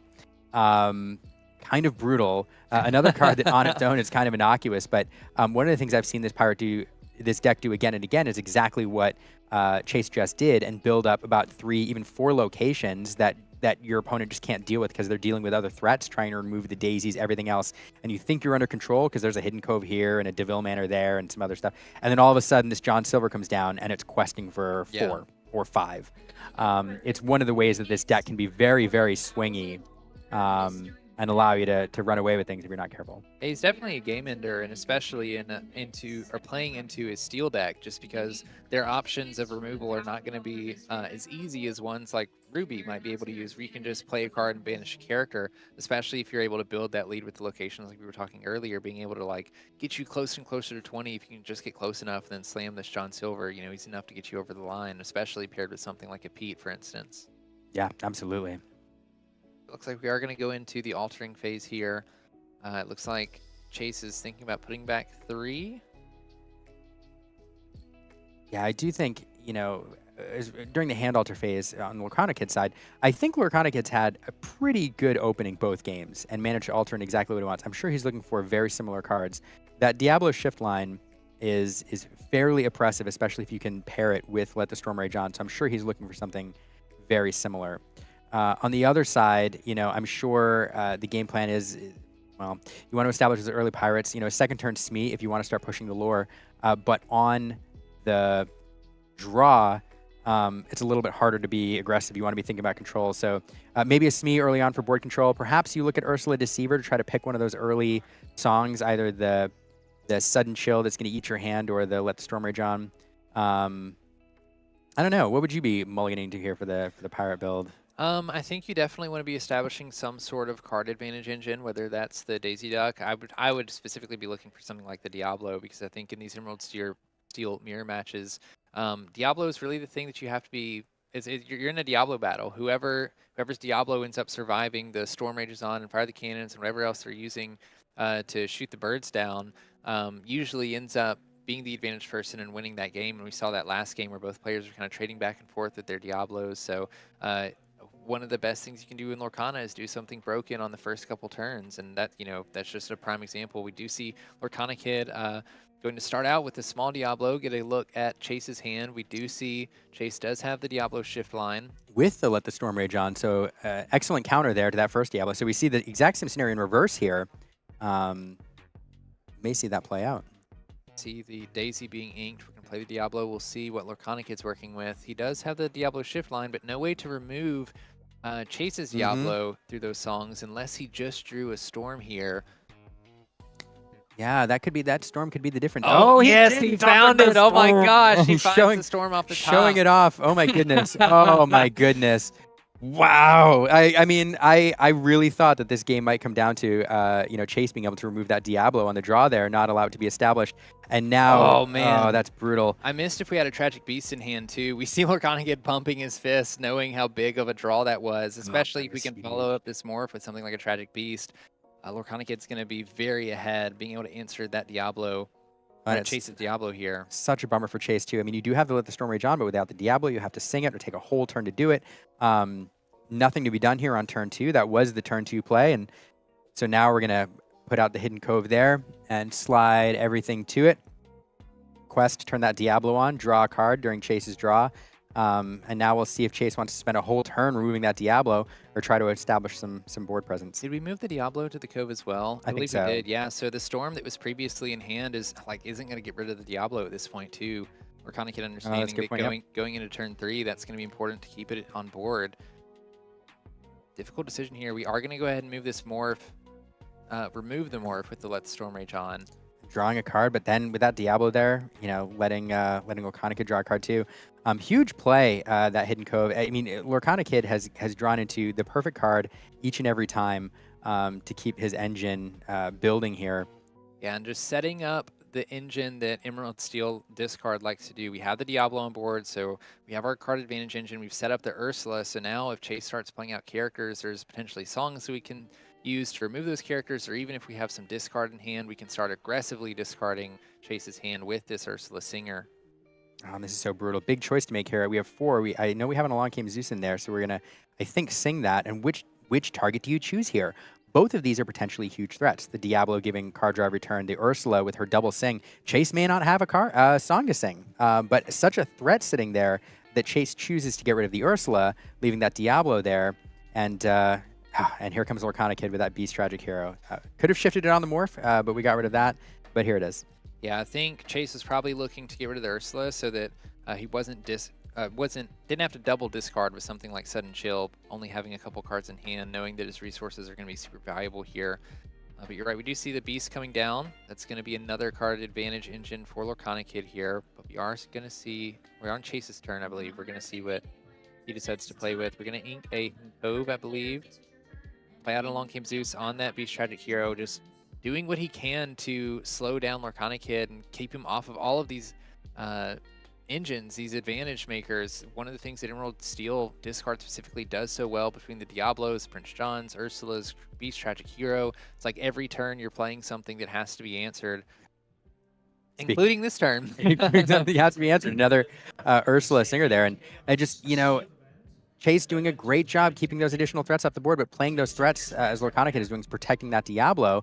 And so every single turn, Lorcana Kid's drawing 2 cards to the 1 that's being drawn over there by Chase. So just such a difficult spot to battle back from. And again, we can point it all back to top decking that Let the Storm Rage on, and then that Hidden Cove, which protected the Diablo from the Storm. I'd be really scared if I were in Chase's shoes right now, because if I see an Ursula and a Prince John coming out, that is telling me that there might be some discard in Lorcana Kid's hand that he's looking to play and draw a bunch of cards off of this Prince John. A Sudden Chill represents 2 cards drawn for Lorcana Kid, to your point. We will get the Diablo on board into the Hidden Cove. You'd love to be able to activate that, because then that, your opponent drawing 2 cards feels a little bit better when yeah, this is a also drawing 2 cards. I think this is a desperate play from Chase too, though, because with this Ursula out here, pretty much any removal song is going to get rid of the Diablo. We do see the Sudden Chill, so it's going to get a double trigger from the Ursula, and so it's going to. Oh, did we play Hypnotize as well? I think I saw Chase discard 3 cards there. Yeah, I mean that might be. Yeah, we did. We just put Hypnotize in the discard, so I think. Yep. I think we sang Sudden Chill twice and then played Hypnotize, so that's discarding all of the cards out of Chase's hand. We're going to get rid of the Diablo. Chase is going to go ahead and scoop, and Lorcana Kid's going to move on to the semifinals, right? Yeah, one of our youngest players. So here we saw traditional green steel discard against. I mean, really not much new in that deck. If I'm looking at the list here. No, there's been a couple developments, not so much from the new cards of the set, but I do see that there's Lucifer. There's one Gantu that it looks like he's playing as well, which I love that card from this set. It just a card that I feel like is so strong into this potential meta against items and songs as well, kind of shutting those down for a turn or really disrupting the math on when you want to be playing certain cards. But other than that, it honestly doesn't look like too different of a list that you're used to for discard. No, I mean the Find 'em and Platinum's in there for this heavy item meta that people were expecting, but that's an older card. So yeah, the Gantu is the only one from the new set. So it's the old guard here, this Emerald Steel deck, which has been around for quite a while, versus the new Upstart Pirate build, and in this particular match on this particular day, that discard deck is taking it. I do think on the play twice, winning on the play twice and losing on the draw. Yeah. But that's that. All right, we are going to come back to the booth here. And we're back. Hey, Wesley! Hey, glad to be joining y'all here. yeah, Yeah, those. So if you've never been to one of 20 Lore Pro's events, when they're streaming, etc., Wesley is the man behind the camera who not only is a brilliant commentator on his own, so you oftentimes see him on camera, but he's also running a lot of the tech here. He's the producer a lot of the time. So one of the people who really makes all of this magic happen. And I love getting to spend time with him. So. wearing like all the hats. Great Lorcana player, doing all the Yeah. production on the back end, appreciate casting that. as well. I was Yeah. telling Liam earlier that a lot of times 20 Lore, we have the pleasure of coming to some of these tournaments and we get to stream them. But for the Hunter Burden, we're helping run it. We're actually Yeah. organizing the actual tournament, so a little bit more balancing. Yeah, But oh my gosh, that first match there for top 8, that was Yeah. a blast to watch. it was a blast. It was interesting to see an old deck still come in and do some work, with the discard, like we were saying earlier, Yeah. not too different from what I we've don't seen need no new before. cards. I'm just- That's what it is sometimes. I mean, I forget which set it was, but I think like Ed or No I'm Not showed up to a tournament like right after release with Ruby Amethyst, like an old Ruby Amethyst list. Yeah, It's like sweep the tournament. So like sometimes you don't need any of the new cards, man. I like how and everybody always throws in like one card from the new set Yeah. just to show that they've looked at it, right? Just to show that it's not that I haven't ignored the set. I looked. I'm just gonna throw in a Gantu, just to show you that I thought about it. Yeah. Yeah. Well, it's interesting because we have his list, Derek's list, and again, Derek is 12 years old. So, Yeah, I mean, so he was impressive. competing at a high level, but we have his list here, and you're right, he has a lot of one-ofs in his list. Yeah. Like one of the new Gantu, one Smash, one Hypnotize. So he had some cards they could pull out when he needed them and was able to find them and play them. It's something that I think is really interesting to watch deck builders do. I feel like there's a ton of people that don't like to really do the one-of thing, and there's a lot of people who like to do it for the flexibility. So interesting to say that, yeah, there's just a couple cards that I think Derek thought, for particular matchups, they might come in handy, but maybe they're not worth playing 2 or 3 copies of. And obviously it's worked out for him so far this weekend. Yeah, I do love the one-ofs. I was talking to Zan before this tournament, and I've told this story before, but tell it again for all of you. Sorry if you heard it before. But Zan, as an example of this, Zan said worked in one Shield of Arendelle to his list, just one. And it's in there for a very specific reason. I mean, one, it adds another item, which is nice. But the biggest reason is in there is to protect the 6-drop Tamatoa from Along Came Zeus. Yeah. Like, that's it. And he pulls it back again with other Tamatoas. But and it wasn't even for the mirror necessarily. It was for the Steel Song matchup. He tested Steel Song and was like, I don't feel as great here. I put the Shield of Arendelle in, and all of a sudden Steel Song feels much better with a one-of card. And one other note on the one-ofs, just because sometimes it's a curve thing too, which is why I respect deck builders so much, because I can't think on this level sometimes. There's a great article by Frank Karsten about his initial Steel Song list, and I think he may have updated it since, but he has a one-of in the one drop slot in his deck, because he said it was very important for him to have this specific, I think it was 9 maybe, but it was very important for him to have this number of one-drops in his deck. And because of the math, that's what he needed. And so it wasn't necessarily about the card choice. It was that he needed the best card he could find for his deck in the one-drop slot, perhaps other better cards in other slots, because of the curve was so important. Sorry. Yeah, it's fascinating. Nerd stuff. No, that makes a lot of sense. And Zan and Lorcana Bro, both here at the Hunter Burn Memorial, big deck testers together. They test a lot. And so they were trying to figure out the cards they needed, and that was one of them exactly. And Katie and Clara, some of you may have seen on their stream elsewhere. They're also streaming the Hunter Burden Memorial, but match 2, those will be available on our YouTube 20 Lore Pro later on this week. But they got to commentate over Zan's match where he did use the Shield of Oh, Arendelle. And okay. it did protect from Along Came Zeus. Yeah. So that exact scenario you're talking about, Liam, it came to fruition. Yeah, it's one of, and yeah, it's amazing. You build you're like, I need one card for this one very specific scenario, and then it plays out. It happens, yeah. That's Savants. sometimes that's there's a skill in and of itself of being able to sort of predict the things that you're going to have to fight against, right? Walking into any particular room, whether that's a specific deck, a specific card, or a specific ink color. And so there's a lot of talent there from these top players being able to do that. It's what, allows them to consistently top tournaments like we see them do. Yeah, absolutely. Well, we want to thank y'all so much for joining us here with 20 Lore Pro, the Illuminateers, and B Squared Brandon. Great surprise to have just a great cast of casters giving you their wonderful analysis and really the gameplay, play-by-play analysis of what's going on. So thank y'all for joining us here today. Really appreciate it. Yeah, I'm happy you guys let me jump behind the booth here. Thanks for having us. It means a lot. Well, we're all here again to talk about Hunter Burn Memorial and especially the U.S. National Suicide and Crisis Lifeline 988. That number again is 988. You can always reach out to them 24/7 if you or a loved one are going through a mental health crisis or through suicidal ideation. Reach out to 988. There's support available 24/7. We're so thankful to be here today to showcase Lorcana Set 7, but also to highlight this sombering event. If you have a chance, head on over to our YouTube later on this week. We'll have all of these rounds for you available to watch. Again, thank y'all for joining us here. We're going to go to a quick break, try to see if we can get over to match 2 for y'all. But if not, we will have the rest of top 4 available for you to watch. So thank y'all for joining us.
XP, and it shows you it is a mono red pack. So you can choose one of the 4 packs to go and be added to your seal pool. So you'll get your 6 packs plus a jumpstart pack to build your deck. So maybe you'll get something extra exciting, spicy going in. Additionally, maybe you get to actually choose that a little bit, right? So good luck to that, to you on that. One other thing, I know a lot of you have already played in one of these events in the past, so you probably already had one of these fantastic Jet Stadium Memorial mats. We do have 2 of these left. So if you do not have one of these yet, and you are one of the first 2 people to come talk to me, you can swap the one that's in front of you for one of these.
Hey everybody, welcome back. We're gonna do a little bonus coverage here. I call it.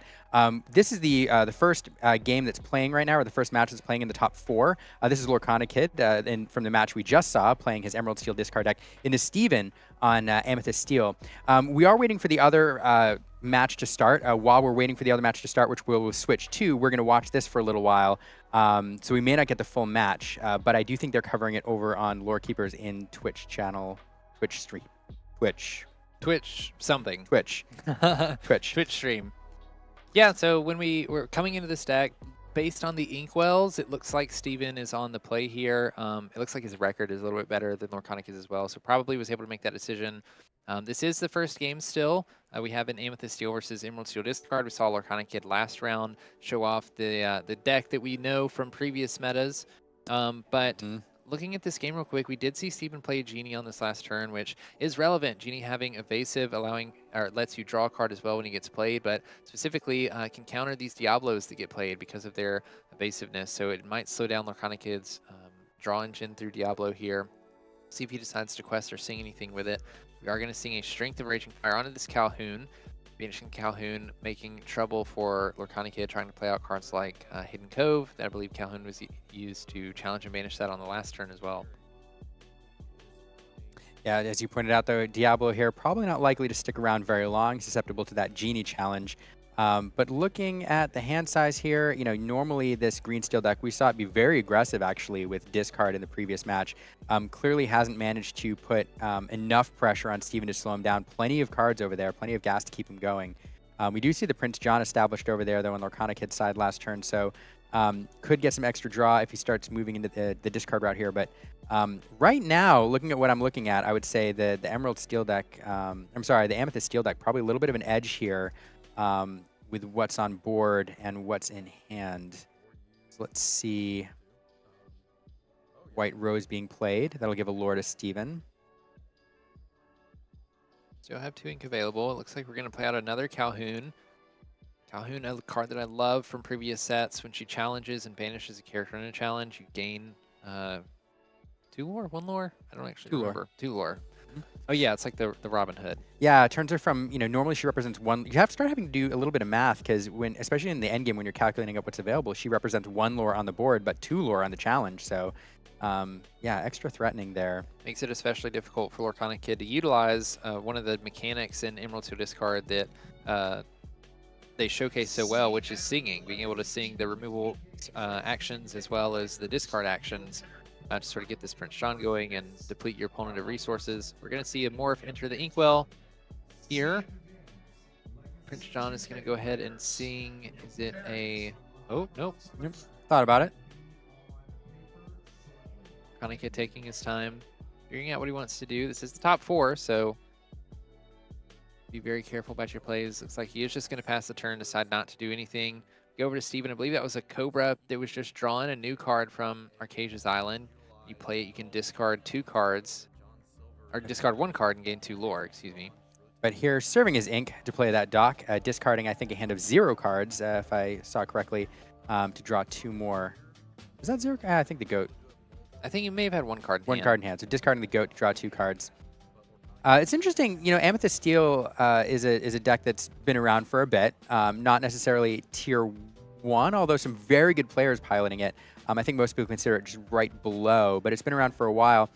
The iterations of this deck I've seen here, and this one might be no different, are very similar to previous iterations. The Cobra, I think, is the only card that I see regularly built into this new iteration. So not a lot of new tools in this set for it, but still performing very well, as evidenced by Steven here.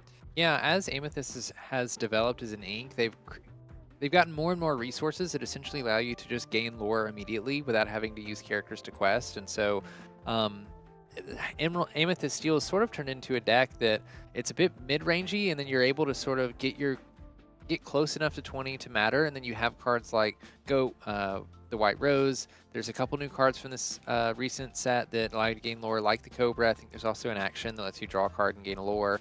So I've seen different variations of that being played as well, which can make it a little bit difficult to interact with you. You know, if you're not able, it's not like a character where you're able to challenge the character and remove that lore resource. You're just gaining the lore as those characters are being played and you're using those cards. Yeah, no, great point.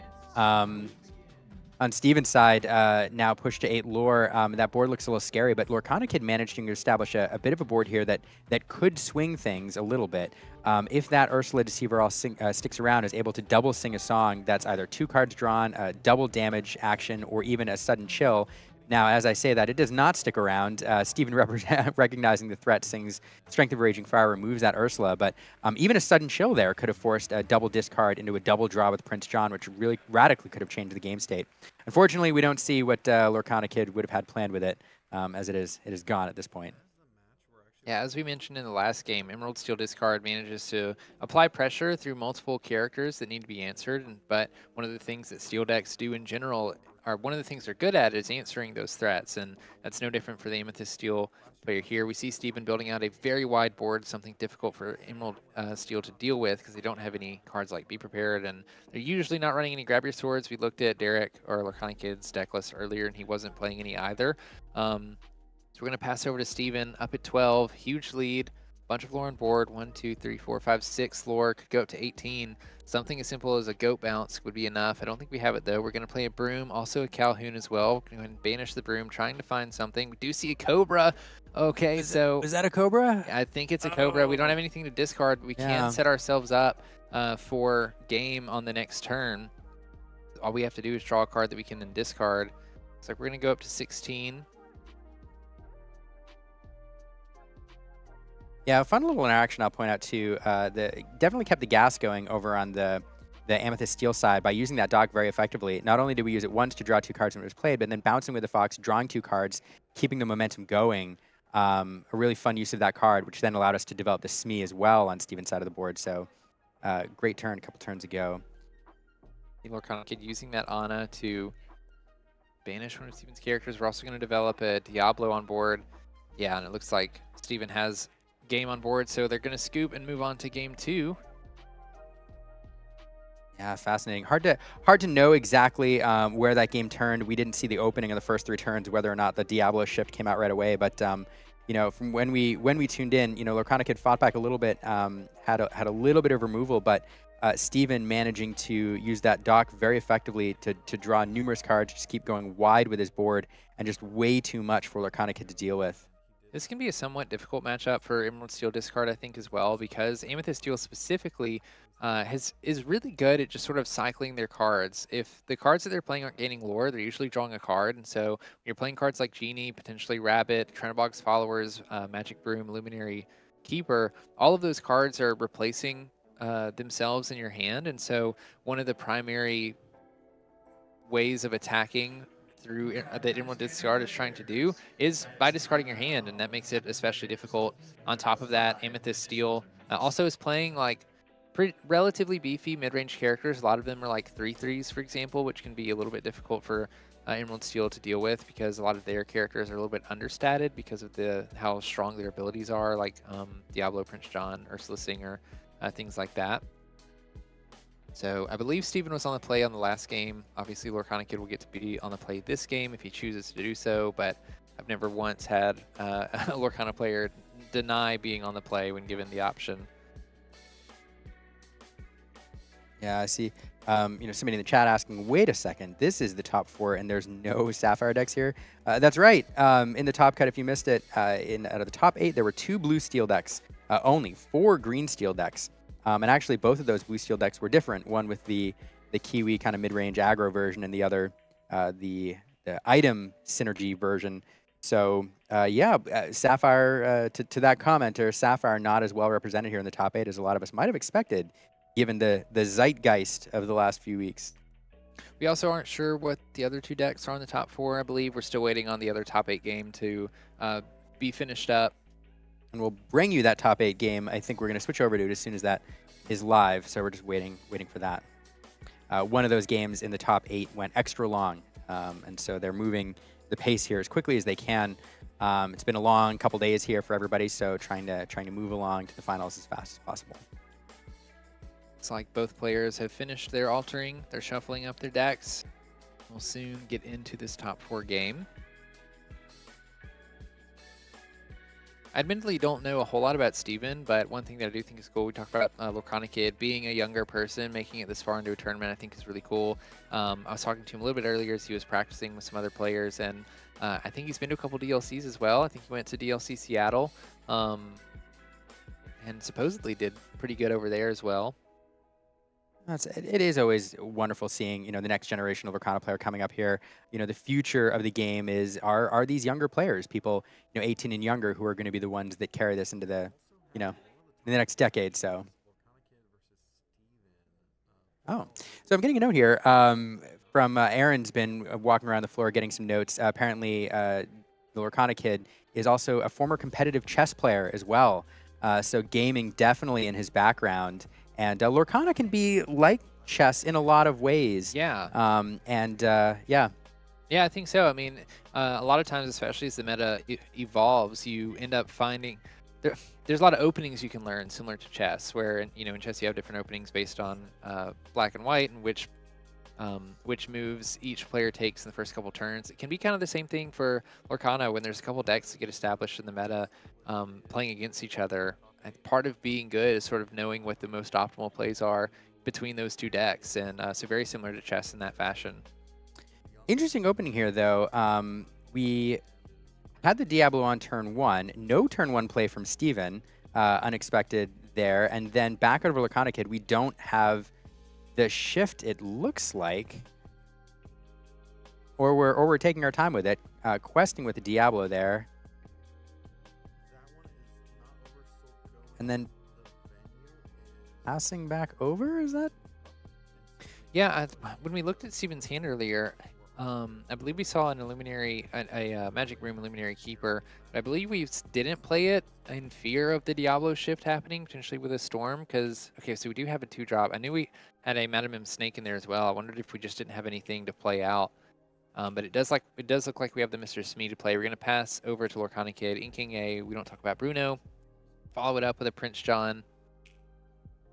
Probably just pass the turn if I had to guess. Yeah, so not the ideal opening for either player here. But on Steven's side, establishing the Smee is good. It's a big body. It's something to control the board a little bit. On Lorcana Kid's side, a Prince John coming down, I think, a lot earlier than you usually see it in this matchup. But we'll see if next turn we can take advantage of it. We are not going to be able to take advantage of it, most likely, because Pete, games referee, says no actions on your side. So I see your Prince John and say you can't use Sudden Chill, Hypnotize, or any of your other discard actions. We could see an Ursula, perhaps, but we do see an Ursula, not the one I was talking about there. Deceiver of All come down here. No, that's exactly the one you were talking about. That's exactly the one I was talking about. I knew it the whole time. But setting up a play that we saw possibly develop last game, where you have perhaps a double Sudden Chill with a Prince John on the board, which would be a really, it's a really awful play to have happen to you. We'll see if it sticks around and that line is available. Yeah, the Prince John is certainly a slower opening to Emerald Steel here, and I think is one of the reasons why we saw the P come down from Steven, saying we're going to deny you being able to sing and get any advantage off of that by a turn. It might end up backfiring a little bit with this Ursula Deceiver of All being played, because for the reasons you mentioned, if we have something like a Sudden Chill in hand, then that just gives Lorcana Kid even more card advantage. But Steven is not exactly starved for cards in his hand. No. Has a handful here. Can ink up to 4 and potentially play out a couple characters this turn.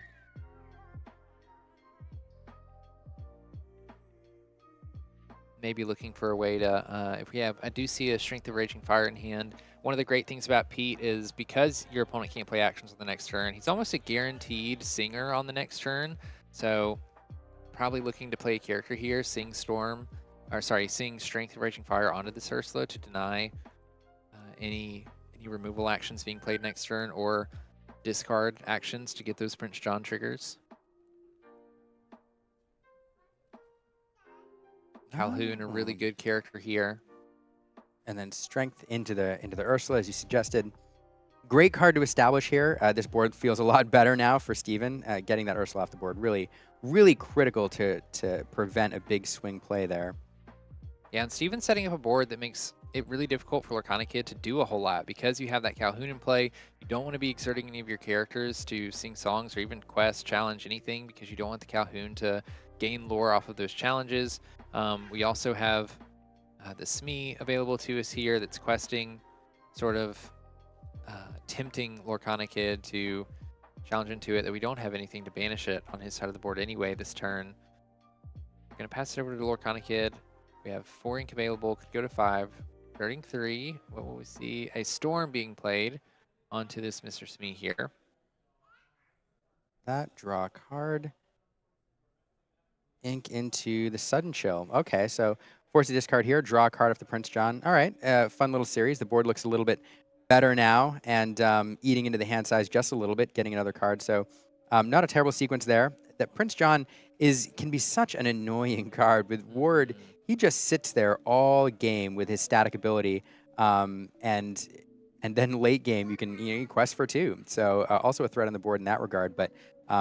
Definitely a slow play, as you highlighted earlier, but sitting there all game can come into play at crucial times. Yeah, I mean, it's something that you see time and time again with these Emerald Steel discard players is you do have the Prince John with Ward, like you mentioned, very difficult to interact with him. He serves as a draw engine for you, and then once you've gained enough advantage to build up a big board, you have 2, sometimes even 3 Prince Johns with Ward on board, and now that you've gained control of the game, you can just start exerting them all, and they boost you to 20 really quickly. Lorcana Kid was able to find a Diablo here, though, to shift for it. Steven did play a Pete last turn, though, the one that he picked up from his Madam M Snake, so no actions for Lorcana Kid on this turn. Looks like we are going to go back to Steven here. Likely looking for ways to get rid of this Diablo. Going to go ahead and quest with the Broom here.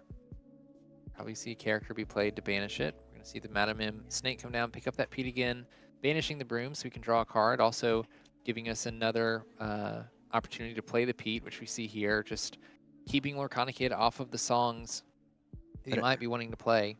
And another card for Lorcana Kid, though, off that Diablo trigger from the Magic Broom. So definitely giving himself, increasing his card advantage here. And it's starting to feel a little bit like a corner is turned. Still a fairly sizable board for Steven over there with the 2 snakes and the Calhoun, but a lot of the tools that Emerald Steel discard deck likes to have in play now on the table, and threatening with a few key cards here, I think, to run away with this. Another Prince John, it looks like, on top of a Pete. So no removal actions available to deal with that Diablo this turn for Steven. And now 2 Prince Johns sitting there always feels really bad. Yeah, double Prince John means anytime we can discard a card from Steven. And is that another Pete that just came down? It is. No actions this game. No actions this game at all. This is the no actions semifinal. Makes it a bit difficult for Lorcana Kid to do what he's trying to do with his deck, honestly. He can safely quest with these Diablos because they have evasive. There's that Gantu, though. Gantu coming down, a new card from Arcasia's Island. As soon as he comes down for I don't think is it anybody? Maybe it's just your opponent can't exert to sing songs until the start of your next turn. Yeah, when you play this character, characters can exert to sing songs until the start of your next turn, and then each player pays 2 more ink to play actions or items. So kind of like another Pete in a way. Just a way to stop your opponent from being able to use songs. Then next turn, it doesn't exactly stop it, but it makes it a lot more difficult for them to. And usually the whole reason you're playing songs is so that you can play them for free. So having to pay extra for them is not ideal. So Steven here pushing his lore total, though. I mean, getting dangerously high. Not as much removal in some of these green steel discard decks as others sometimes, sacrificing some of those slots for discard actions. But Heffalumps and Woozle's going to come down saying Pete cannot quest. Yeah, we have to get rid of at least one of the characters on board this turn. More than that, if we're expecting Steven to have something like a White Rose or Goat available. Another Prince John, Ursula Deceiver. Looking at the hand, looks like it's an empty hand. Nothing shown. And see, we're going to challenge into the snake there. But Amethyst decks, I mean, one of the things about it, 18, 19 lore, that's 1 goat or 1 cobra away. Do we draw into the goat? Find 2. We're going to play a Smee. It's not exactly it. Also, no Pete's on this turn, so Lorcana Kid. Oh, look at those sudden chills. It's a handful of sudden chills, I think. no! I might be wrong, but that. I saw at least 2. Oh man. That's a handful of sudden chills. That's unfortunate because Steven, of course, won't have any cards in hand. Can't draw any cards if Steven doesn't discard any cards. So, I mean that is the classic way to play around Prince John is just don't have any cards in hand. And you know, whether that was by design or just you know, the state of the game, Steven here making those sudden chills absolutely useless. but something that Amethyst Steel can be pretty good at because they're a mostly mid-range deck. You know, you build up 5-6 ink into your Inkwell, and you can pretty easily play whatever you draw for that turn, even if some of the cards that you play draw a card themselves, just because everything's, you know, 3 ink, 4 ink. I don't think it gets much more expensive than that. And Steven here taking, I don't want to say cautious approach here, but choosing to challenge into that Prince John instead of pushing himself to 19 and questing with everything. Although, no, I'm sorry. The Heffalump said that Pete couldn't quest this turn, so having to challenge if you want to utilize him this turn, then we will quest for 2. Going to 18 is still put Steven on game if Lorcana Kid can't banish the Smee in play that's readied. We saw he had a bunch of sudden chills in hand. Does he find anything to help him stay in this game? I'm struggling to think of what it could be. Strength of Raging Fire, you could remove the Smee that's ready, but yeah, just all those sudden chills sitting there. I mean, normally you love to have those in hand when you have 2 Prince Johns on the board. You love it, but not when your opponent's hand is empty. And oh gosh, just a rough, rough turn. Almost had it. A rough second game for Lorcana Kid. We saw the slower opening with the Prince John, probably because we had a couple of those sudden chills available to us, and I think Steven saw that and understood that it was important for him to get cards out of his hand with those Prince Johns in play. And like we said earlier, you know, the Amethyst Steel is a pretty good deck into something like Emerald Steel discard because of their ability to create board presence, also use cards like Pete to bounce and repeat, stopping Lorcana Kid from being able to use those songs that you really want to utilize with cards like Diablo, Ursula, Deceiver of All as well, even the discard cards like Sudden Chill with Prince John. And so being able to do that as well as a lot of the cards replacing themselves in Amethyst so that it's even harder to discard their hands. But it looks like Steven is going to move on to the finals. We're going to see an Amethyst Steel deck. In the finals, very exciting. Very exciting. Not one of the ones that I would have predicted coming into this tournament, but I don't know. I love to see it. I love to be surprised.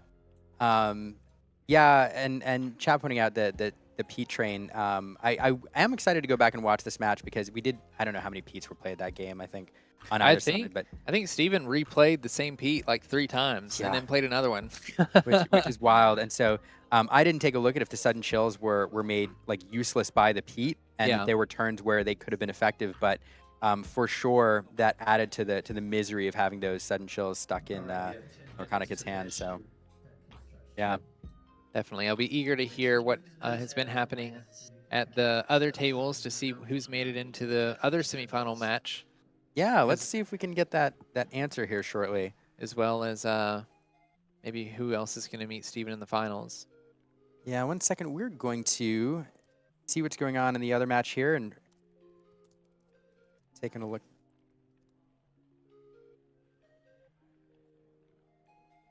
From the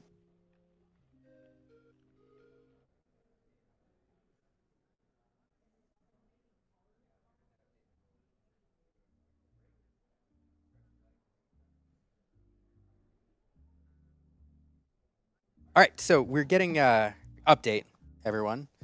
This match in the top 4 has finished. The other top 4 match has not paired. The previous round's top 8 match with Aaron Rubin piloting the... I know one of the decks is the item variant of the Sapphire Steel deck that Aaron Rubin's piloting. That match is still going on in the top 8. So we have not paired the other top 4 match yet.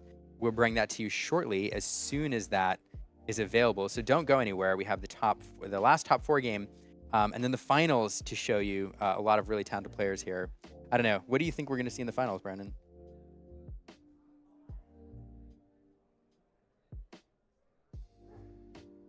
Something interesting for us to think about. It was one of the decks that I considered not bringing this weekend, but expected to see this weekend. So my gut's telling me Sapphire Steel. I know there were only 2 in the top 8, but I feel like the deck is really strong and could definitely make it all the way to the finals. Yeah, I I agree. I'm excited to see what we have as we bring you back to the booth here. Yeah, it's I don't know. Some of these sometimes I really enjoy Lorcana challenges where we have these giant fields of players. Some of these bigger 100, 100, 200 people tournaments that we see, but this is kind of a sweet spot tournament for me. When you have 60, 70 players in this type of event, you do have some great players bringing in some of the best decks, but there is some room for innovation Yeah. and for people to be surprising and bringing in things that they want to experiment with. And we saw a lot of that here this weekend. Yeah, I mean, even in the previous top 8 game that we commentated, seeing the Pirates deck, Yes. that was pretty cool. And going over earlier, that the top 8, it's not what everyone expected to be. 3 Emerald Steel, 2 Blue Steel, an Amethyst Steel, and I don't remember what the other one was. Red Blue, I think. 1 red blue, yeah. Yeah, Red Blue. So I wouldn't say it's unexpected, but Emerald Steel definitely coming in and I think surprising a couple people because probably wasn't on a whole lot of people's radar other than the fact that it's been a strong deck in the past. Yeah, what's old is new again. We see all the time in Lorcana. I will say I didn't expect a pirate deck to make it that far. Oh, right. It's been great seeing, talking with you guys. I have to go. Liam and his puns, things you can always rely on, I guess. All right. Well, I think we're going to go to a quick break here, stretch the legs a bit. We're going to be back very shortly with that other match, though. Yeah, so don't go anywhere because I can't wait to watch this next game of Lorcana with you all. So.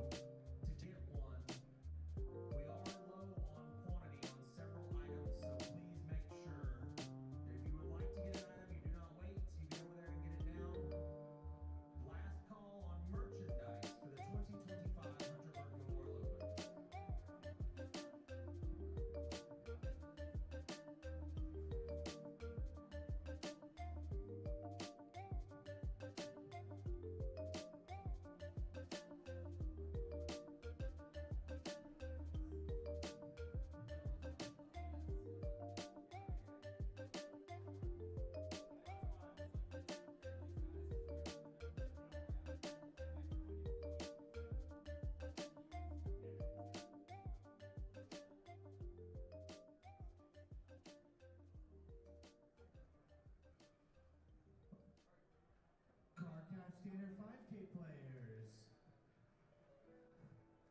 Let me remind you, please don't determine a game of Magic other than playing Magic. No. That being said, welcome to round number 7. You have 50 minutes, you may begin.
Hello and welcome to 20 Lore Pro. We are here live at the Hunter Burton Memorial Lorcana Championship Top 4, and we are seeing that Aaron is piloting his Sapphire Steel list against Ryan.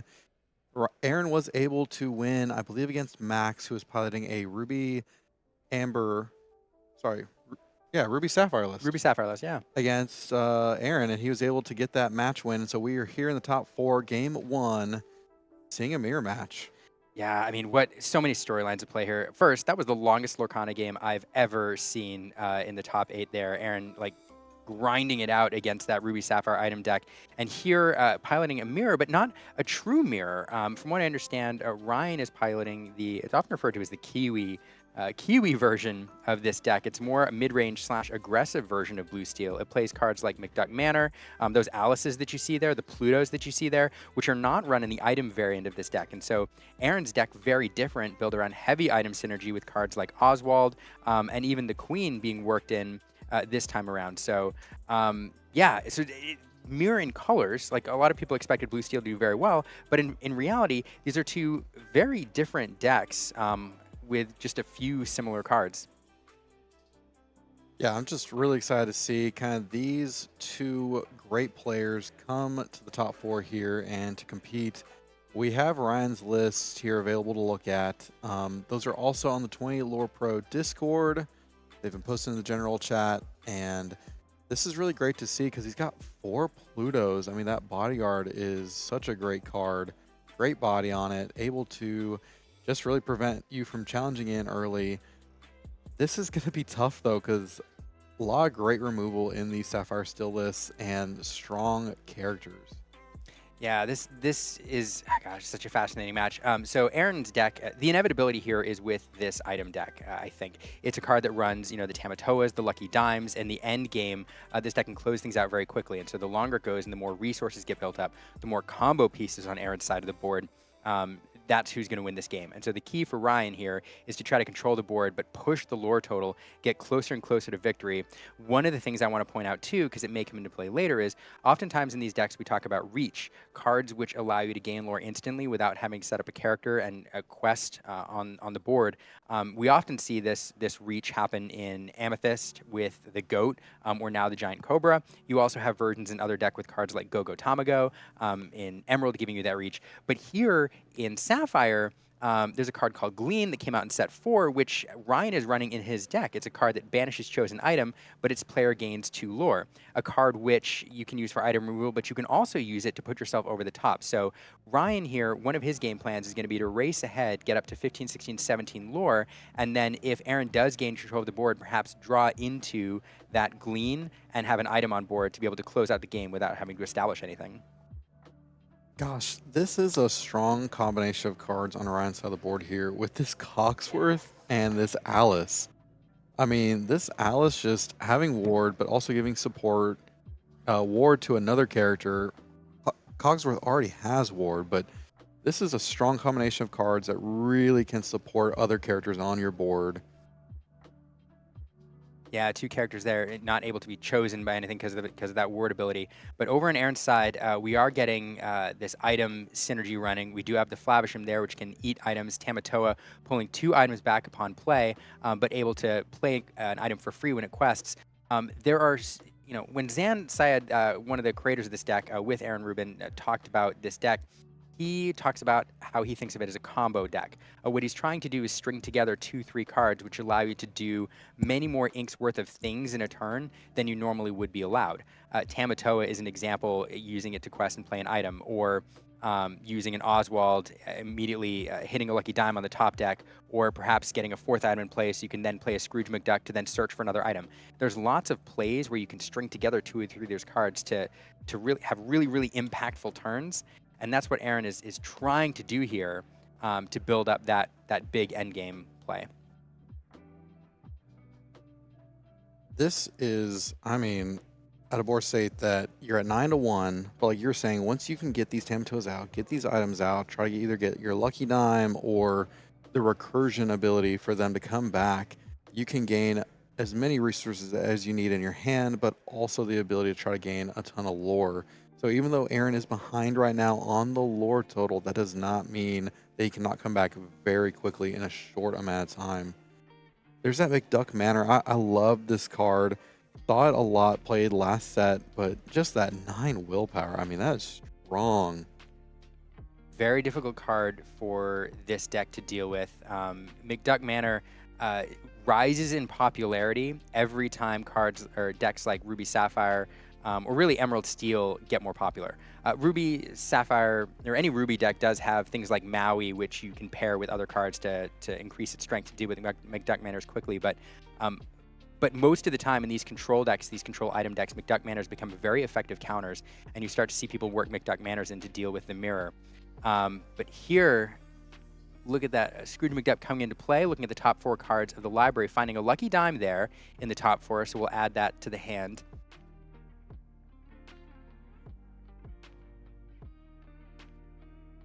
Still, I mean, the Manor's still sitting there, going to gain 2 lore every single turn.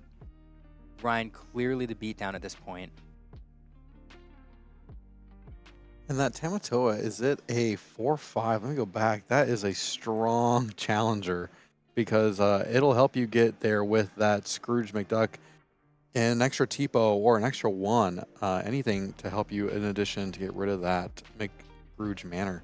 It's true. You do have the strength on board to deal with the McDuck Manor if you want to take time to do it. But the downside, of course, is you'd rather be questing with that Tamatoa to play items. So the McDuck Manor representing a threat, a counting clock, if you will.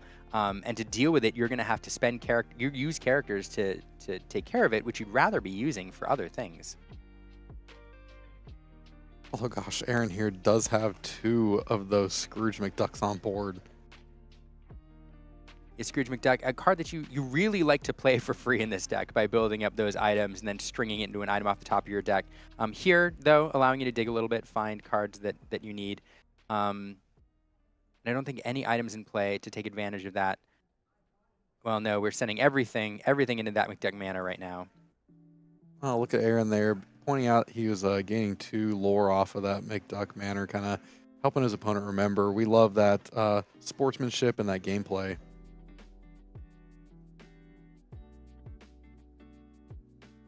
Aaron is our returning champion for the Hunter Burton Memorial. This is our 2nd annual event here in Hurst, Texas. We're so excited to be here as we raise awareness for 988, U.S. National Suicide and Crisis Lifeline. Yeah, fantastic player, Aaron.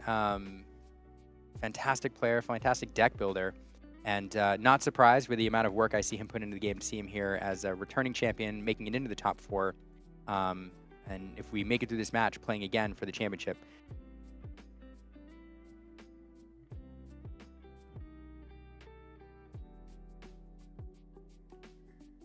Well, we just want to thank all of our competitors here today as we have been here with 20 Lore Pro and you, the viewers at home, for watching.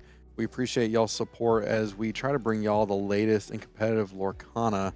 This has been such an amazing tournament so far, and I mean, this match has been no different. We are really seeing some great competitors here. Aaron now taking his turn. Here's a Flavor Sham. Has lots of abilities to draw, able to get those items back with the Tamatoa. We can see the synergy here, which makes Sapphire Steel so viable. And there's that 8-drop Tamatoa. Yeah, I had to look away for a brief moment. Come back here, Tamatoa. Yeah, so the end game engine here, we have most of our pieces available. Tamatoa is going to start pulling items back. The other Tamatoa can play it for free. Flavisham can also eat items. And there's the lucky dime. Not a ton of items on the board at the moment, only 2. So that Tamatoa will have 3 lore. And now we're going to eat one of them to draw 2 cards with Flavisham. But you're going to see next turn, if most of these pieces stick, what this deck can really do if unleashed. Pull items back from the discard, playing them for free, eating items, gaining lore with the lucky dime. This is the end game engine this deck wants to build, and it's mostly in play here. Yeah, this is impressive board state from Aaron. I mean, you're right. He's got all the pieces kind of the gauntlet together. He's got the Tamatoas, he's got the lucky dimes, he's got extra items in his bash pile. So we're going to see a lot of things move for Ryan to have to answer. Looks like we're going to, I assume we're going to quest here, get ourselves closer to victory. That Alice will add 1 lore, I believe. So doing the math, 17 lore. Again, we do have the gleans in this deck, I'll point out. But what Ryan's doing here is saying, hey, I see all the things that you can do. I see all the questing that you can do, the item shenanigans. So I'm going to force you to use your characters to deal with my characters because I'm representing game on board here. So let's see what the answer is. We are going to see all sorts of item shenanigans to start this turn. There goes the Popsicle for 1, drawing a card. I think we've drawn into a Bell. Great early game card. Still have this Flavor Sham as well to quest and draw to, but there's another Popsicle. And it is possible we can put this game away here with all these 1-drops, and I think we might just do that. So now you have 4 items on the board. Tamatoa represents 5 lore with the lucky dime. That's 10 lore off the Tamatoa alone. 10 lore plus 1, 2, 3, 4, 5, 6 with the other characters. That's game right there. Just stacking up the items, and lucky dime, Tamatoa, a combination that we've seen work together set after set after set, working together again here to gain 10 lore in a turn with those 2 cards, 5 lore with everything else, and Aaron has shut the door just like that on this game. Wow, congratulations to Aaron here in game 1 of the top 4. This is exciting because he's the returning champion. He's trying to defend his title. He's up a game now. We already have seen our other top 4 match, which means after this match is over, we're going to go straight into the finals. That is true. It'll probably be a quick turn. People are eager to get this match moving. So don't go anywhere after this game because we'll go to the finals very quickly. Yeah, just so many great storylines here. And I see people in the chat saying this is the blue steel mirror I was waiting for. It is, but the only 2 blue steel decks to make the top 8 running into each other here. And so we'll have the finals with only 1 blue steel. The bogeyman kept at bay just a little bit. And again, for those just tuning in, this is a mirror in color, an ink color, but it's not a true mirror because these decks are very different in what they're trying to do and how they're looking to win the game. Now, you had mentioned that Ryan's list with the Alice is kind of affectionately called Kiwi. And I'm not sure if I know the lore behind that name. Do you happen to know, Liam? I know what I understand, so the chat will have to forgive me if I'm wrong here, viewers. But I think this deck, or this version of this deck, was iterated on and then created by, I believe it was Harlan Sweet, another great player over in Europe. And when this deck list was submitted for whatever event it was that it did pretty well at, the word Kiwi was in the name somewhere. It was either his melee name or the deck title, but it was completely inadvertent. And because that was on the top of the deck list when it kind of circulated, that stuck somehow. And so it's become a bit of a joke, I think, because it has no affiliation with whatever's in the deck. You think Kiwi, I think you think green. But yeah, so it's fun. Yeah, fun. Well, I'm glad to see it here. And I mean, now in set 7 meta, as it's developing, that there are 2 playable variations in competitive Lorcana that you can see from Sapphire Steel. We know Harlan Sweetie from the Toy Lore Pro Discord, great Lorcana player. He has really brought just a lot to the table for Lorcana as a community as a whole, but Harlan has been a long time Sapphire Steel player, so really cool to see a list and a kind of a fun name get attached to the list. Yeah, I agree. I do love when decks kind of get that moniker. The other one that occurs to me is Diggy Diggy Hole, popularized by Brendan DeCandio last set. I don't know. It's fun when deck identities get that label. I agree with you. Yeah, Brandon, he is not going to be playing at Charlie's Collectible Show to defend his title because now, sadly and happy for him, he is now working over at Ravensburger doing game design. So we're sad to see him leave the player field, but glad to see him join Ravensburger as a whole. That means that next week, when 20 Lore Pro is live for Charlie's Collectible Show's Lorcana 10K, there will be a new champion crowned. We know that Zan is going to be coming to the event to compete, so it'll be some tough competition and a lot of fun. We already have over 240 players registered for that event, so we're really looking forward to next week's 10K Charlie Skeptical Show Lorcana tournament. But here we are going into game 2. Ryan versus Aaron. Ryan taking us off with a turn 1 Fortisphere into a Bell. Great combination this set. See if Aaron does the same. We are. It's Bell for Bell. There's no question her name means beauty. And it is beautiful when you're playing Steel and you see her on turn 1 like that. It's an anti-aggro card. There's other things it can do, but yeah, here we're being matched Bell for Bell. Back over to Aaron. And again, we're so excited to be here with Tony Lore Pro at the Hunter Burn Memorials Lorcana Championship. Again, thank you so much to our Enchanted level sponsors, Random Encounter Games, Cloud Collectibles, Mothership Books and Games, Pixelborn, The Card Haven, and Pixel Haven. We want to thank those sponsors for giving support to today's tournament and raising awareness to 988, the U.S. National Suicide and Crisis Lifeline. Great cause people are playing for here. And so on the other side of the board, Ryan played a dock on turn 2. Not the ideal turn 2 play, obviously choosing not to use his ability to dump his hand. An uninkable card, so you might as well play it if you've got nothing else, but not the ideal turn 2 play there. On Aaron's side, using Bell to sing, or inking with Tipo, then using Bell to sing Let the Storm Rage On, dealing 2 damage to that Bell. And then the dock coming over and cleaning up the Bell on Aaron's side of the board. So back and forth here, dealing damage across the board, a little bit of board control each way. Aaron with a little bit of extra ramp, though, and we'll see how he uses that extra ink here. We do have the Alice come down on the other side of the board, though. Great early game quester. Sticks around. So now we have the Scrooge McDuck again, not played using its alternate cost, but played for its full cost here. But it does allow you to look at the top 4 cards of your deck to find an item. And Aaron digs out a Maurice's Workshop there. This is an uninkable 3-cost card. It's an item, and it says whenever you play another item, you can pay 1 ink to draw a card. And I've seen this card be devastating in this deck. There's so many items. I think usually it's about 33% items. A third of the cards, close to 20, if not 20, are items. And so plenty of fuel to keep this Mauritius Workshop going to get you those extra cards in the mid to end game here. I'm not sure if it was Aaron specifically, but I know yesterday during the tournament, we did see this Maurice's Workshop, just like you were saying, Liam, just cause the player to draw so many cards, especially when you're playing low drop items. It really changed the corner for the game to where the player came back and they ended up getting that match. I think so too. So many cards.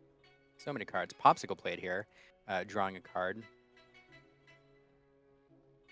And we'll ink one of the Tamatoas, the big Tamatoas.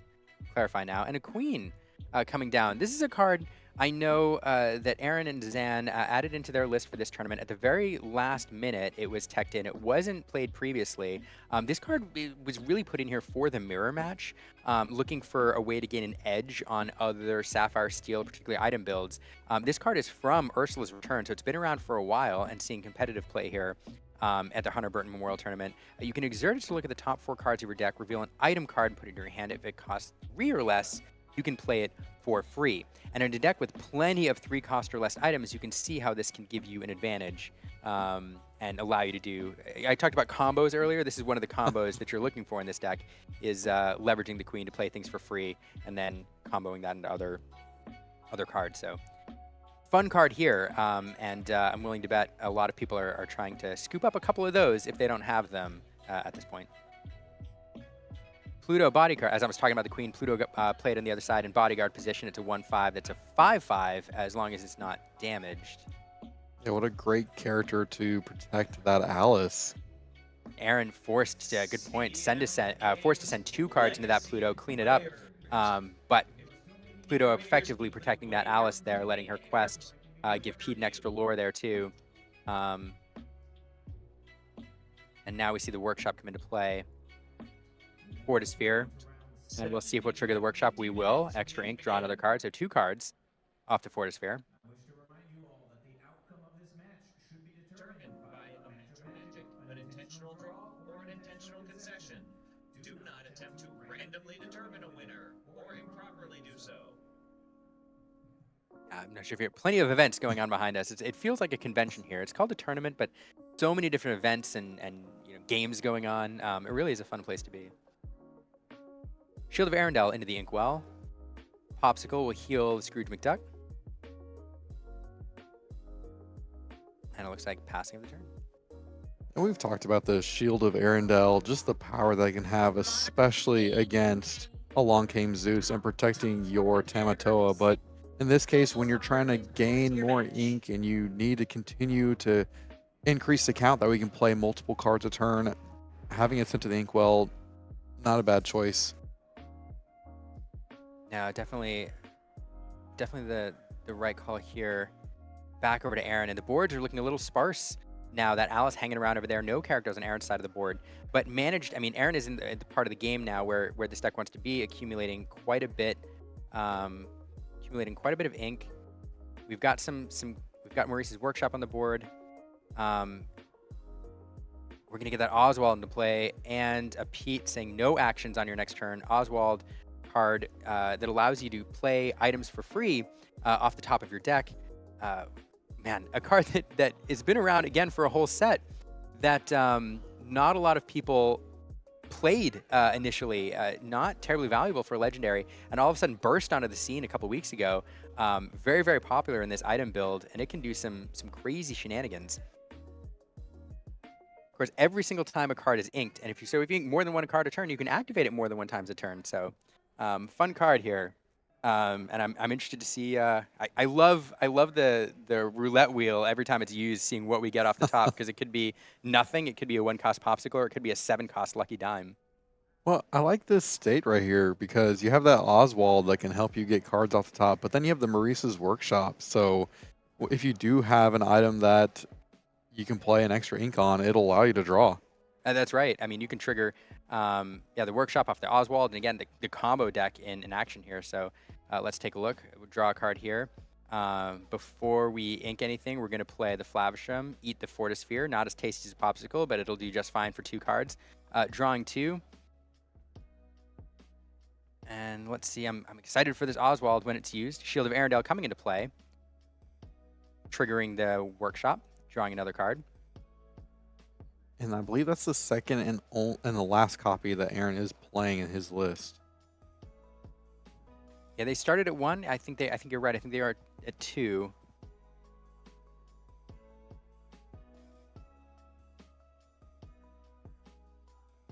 And again, we will have all of these deck lists available to you. They were already posted in the Toy Lore Discord. Katie at the Lore Keepers Inn, who is live right now, has also been posting them in her chat. We'll make sure that these lists are out and available for everyone to view. And as we start to prepare for Charlie's Collectible Show's Lorcana 10K next weekend. Is interesting here. So Aaron has yet to ink this turn, so we haven't seen that Oswald used. Thinking about through his play.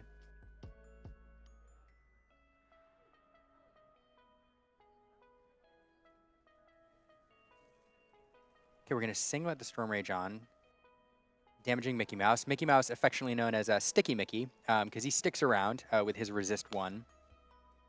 So 1 damage there, drawing a card.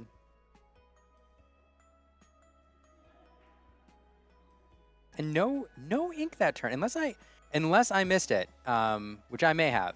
But unless I missed it, I didn't see the use of the Oswald there. So back over to Ryan's side. Ryan playing that Pluto in bodyguard position here, able to quest with all of his characters, driving his lore total to 11. Yeah, I know Aaron here is wanting to see more items because every item he sees is going to help him continue to gain card draw, gain resources, and get higher. Is that a second Oswald in his hand? It is, and now, when the first Pluto came down, we had, some cards to deal with it. Now, there's just not a lot of strength on the board. We do see that second Oswald, but Pluto is a big body to get through.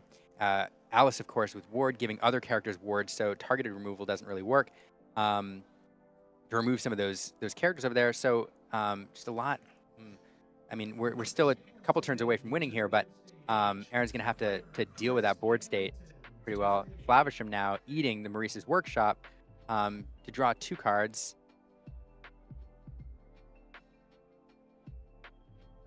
And I wish I could see his hand. I'm guessing, I mean, I do see a couple, I think a couple storms, probably I'm wondering if there was just a huge uninkable problem last turn preventing him from leveraging those Oswalds. So now we do see an ink. That Pete's going to go to the bottom. It is not an item. We're going to look at the other card. It's an item, so we are going to play the Popsicle. The Popsicle will trigger, draw a card. Yeah, I think you're exactly right, Liam. I think an ink problem may have been the issue. Now we're seeing these items come out that he really needs. Get the Bell on the board. That's 3 strength to deal with some of these characters.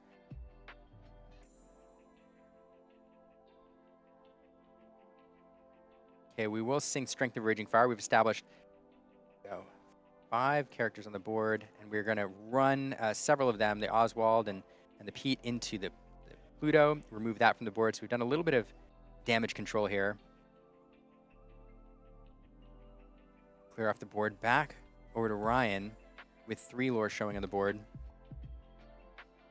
Wow, that was a scary board state from Ryan's side. And here's another Pluto from Ryan. This Alice just being able to quest in. I mean, it has really done so much work this match for Ryan. Yeah, those Plutos just a menace. Just a lot to deal with. Forcing Aaron to devote multiple resources each turn to dealing with it. And meanwhile, that Alice has been on the board since what, turn 3? Like, is that might have been the turn 3 play? I think turn 3. It has been there since then, and it has quested in and given other cards ward and more lore. It's I mean, it is not a super imposing board state, but you have to devote resources every turn to dealing with this, and Aaron just unable to build that engine we saw last game. I do wonder though about the inkable challenge in the mid game. I wish I could see his hand, but of course with one camera top down view we can't see it as much as we'd like. But I do think that also had been a problem in the mid game for Aaron, so just not an ideal draw. But Ryan, I mean, playing this deck very, very well and forcing Aaron to have answers turn after turn after turn. We'll see what answers Aaron has here. I think we're also off a lore because I believe Alice would have given one of the Mickeys the +1 and then quested from 11 to 13, 15. Yeah, that is right. Upon quest, every turn Alice does give an extra lore. So if that's the case, and I didn't see the math, but that would be true. Here we are challenging in. There we go, doing some work, clearing up that board a bit, sending all the characters that way. Did establish the big Tamatoa. We do have 2 Mickeys, which can quest there. 3 sticky Mickeys now hanging around. Goodness. Let's see which way we choose to go. I think no other cards in hand either, right? I don't think so. I'll have to double check. So burned out a little bit on hand here, going to 16. Again, I mean, never completely out of this game at this point. There are 2 items. I will point out, there are always outs. And Ryan still is able to play, if he's able to play characters every single turn, Aaron has to have answers for it to prevent him running away with this game. And you do have a Glean. So as long as you have an item on the board here, drawing into a Glean allows you to banish an item and gain 2 lore. I believe that's in Ryan's deck list. And that would close things out. So this game is even if Aaron gains control of the board here, removes everything except those items, it's still within reach for Ryan. So Aaron's definitely wanting to close this out sooner rather than later. And there's the Forbidden Mountain in the chat pointing out that Alice giving Pluto ward prevents it from getting targeted by Along Came Zeus. That's a great point from Forbidden Mountain.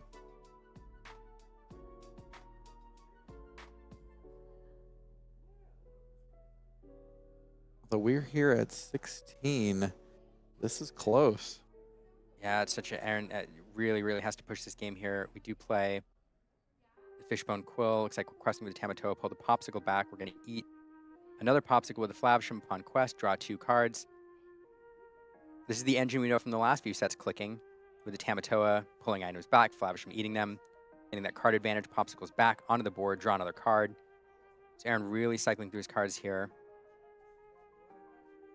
Use the Fishbone Quill, ink a card.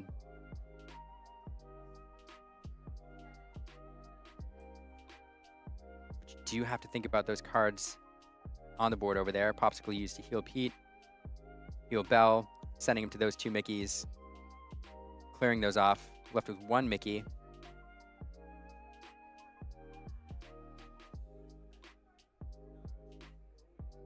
Trying to take a look at Aaron's hand here. I do see the Fortis Sphere. I see just what's on top. Fortis Sphere coming down, drawing a card. To Popsicle, we'll play that again. Draw a card. Sapphire doing Sapphire things. I redrew into a bell so we can establish even more, widen the board just a little bit more if we want to.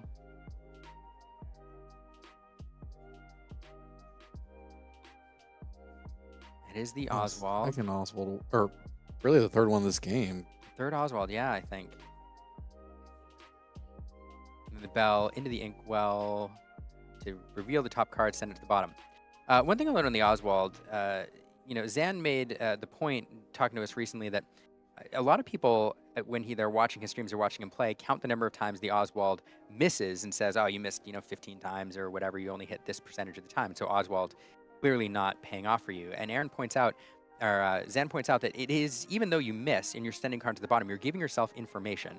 You know your deck list and you know how many cards are in there. So as you cycle characters to the bottom of the deck or misses off the Oswald, you know how the odds change and you can better predict what you're going to draw in the next few turns. So even a miss is valuable as it sends things to the bottom and gives you more information. Well, I think in this case, it actually helped him this turn because he drew into the dime this turn, the lucky dime. So even though he missed last turn on the Oswald, like you were saying, Liam, it allowed him an extra card away from his deck. That way he could then draw into that lucky dime that he needs. And here we go, 6 lore on that Tamatoa. Oh, I think we quested with it. Then we got 6 lore. Then we closed things out. I mean, wow. Again, shut the door very fast with the items, the lucky dime. Wow. Oh, there's the Glean. There's the Glean. Oh, was that off the top? it. Oh my goodness. Oh my goodness. If that, I mean, golly, I mean, Aaron closed the game down there in that turn with the lucky dime. We saw him do that in game 1. He did it here in game 2 with just the plethora of items and the Tamatoa and the lucky dime. I mean, I have to go back and look again, but did we have the Mickey on board still? There's this Mickey. Did we have that one Mickey on I think board? we had the one Mickey. I mean, if we did have the one Mickey on board, then the Glean is game over on Ryan's side if he top decks into that.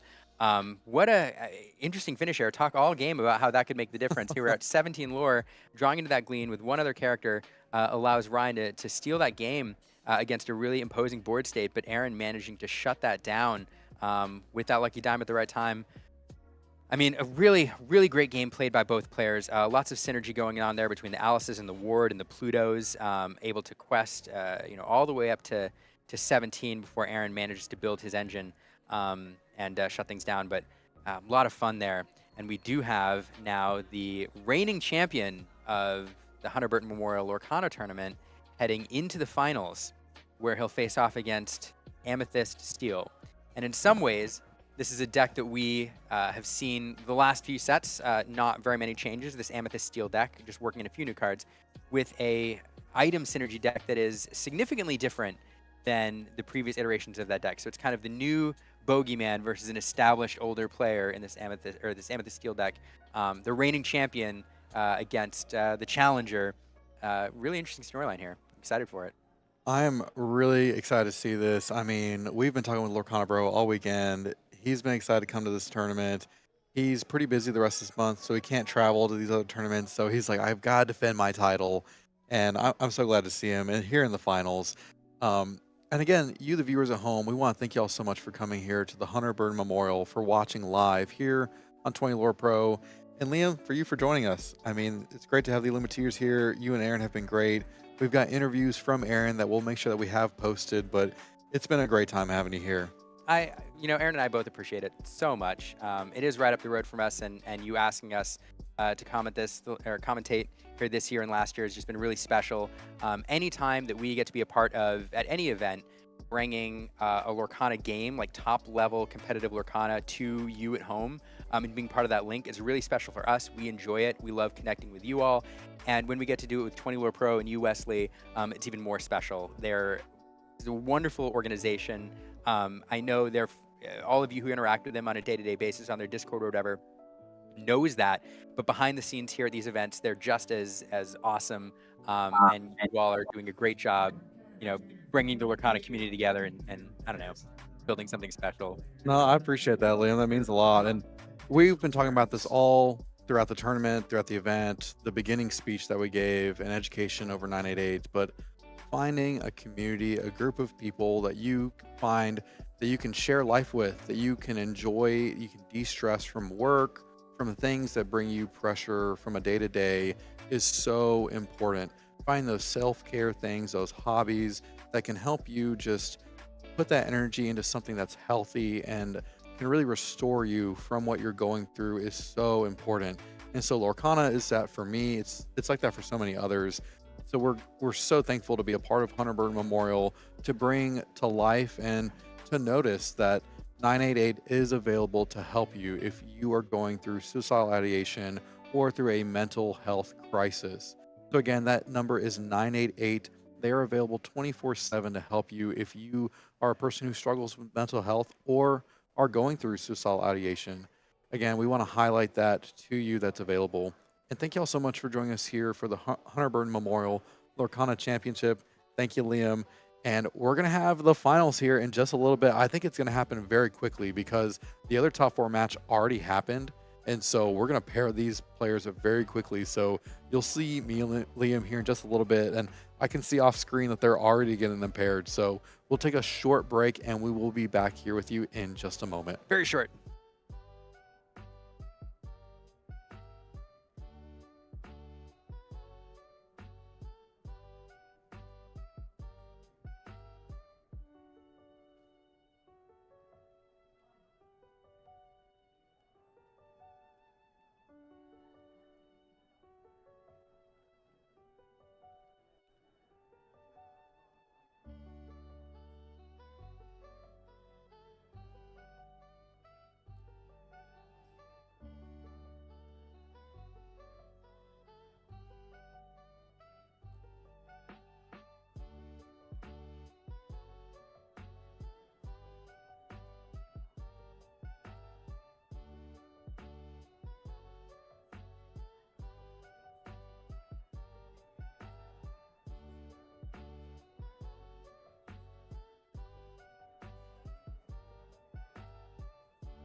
Hello and welcome again. We're here with 20 Lore Pro at the Hunter Burn Memorial Lorcana Championship. Almost, I was thinking about CCS for a minute I there. know, I I know, was thinking and about I'm next also, like, weekend. blending this with, like, DLC talk, like, and just trying to get all my language sorted out. So, yeah. It's been that weekend. It's been a Yeah. long weekend, which has been great because Yes. we're raising awareness for 988. Really. We have had the pleasure of being here today and doing this amazing tournament. Mhm. And you've gotten to talk to some great folks, walk around the have. venue, taking pictures. Yeah. This is Aaron, by the way, from the Hi, everybody. Illumineers. Hey, thank you Thanks for so much for joining having us. me. Yeah, I'm so happy to be here. It's been such an incredible event weekend. I've gotten to meet so many incredible people involved in this organization, involved with this tournament. So many people who knew Hunter himself and just could talk about him as a person and what an amazing human being he was and the passion that they have for this organization and this cause. It's been such an amazing weekend. I keep telling people, like, I don't know Hunter myself, but I feel like he would be so proud of this event and this community that we're building here at the Hunter Burton Memorial. So, yeah.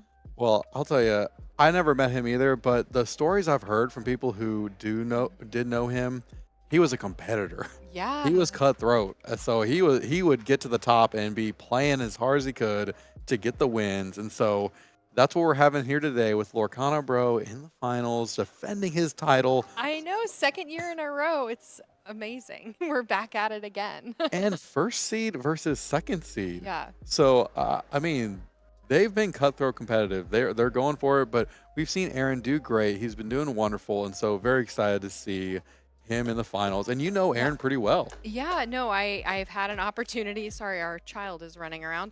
I've had an opportunity to get to know Aaron a lot over this last year. We live really close to one another in Austin, Texas, and so excited to see him compete. Excited to see Steven. I haven't had an opportunity to watch any of his matches myself, so I think that this is going to be an exciting match. You know, Sapphire Steel, which I feel like has been the deck of this meta that everybody's been talking about for the last week of the meta. And It then, really is. yeah, against, Amethyst Steel. I've so much steel this week. It's kind of insane.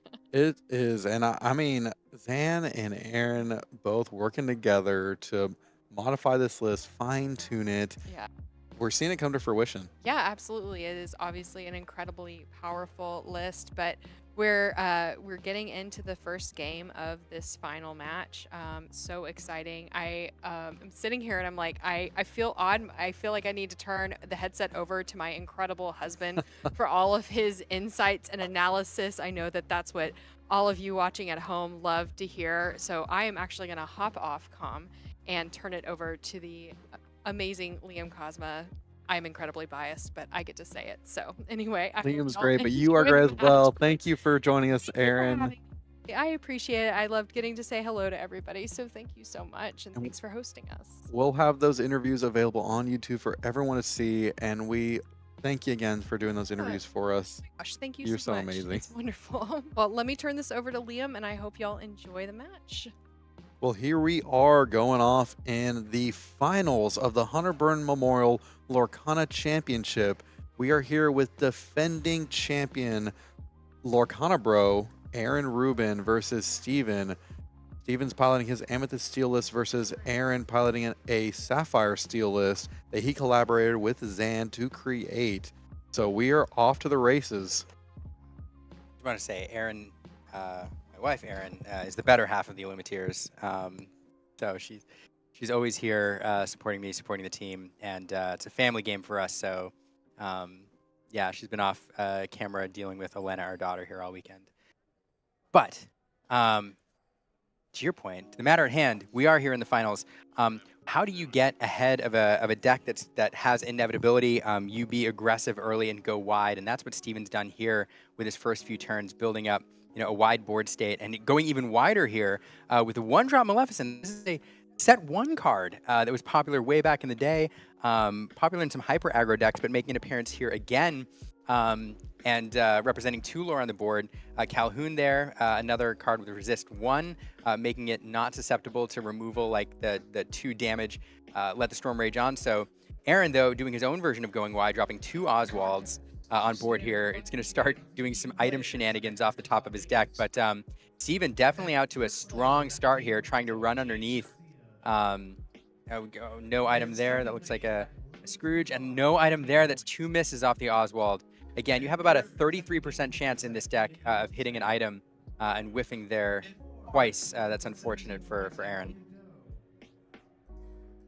You're exactly right, though. When you're talking about this Amethyst Steel, the way that he is looking to win, have a wide board state, have challengers to where if anything Aaron leaves tapped, you have Calhoun's to gain you free lore. You're racing the clock here before Aaron can build up the item board state that he needs to make Tamatoa and the Lucky Dimes turn on to where they can gain him as much lore as he needs. Here, Aaron's sending the Scrooge McDuck into the crab, banishing it, using a popsicle to immediately heal it, leaving 1 damage counter remaining there on the Scrooge. Back over to Steven. Let's see how he responds. It's the Genie, one of the bogeymen of the last meta. Still good here, coming down, drawing a card. And then we have Calhoun going into the Scrooge McDuck, getting 2 lore there for Steven upon banishing the Scrooge. This Genie's kind of scary because I don't think there's anything in Aaron's list besides like Along Came Zeus that can really handle it cleanly in one go. Nothing with evasive that I can recall. And so this Genie can really go away if it's not answered pretty quick. Does represent 2 lore every turn. It will require an Along Came Zeus or building up a couple other characters and Strength of Raging Fire. But yeah, nothing with evasive to deal with it on its own. That second Genie in Steven's hand as well. That could be pretty dangerous too. Genie is interesting card. You know, it wasn't most of the purple clones last meta. Most people ran them, and Genie became a very expensive card as everybody wanted it. But then I think there was a realization that it's a very good card, but perhaps not, you know, the most incredible card. It does take a turn off to play, and even though it replaces itself, if your opponent is able to deal with it in one shot, you're still kind of even. Where a card like Rabbit gives you 2 cards if it comes into play and is banished. So you did see like Ed Chu winning the North American Championship without Genies, I believe. So a great card, but you know, not as amazing, I think, as everybody initially thought. Just a little bit below that. Pete coming down on the other, or Aaron cleaning up some stuff. Pete coming down on the other side, preventing any actions on Aaron's side of the board. Of course, as we highlighted, actions are the way you remove this Genie. So Pete now preventing Aaron from dealing with it. So we'll get another 2 lore off that next turn. Yeah, that's a really strong play that even if he did have the other Genie, having a Pete instead, that way you can guarantee 2 more additional lore from that Genie. That's a great line. And, you know, as we get closer to 20, I'll highlight, I do see the Giant Cobra, I think, in Steven's hand. So that represents 2 lore with the discard. So really, we only need to gain 5 more to get us within striking distance of victory. Back over to Aaron. Draw for turn. We've got plenty of item shenanigans we can play. We'll start with a popsicle. Draw a card.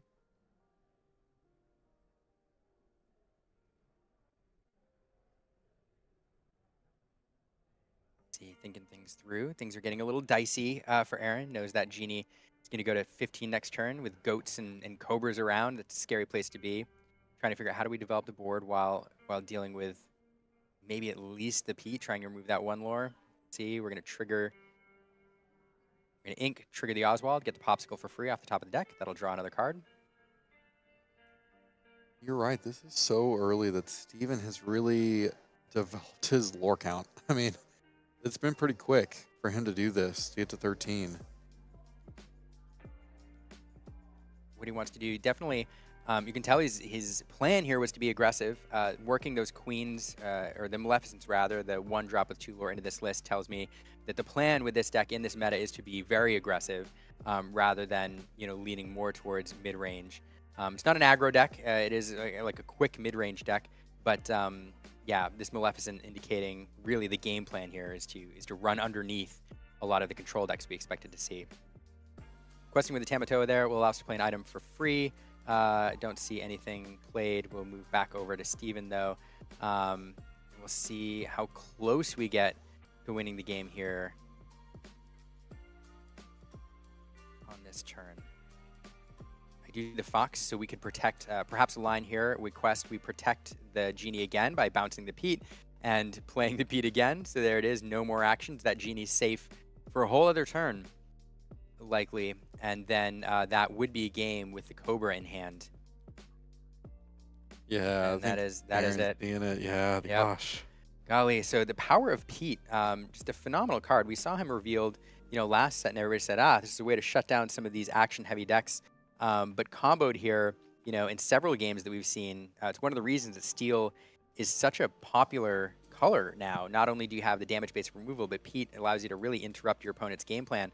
And then when you pair it with Amethyst, where you can bounce Pete, play him again, play the same Pete over and over and over again. This is not the first time we've seen Steven do this tournament, actually. It's very, I don't know, it strands items in your opponent's, or actions in your opponent's hand, and Pete doing work, Pete and repeat. Well, Pete with those not double Genies, but the one Genie just protecting it twice. I mean, you're right. From the last set, Genie scared a lot of players, myself included, to want to play it because I thought of how strong it was. I love to play Blurple, and so Genie fit in so well. But even in Ruby Amethyst, I mean, we saw Genie doing so much during the last set. It is still a powerful character, and glad to see it here still making an impact in this kind of aggro mid-range Amethyst Steel list.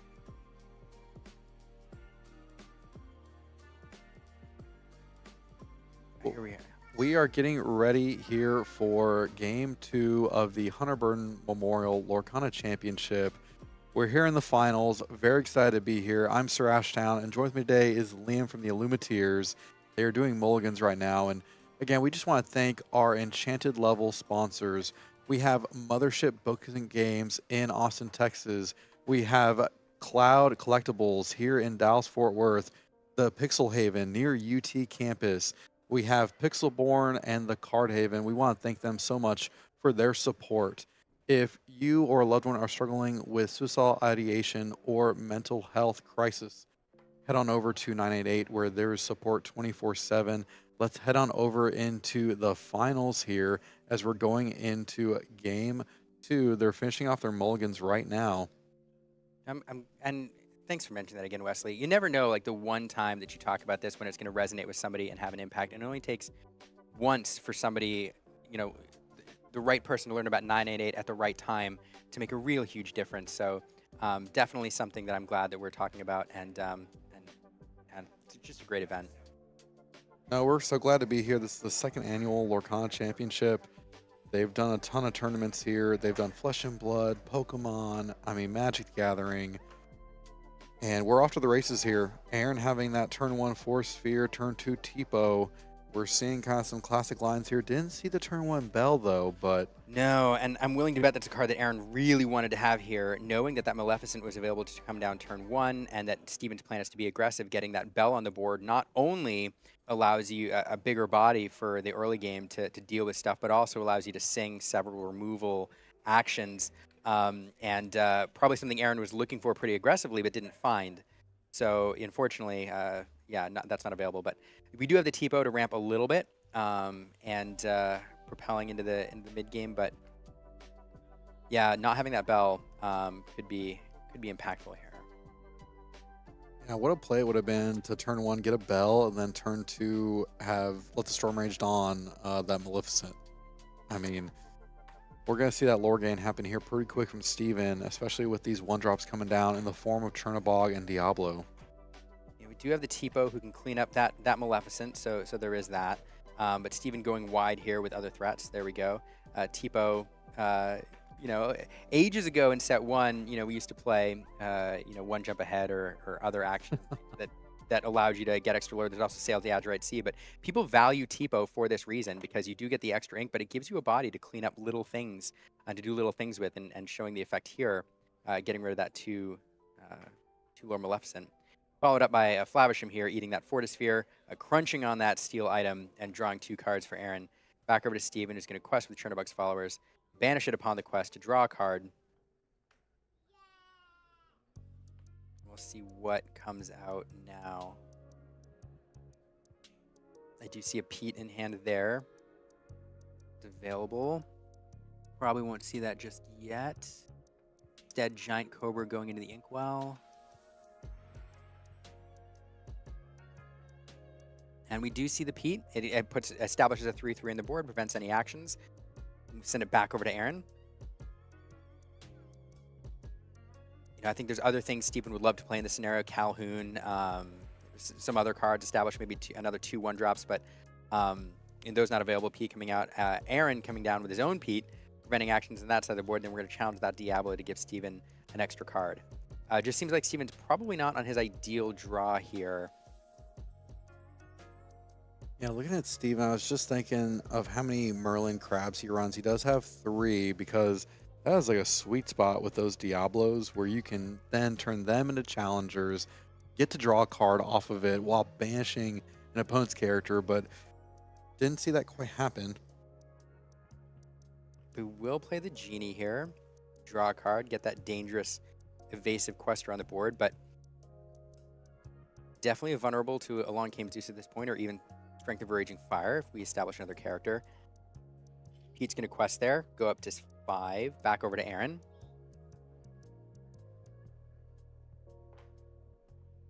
We are at 6 ink, the turn that a teenager crab. People call it baby crab, but we already have a baby crab. We have drab little crab in the game, so it can't be. That's baby crab. So we have I don't know, teenage crab here. It's the middle evolution in the Pokemon. There's a middle Pokemon evolution. And then we ink a crab to play a crab. There he is, pulling back that Fortisphere from the discard pile, and then we will Pete for Pete here, challenge into each other, leaving just the Genie up. And why not quest with the Tipo? Get 1 lore on the board. Yeah, we're kind of seeing the opposite from game 1 happening right here on the board. Steven originally came out swinging with a huge board state, and now we're seeing the opposite side from Aaron now having the board state established with characters, and we'll see if Steven can kind of catch up on the board at least. Here we have that Calhoun, followed by another Pete. So again, we're seeing that Genie-Pete synergy here. Genie not able to be challenged by anything in the board, and Aaron not able to choose it for any targeted removal. So Genie will stick around another turn. And then, of course, another thing to note that in a game where you're racing ahead, Calhoun can gain 2 lore upon banishing a character on the challenge. So Flavisham represents a tempting target with Pete on the board to finish up, to be finished up with that Calhoun, get you 2 lore there. So good turn here from Steven, establishing a decent board presence. So we are going to eat that Fortisphere again, crunch on that, draw 2 cards with the Flavisham. Flavisham. I never say it right. Lorcana Villain scolds me constantly. How do you say it? Flavisham. Flavisham. Yeah, I never say it right. Who can say it like Lorcana Villain with that beautiful voice he has? He is the only one. Oswald coming down. Oswald is just a fun card to have in play. It is always fun to flip the top deck, see what you're gonna get. And another Flavisham coming down. No items to eat. So quest with a Tamatoa and play a Lucky Dime for free. A 7 ink item coming down for free with that Tamatoa. One of the reasons it's so dangerous. Playing any item for free feels good. Playing a Lucky Dime for free feels especially good. That's quite the swinging board state. But Steven still okay. There's that play I talked about. Pete coming in, damaging the Flavisham. Calhoun finishing it up. Calhoun does have resist though. So I'm not sure that damage counter necessarily needs to be there, but... Yeah, I think you're exactly right. I think the damage counter... And Steven's been holding this Benja, I think, since the start of the game, coming down, banishing that Lucky Dime, so Aaron not able to use that this turn. Benja in here, particularly, to tech against items and with this deck in mind in particular. The other thing about Benja is not only does he banish items, but then he's sitting around on the board as a 2 lore quester. And so you get the benefit of playing him, and then potentially your opponent has to answer him in a match like this where you're 8 lore away from winning. That 2 lore is a lot. We are going to sing Along Came Zeus. We will sing with the Flavisham. banish that genie, dealing with a little bit of the threat.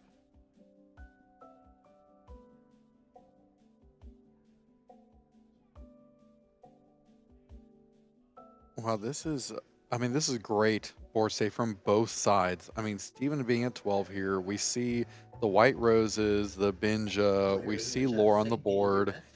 Aaron now does have the Tamatoa. Oswald, he does hit the trigger. Go. We'll draw an item from the popsicle. See what we draw.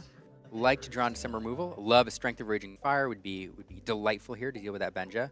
We do have the crab that can challenge in and remove one of those threats. But again, as you're doing the math here, that Calhoun represents 1 lore on the board in terms of its lore value, but 2 lore if it can finish things off on a challenge. And again, that Flavisham is presenting a tempting target for that. Here comes a Tamatoa. We'll bring back an item.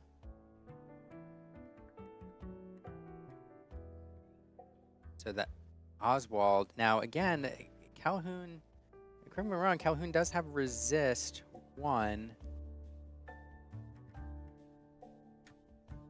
It's 1. Yeah, so, although Oswald is a 2/1? that is true. I guess I'm looking at the 1 damage that was on it earlier from the Flavisham challenge. I think we missed that. That's right. But so cleaning that up there, that's a good target. And then cleaning up some of that other stuff, but still leaving 3 lore on the board there with the Benja and then the White Rose. So still, I mean, within a turn away here, and as we've seen before, Aaron can very easily close the door with quite a bit of lore in 1 turn.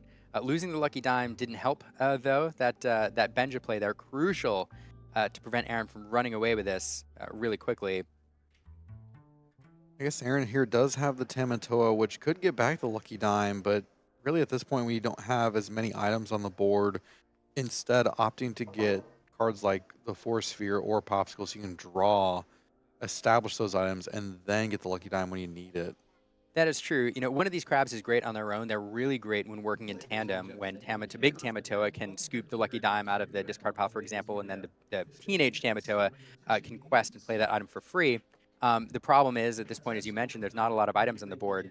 So, and here we go. We're going to sing and remove that bell just for good measure. Quest for 2, go up to 15. We have the goat on board representing another lore. So all in all, though, not a terrible turn for Aaron. Able to deal with the White Rose and the Benja. The goat will be there to quest next turn.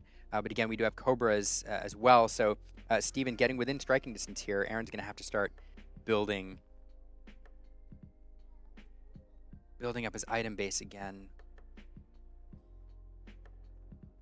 Yeah, being at 15, you do have a goat, so that's 16, but no cards in hand. We'll have to see kind of what he top decks, because it could be interesting where if Aaron has to take 2 turns off, try gain lore, reestablish the board, if he draws into a giant Cobra.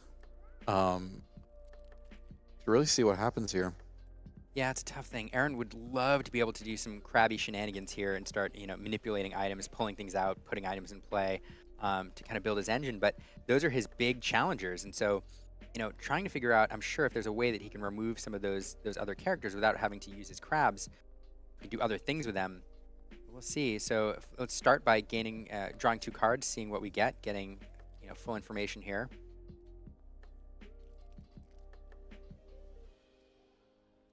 We drew into some removal. That would be nice to deal with that, to deal with a goat. We've seen with Amethyst Steel, the bounce package. I mean, even if you're able to quest with goat, bounce goat, play goat, I mean, here's a second Tamatoa. Gonna pull 2 items out. Again, I think playing to the outs here, looking for some removal. I can't see the full hand, but I don't think we have what we need to deal with the goat. So trying to get as many cards as possible. We can do that with the Fortisphere and the Popsicles. Continue to draw. Popsicle comes in, draw a card. An ink for turn, it's a Fishbone Quill. Probably play the Fortisphere, draw another card, look for that removal. I didn't quite see what it was. He's got It might- so many cards in It hand. might have been a Zeus. Didn't quite see. I do. Is that a strength? I think that might be a strength on the top there. So, well, teenage Yamato is going to go in there, banish Benja.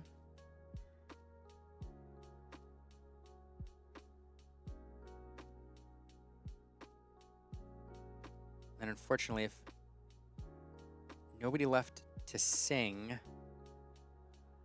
except that Tamatoa, which you want to challenge, so I think if that is removal in his hand, and I can't tell, the calculus here is, do I save it and challenge in with the Tamatoa and remove that one lore anyway, or use the removal?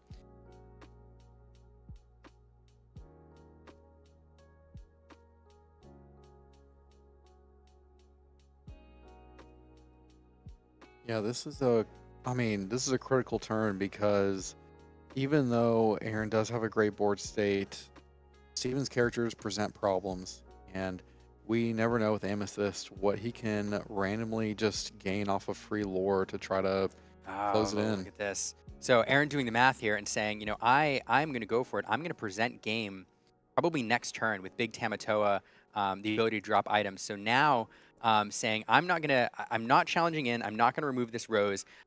If you can quest to 17, you might have the Cobra. That'll bring you up to 19. Unless you have a way, even if you bounce and play Goat again and Ink, you can only get up to 19. So Aaron now presenting game on board.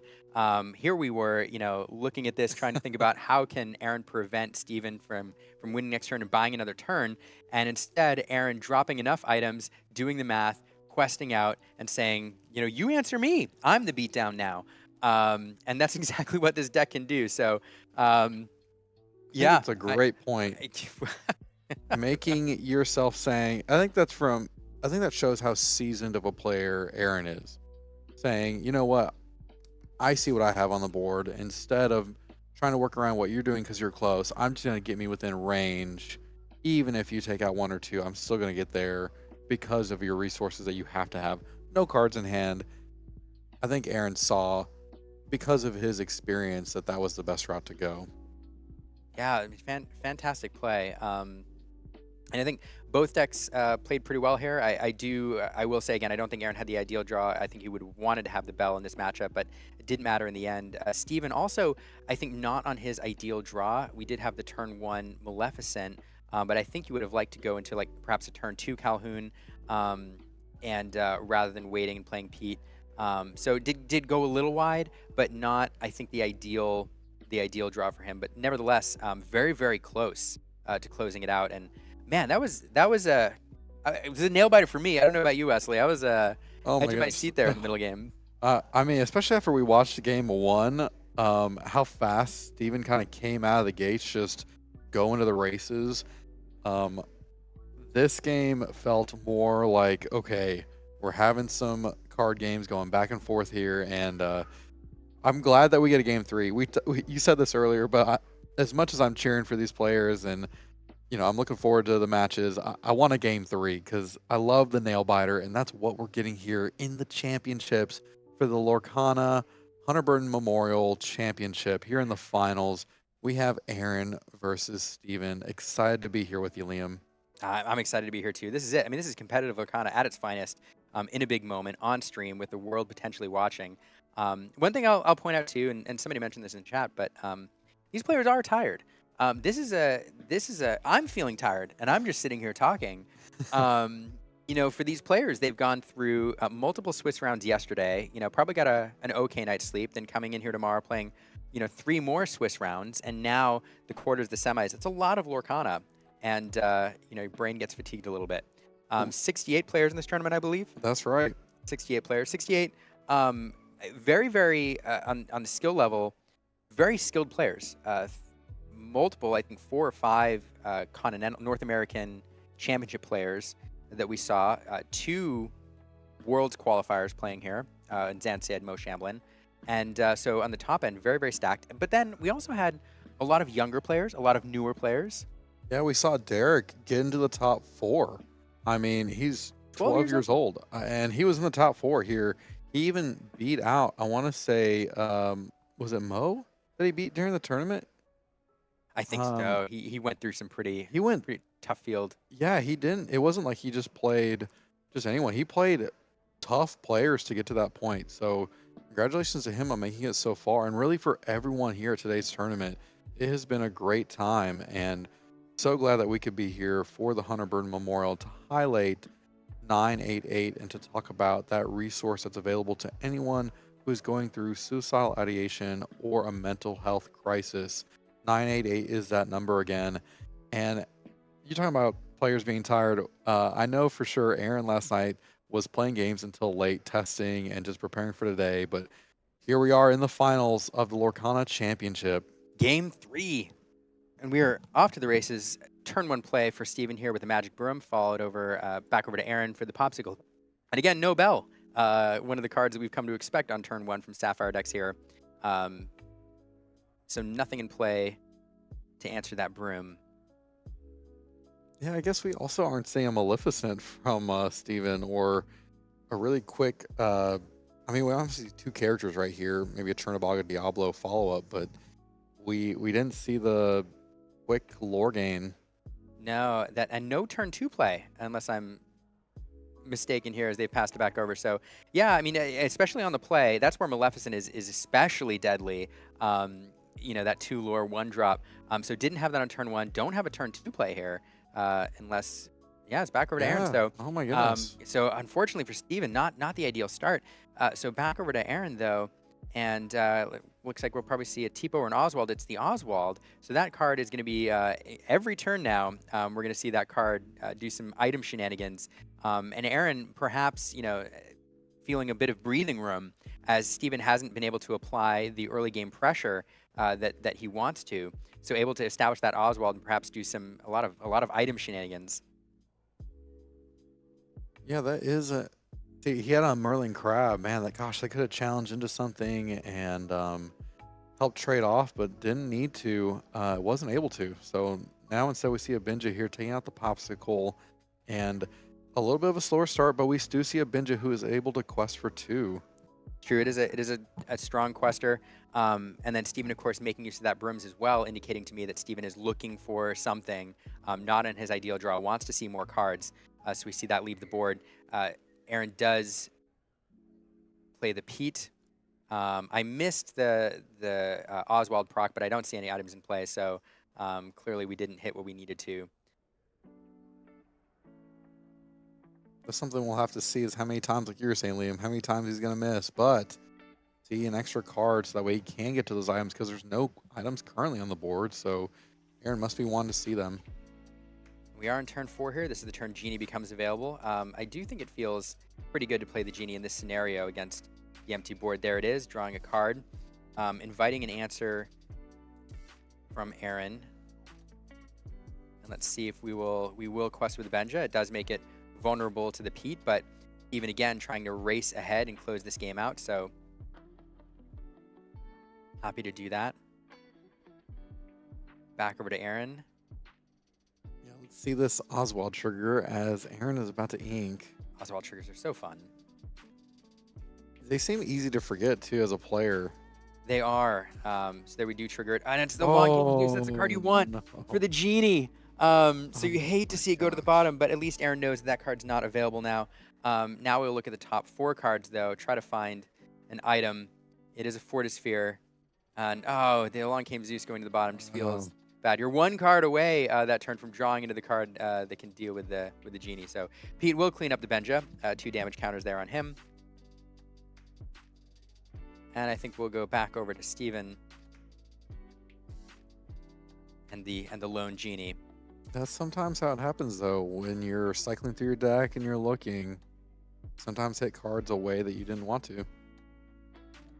Yeah, and you know, but here's the thing, like you can't look at it that way because and I am guilty of it. Yeah. You're like, oh, I wish I hadn't done that because the Zeus was next turn, but that Zeus could have been 1 card further down, and perhaps by removing a card on top of it, then you get to that Zeus sooner. So it's all very random. It's all maths. It's all chance. But at the very least, even though he lost that card, sent it to the bottom, Aaron has information now and knows that Zeus, that particular Zeus, is probably not available for the rest of the game, unless something crazy happens. But another Genie on the board, again, dangerous. That I mean, Aaron's going to need, you know, a couple actions now to clean those up. And this is definitely a way that Steven can close this game out. Unchecked Genies are a menace. But we know Aaron runs multiple copies of Long King Zeus. He has other songs that he can sing that can help clean up those genies, or like he did last game, kind of ignore what's going on when he needs to in order to try to win.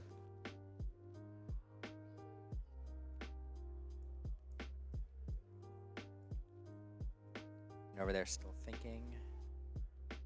Did send a goat to the inkwell. We're going to quest for the Genie, go up to 6. That would have been the Zeus.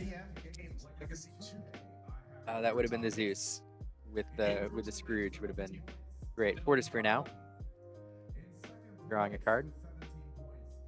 You do have the Stinger for Zeus there if you draw into it with that Scrooge McDuck. Justin in 4th place with 16 points. Chase Hop in 5th place with 16 points. ML in 6th Thinking things through. And again, we are so excited to be here with the Hunter Burn Memorial Lorcana Championship for the finals. Aaron and Steven have done a great job, and there is the Long Game Zeus. He did have one. Had one in hand, sung by the Scrooge to clear up one Genie. That certainly feels good. Seeing one Genie across the board is definitely better than seeing two. We are going to get the Fishbone Quill here off the Oswald trigger as we ink the Tamatoa. Getting a free 3-cost item there feels pretty good. It does come into play exerted, though, so not able to use it immediately.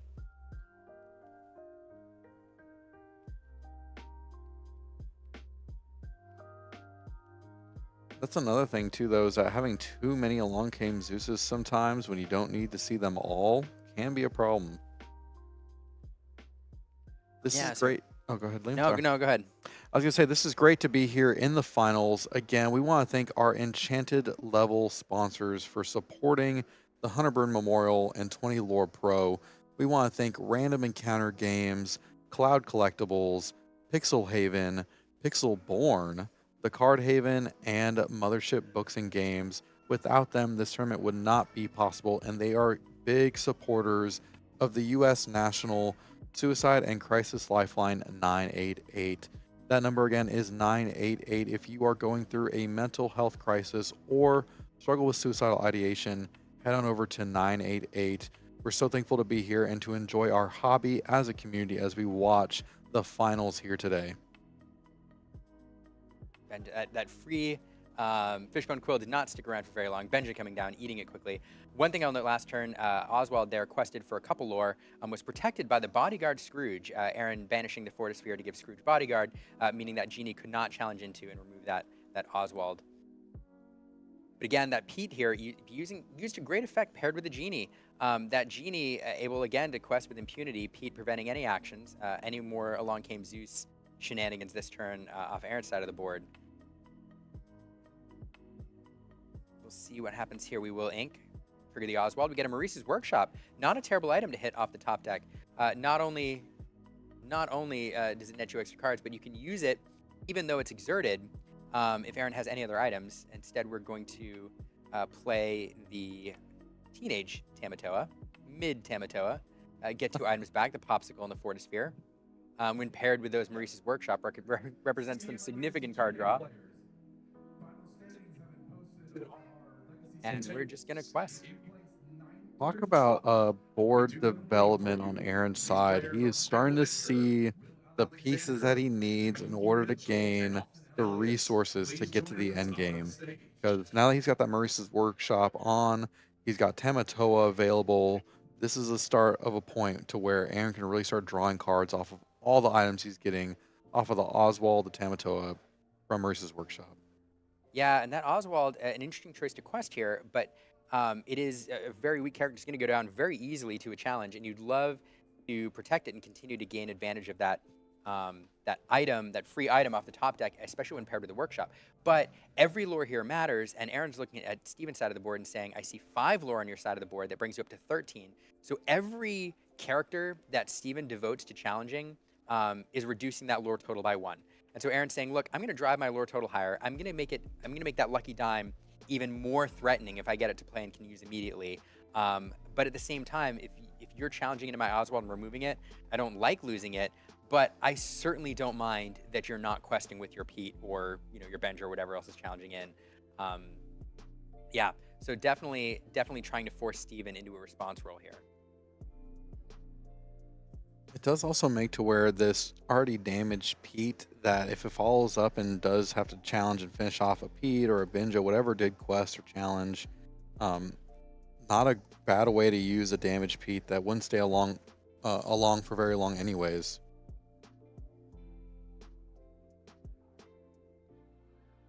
Questing for 4 up to 12. Thinking about this Pete here, we're going to bounce the Benja and use it to eat the workshop. Oh, what an impactful play. That workshop could have been used for significant card draw next turn.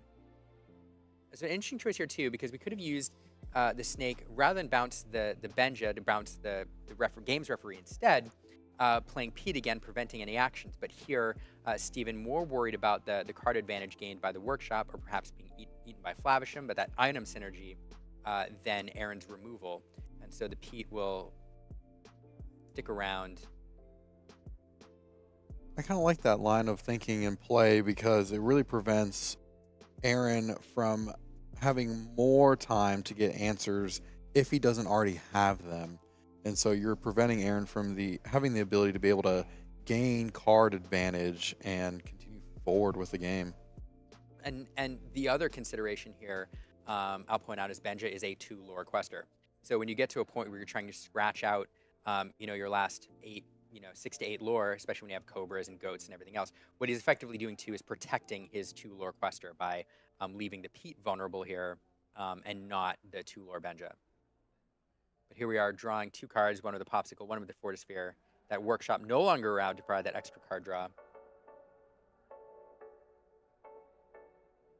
That is nice though, having these 1-drop items that do draw you a card, so at least you are drawing into another card that may be something that you need.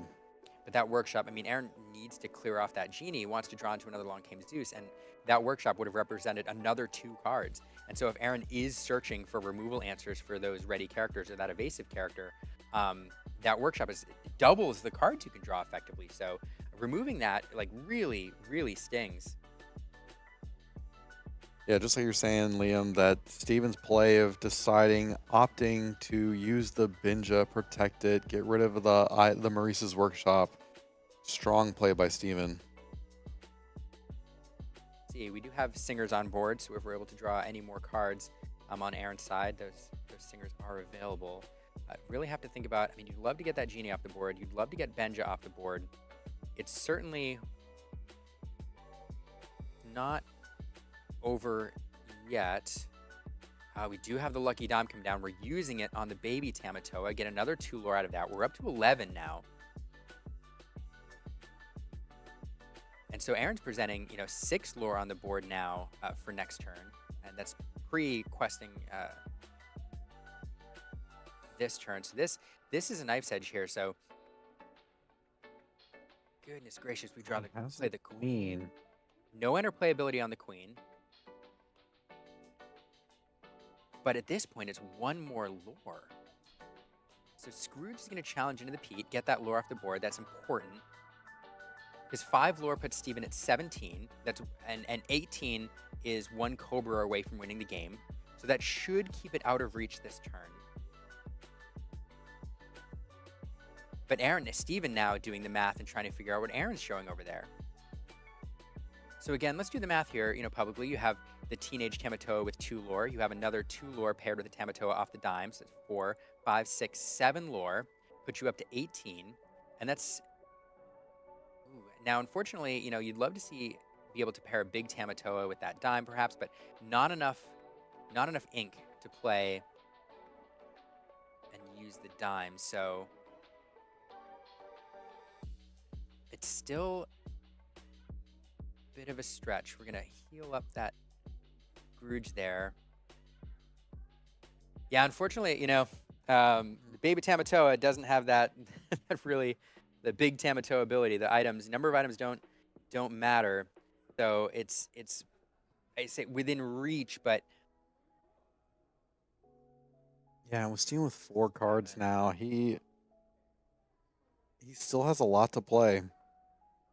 it's a really tough spot. I don't know that Aaron's going to be able to close it out on his turn. So Steven doing the math, trying to figure out, do I need to challenge in and remove threats, or do I push my lore total higher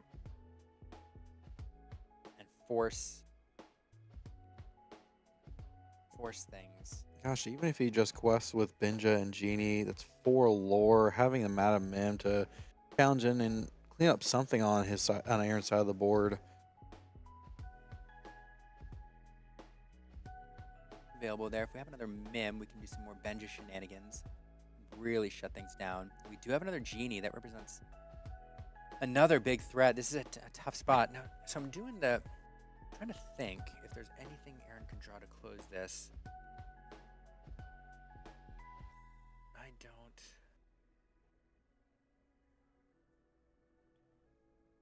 Yeah, on Aaron's side, it's gonna be very close. I mean, really, what you need to count on here is drawing into significant removal. You know, using the queen to find an item to draw you a card, trying to draw cards to draw into all the removal you need to clear the board, and then just hope that Steven doesn't have the goat and a goat bounce or the cobra to close things out. But that might be the nail in the coffin there. And we're going to get enough characters to try to get that crab off the board just for good measure. And oh my goodness, Pete Games referee, meaning those genies, you're just not going to be able to do anything about them.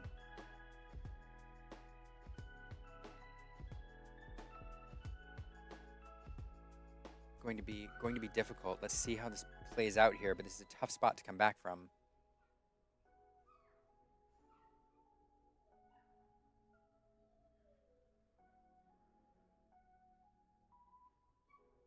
Okay, he's counting up his lore. I think he's going up to 14.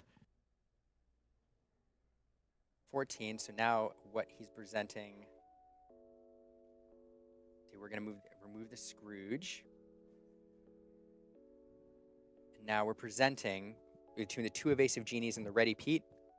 5 lore, and then another lore off a goat or a cobra will do it. See Aaron playing his outs here. And again, that P being out means that no actions can be played. So cards like Along Came Zeus cannot be used to be removed. Any of Steven's characters. This is looking like Steven has a great board state for himself. Yeah, so we know a goat or a cobra closes out the game for Steven. You know, we have to hope, if you're Aaron, you hope that he doesn't have it and develop your board. You can pull back that popsicle. Now Queen is going to look, Queen's going to challenge into the Benja, remove that. Looks like Pete's going to quest for 1. So really at this point, I mean, we're showing 5 lore on the board. It's do you have the goat or do you have the cobra? And if you do, and you do have the cobra, if you want a card to discard, you have the cobra, and had the whole time just needed to draw a card to discard it. Yeah, that's it. We hear everyone discard, and that is it. He had the cobra, and that was enough. You know, I do think if he had not been able to close out that game that turn with that big Tamatoa on the board, probably could have come away with it the next turn. Yeah, especially with how many items he had in play with the Tamatoa in play. You're right. He had enough lore at 13 to where he could have brought it back that next turn one more turn. Yeah, and ladies and gentlemen, that means that we have a new Hunter Burton Memorial Lorcana Tournament champion with Stephen Maya and Aaron Rubin, the reigning champion, taken down in the finals in 3 games. What a better way to claim a title than to have to go through the reigning champion in the finals to take it down. No, this has been great. I mean, Aaron, Steven, seed 1, seed 2, into the top 8, and here they were into the finals. Those top seeds playing. We see Steven seed 1, Aaron was seed 2. So you're right. This has been an amazing finals here at the Hunter Burton Memorial Lorcana Championship. What a great game from both of these competitors. We're so glad to be here to give you all the coverage for today's tournament. And we're going to be live again next weekend with Charlie's Collectible Show with their Lorcana 10K. It was an 8K turned 10K. But today has been amazing, Liam. Thank you for joining us. This has been great. What a wonderful 2 days. What a wonderful cause to support raising awareness for suicide prevention. And to do that while playing this game that we all love, continuing to build our community, has just been fantastic.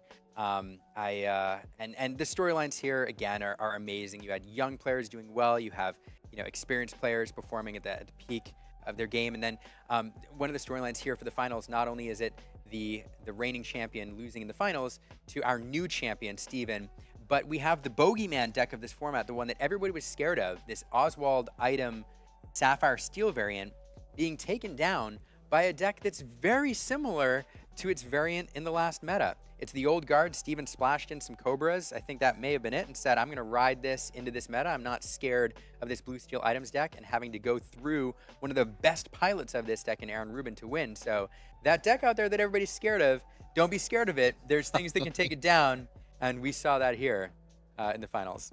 But not only that, but we have seen other, I want to say, new decks kind of come to life from set 7. I mean, we saw the Pirates. We've kind of been talking about Pirates, that from Chase. He piloted this Emerald Steel Pirate list. And so we're seeing decks that have some viability into this format. So the format's wide open. We're brand new here in set 7. So we have lots of Lorcana to go. And Sapphire Steel is a strong deck, especially when piloted by great players like Lorcana Bro Aaron. There's so much left of meta building to go. I completely agree. If you're watching the stream, all right, and you're an experienced player, you know stuff from the last metas, stuff you want to take a look at. You mentioned the Pirates deck. Take a look at the Pirates deck. It looks fun. You'll see it in some of your locals. Take a look at that. Take a look, if you haven't looked yet, at the Tramp, I forget what they call it, Trampabog. So that is so great. The lemon lime, as it's lovingly called, but take a look at that deck. That deck's going to be a menace in set championships. We saw it perform well here. It's really good. It's a lot of fun to play. Take a look at that one. And I also want you to take a look at the deck by Mo Shamblin.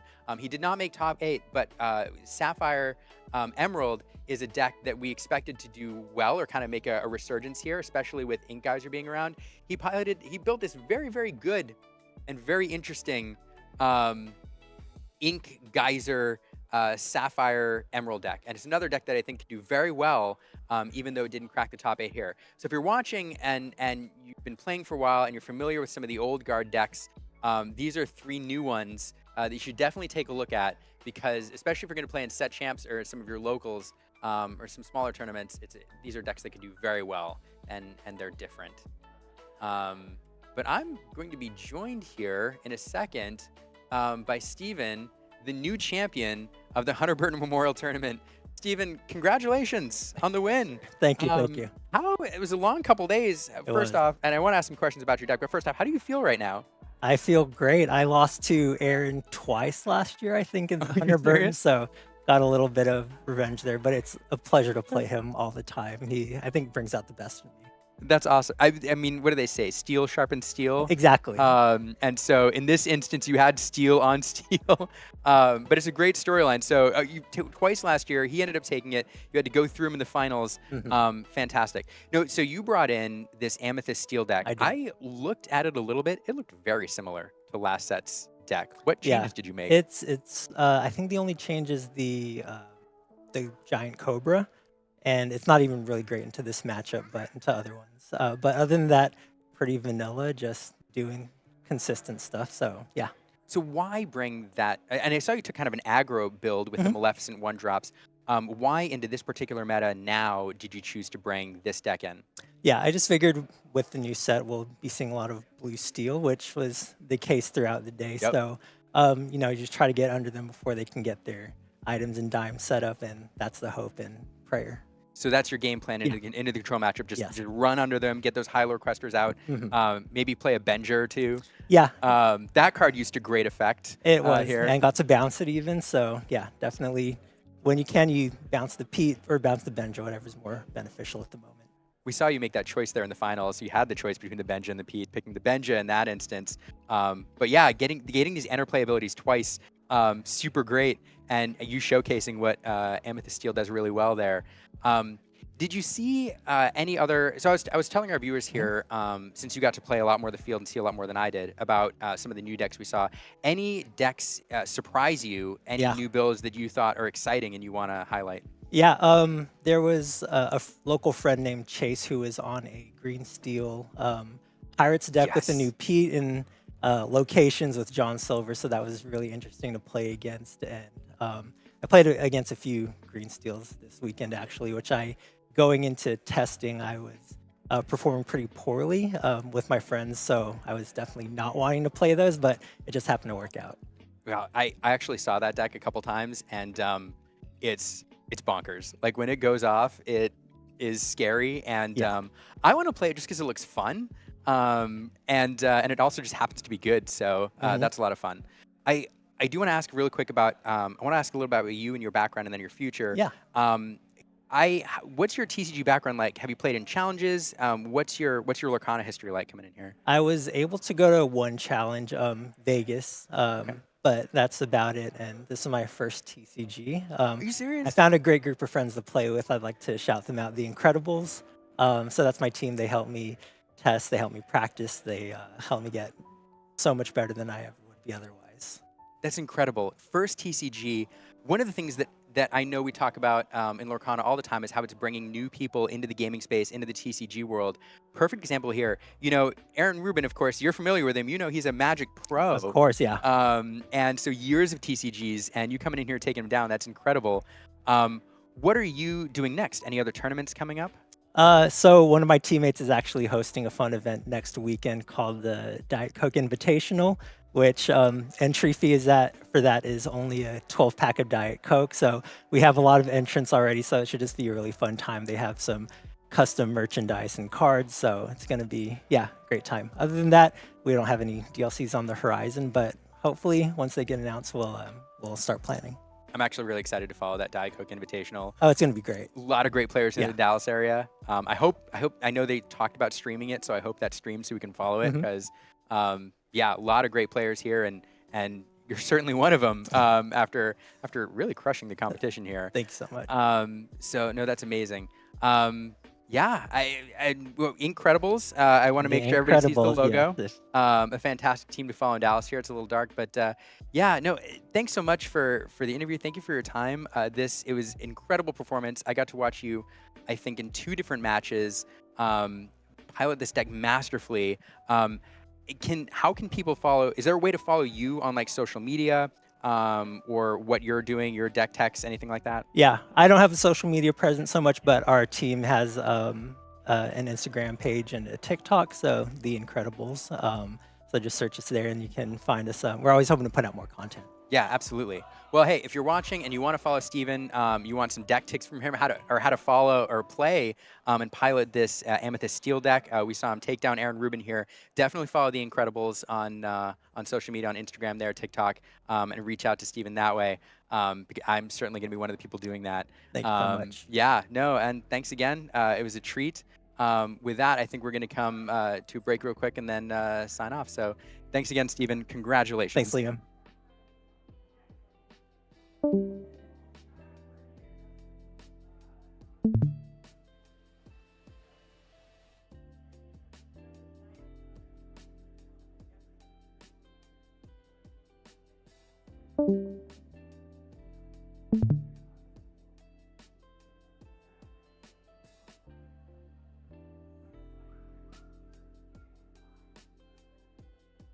Well, that's it. What a wonderful couple days of Lorcana. Wesley, thanks so much for having me. Yeah, thank you so much, Liam, for coming. We really appreciate the Illumineers, you and Aaron being here. It's been great. Brandon, B squared. Great to have him here too. I know he joins y'all. I guess he's a full time now over with y'all. So on our Monday night shows, wonderful, wonderful person. If y'all have not tuned in to the Illumineers, Monday nights, they're live. They always have so many amazing guest speakers coming on. Y'all are in tune with what's happening on the ground with Lorcana. If you haven't checked out the Illumineers, Check them out Monday nights, and y'all also have great YouTube content. I mean, y'all are always posting such great videos. Enjoy appreciate them. that. Can I plug our guest on Monday? We have one guest lined up for Monday night. Yeah, that'd be great. It is, and especially interesting to the viewers. Tomorrow night, 8 o'clock, we're going to live. One of our guests is going to be Lorcana Kid, who took fourth here in this tournament, 12 years old, piloting Green Steel here. Very talented young player, and wanted to bring him on to showcase what young players in this game can do. So he'll be one of our guests tomorrow night on our channel. And I'm going to go see if I can line up Steven as well. So we'll see. Well, thank you for that. Head over to the Illumineers. They are a great group of content creators over on YouTube, Twitch. Y'all like multi-stream at the same time. None of them well, all of them mediocre, but we try. They are great. So head on over to the Illumineers, follow them. We'll have all their links in the description of the videos that you will see later on this week on the 20 Lore Pros YouTube. If you miss any of the rounds, we'll have all of them available for you later on this week. Thank you again for joining us here at the Hunter Burden Memorial Lorcana Championship. We are here with 20 Lore Pro. I'm Sir Ashtown. We are highlighting and bringing awareness to the gaming community 988. That is the Suicide and Crisis Lifeline number for you. Again, that's 988. If you or a loved one are experiencing a mental health crisis or going through suicidal ideation, reach out to 988. There is support available 24/7, people who are professionally trained to help you or your loved one as y'all are going through any of those circumstances. Again, that number is 988. All of the proceeds from today's tournament, all of it is going towards that cause, 988, or to the Hunter Burden Memorial. As we continue to support the gaming community here in the Dallas-Fort Worth area, we want to thank our Enchanted Level sponsors. We have Mothership Books and Games in Austin, Texas. They've been a huge support to us, so thank you, Mothership Books and Games. We want to give a huge shout out to Cloud Collectibles. Cloud Collectibles here in the Dallas-Fort Worth area, they are a big trading card game shop. Really, they have these like huge shelves with these graded cards. They're so great. If you're looking for a graded card, they are the place to go. We want to thank Random Encounter Games here in the Dallas-Fort Worth area. They were a huge support, especially with the starter deck tournament that we hosted. We want to thank Motherships again for all of their support.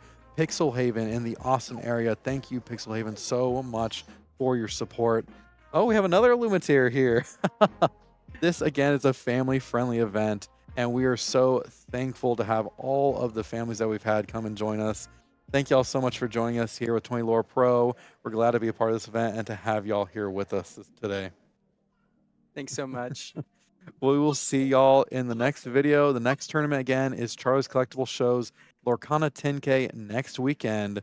And then following that, at the end of the month, is the World Class Cards 10K weekend. So stay tuned for all of those. We will see y'all in the future.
appreciate the raid, means a lot.